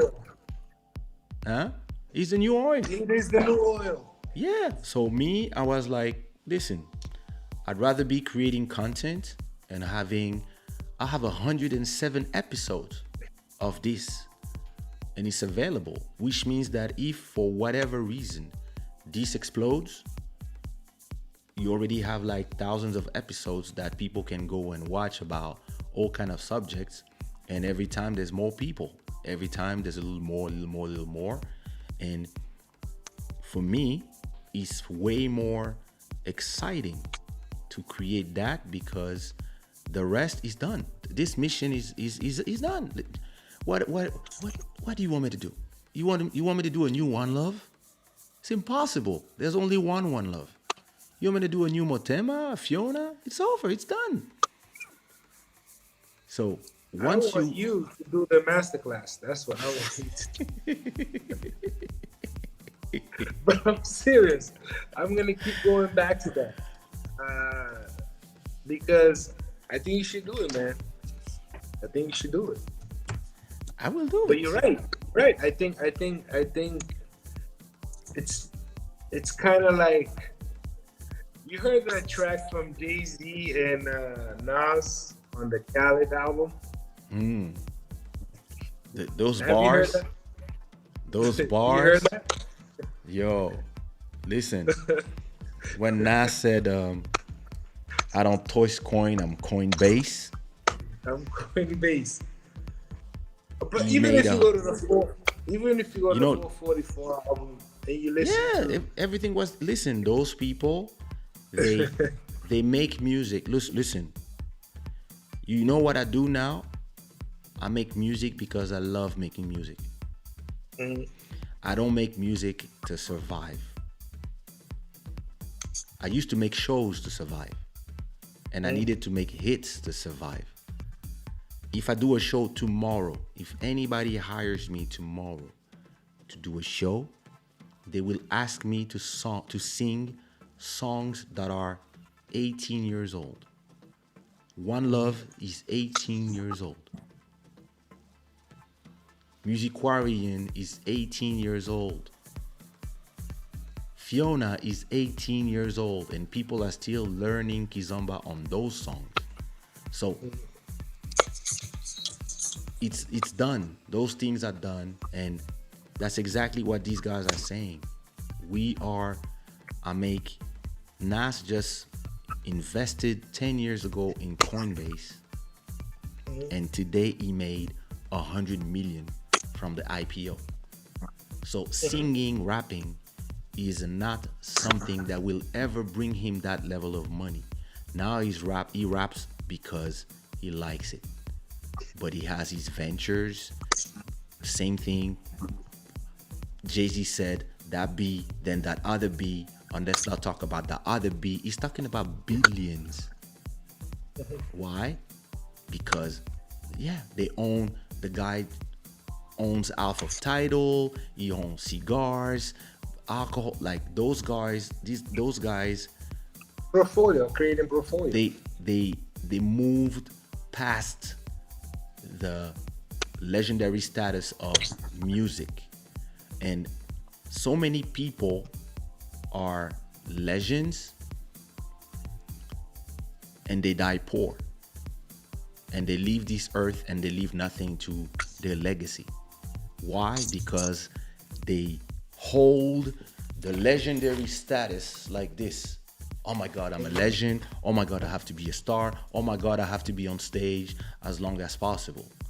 But then when they're gone, yeah, it's just the music that is there, and their offspring are with nothing. Those guys,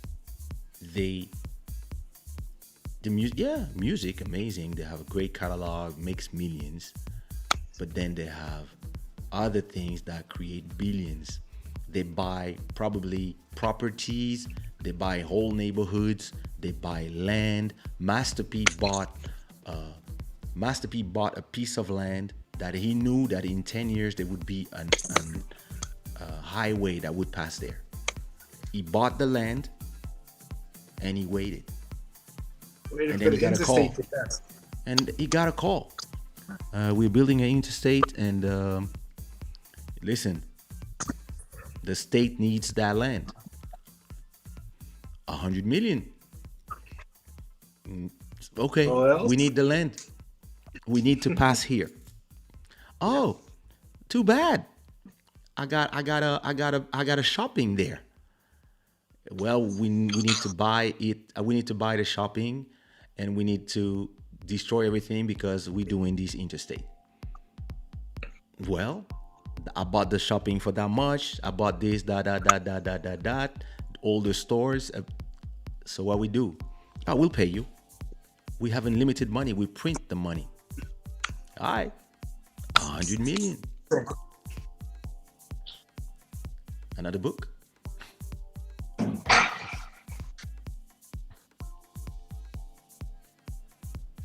This is for you, brother. I don't see.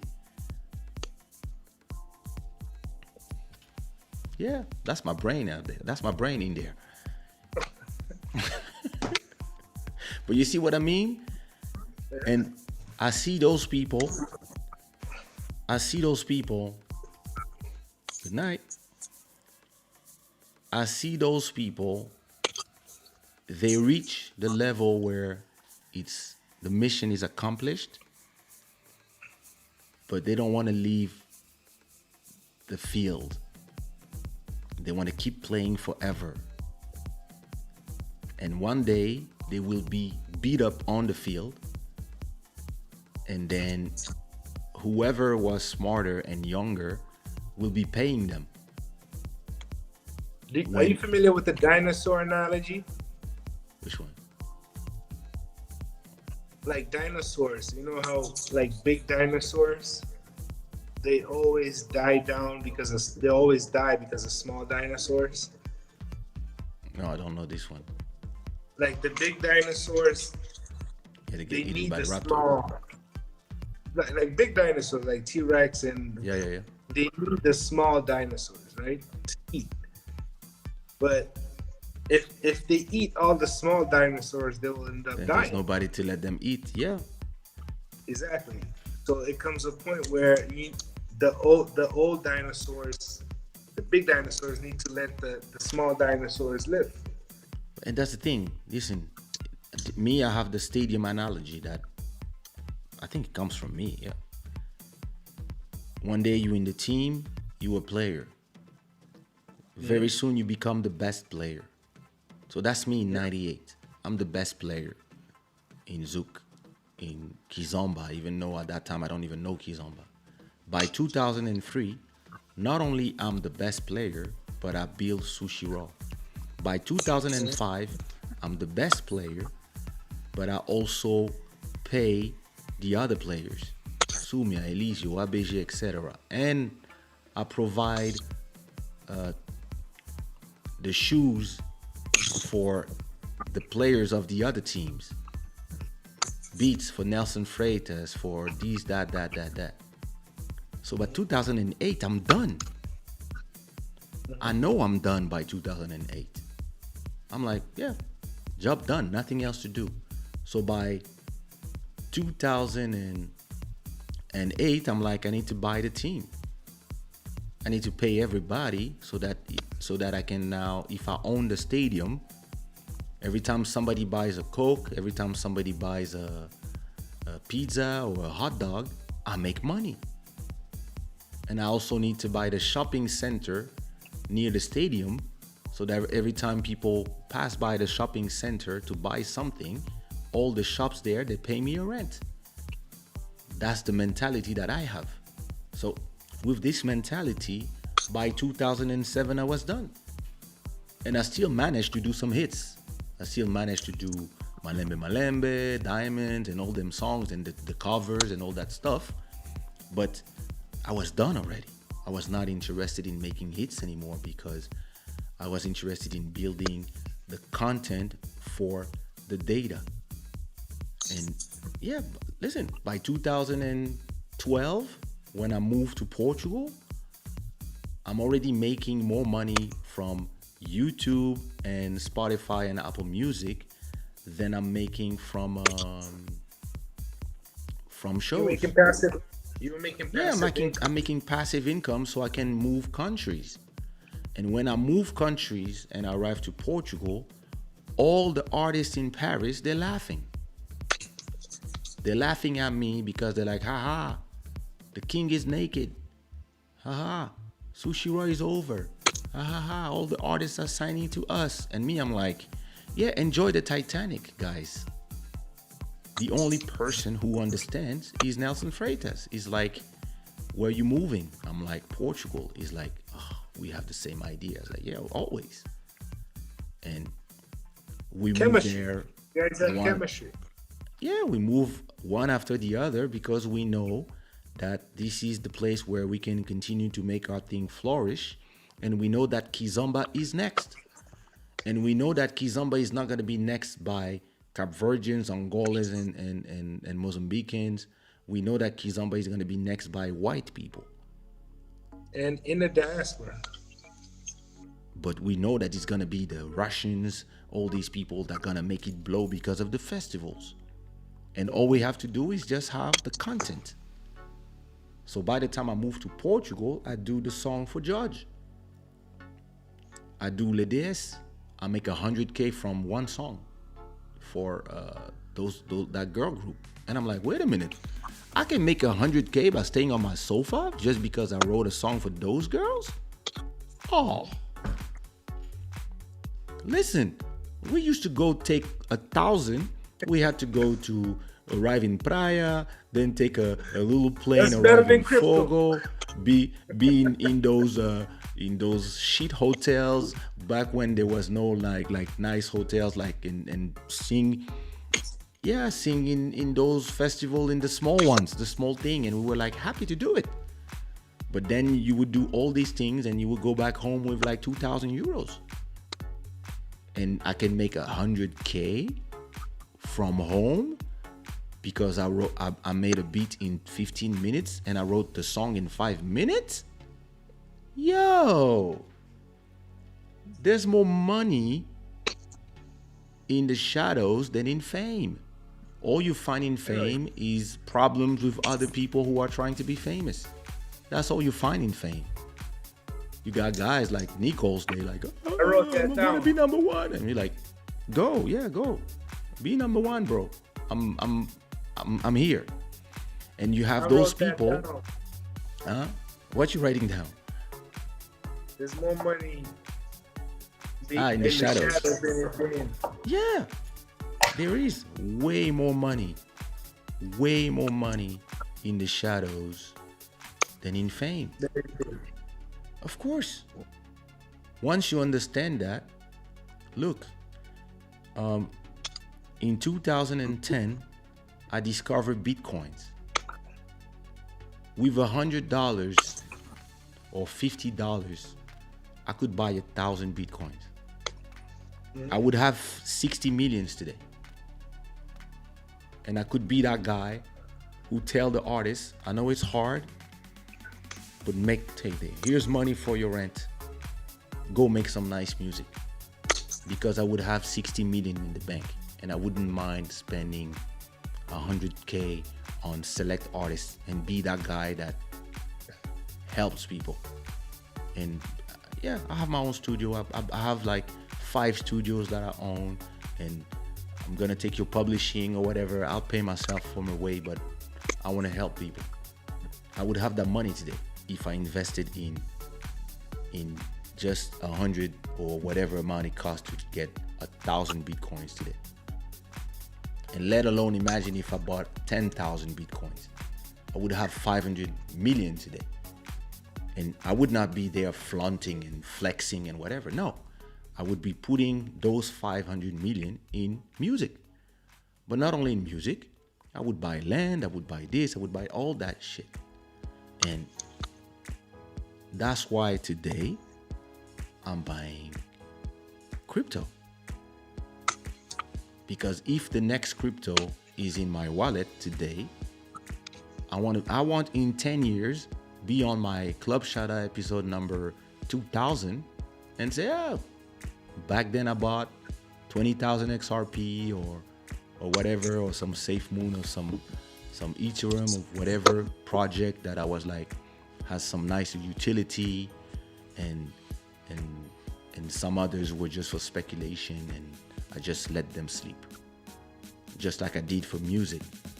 And now, yeah, I can build a hospital here, I can do this there, I can have a fund for artists, I can have that, I can do something that counts, because everything else I did already. It's boring to me. You have no idea how making hits is boring to me. I make hits while I sleep. It's boring. Like I can make a beat now with my phone. It's not something that is new for me. I was making beats when I was 10 years old.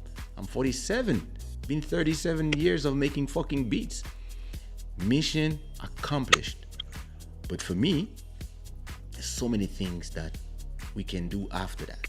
There's so many things that we need in this industry that nobody will bring, because most people, when you speak to them, you realize that their brains are limited. And listen, I should be sitting with the Zuckerbergs, and it's not from me. I got this guy from New York, a friend of mine. He was telling me, "Kay, you should be sitting with the Zuckerbergs, the Vaynerchuks, the Tim Cooks. You the type of guy who you should be sitting with those guys, because those are the people that you wouldn't be bored with." Because when I speak with other artists, I'm telling you the truth, without being, it's 5 a.m. so I can talk. But when I speak with other artists, it is boring because they are not smart. Like, I feel like that's why I walk with businessmen that have a lot of money, not because of their money, just because when we speak, sometimes they surprise me with, when I tell them, "Hey, I would love to go to Congo, talk to the Office of Tourism and tell them, hey, fund me this trip with my video crew, and I'm gonna do a video and I'm gonna show the beauty of Congo, and it's gonna cost you 10,000 to finance the whole thing, and I'll make some nice songs, and we're gonna do something that the government can use, etc., etc." And those guys, because they are on a higher level of business thinking, they tell me, "I know this, and such from these 10 countries. What you should do is this idea, write this in a nice PDF as a dossier that I can present to my 10 guys, and what we do is we go talk to 10 countries, and instead of doing just this with Congo, you do a road thing, and you get like a funding of 300,000 to create a beautiful movie of you walking around and singing and showing the beauty of Africa." And I'm like, oh, that's why I like to walk with people who have more money than me, because sometimes, because I know how to count until 500, I speak to artists that only know how to talk until 30. But my guys, they know how to count until 1,000. So sometimes I'm like, yo, damn, I didn't think about that. And that's why my guy from New York was telling me, yeah, you should sit down with the Vaynerchuks and the Mark Zuckerbergs, because those people can understand your brain, because you keep talking to people who, yeah, it's great to be the most intelligent people in the room, but you never learn nothing. And you, most of the time, when you talk to your guys, you're frustrated. Like when I was talking 15 years ago with Valdo and Beleza, they were frustrating me. I was I think what you said about the guy from New York, I have a guy from New York that said the same thing. Is it Mr. Alexander? No, his name is Peter. Oh, okay. Yeah, but that's my boy as well. This is the type of guy. You see what I mean? Yeah. Don't worry, it's coming. Don't worry. But you see what I mean is this thing where at a point you have to start understanding what is your place in this world, and instead of looking at the world from the eyes of other people who are gonna be like, sometimes I remember like one time it was Nelson Freitas. He was talking to some other artists, and those artists were like, damn, like, I feel sad for Kaysha. And Nelson was like, why? Yeah, but all you guys are like the same generation, and you are killing it. C4's killing it. Like, everybody's killing it. I mean, especially you, he's your boy, you killing it. And yeah, he's not doing all these festivals and whatever. And Nelson said, Kaysha makes more money than us. Like, what you mean? We don't see. He doesn't. And Nelson told you, I learned all my shit from Kaysha.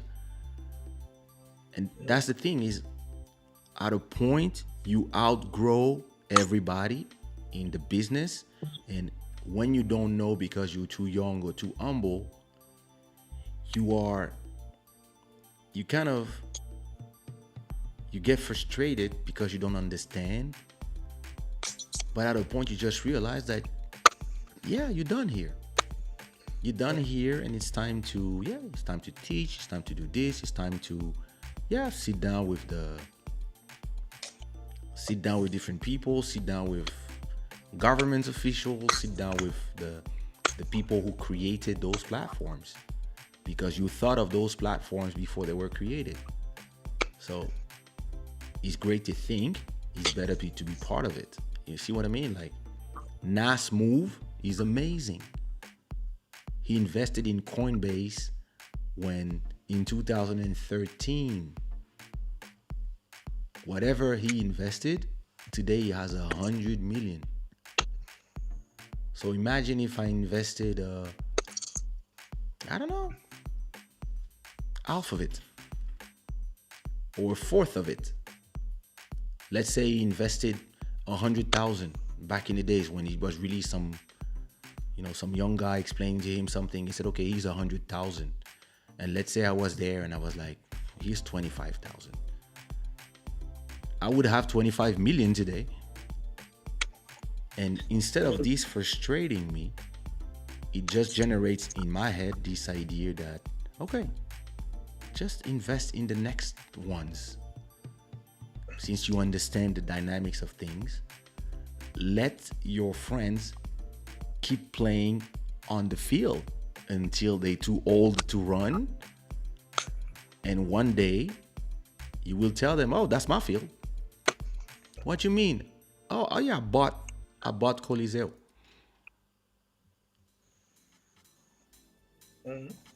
Yeah,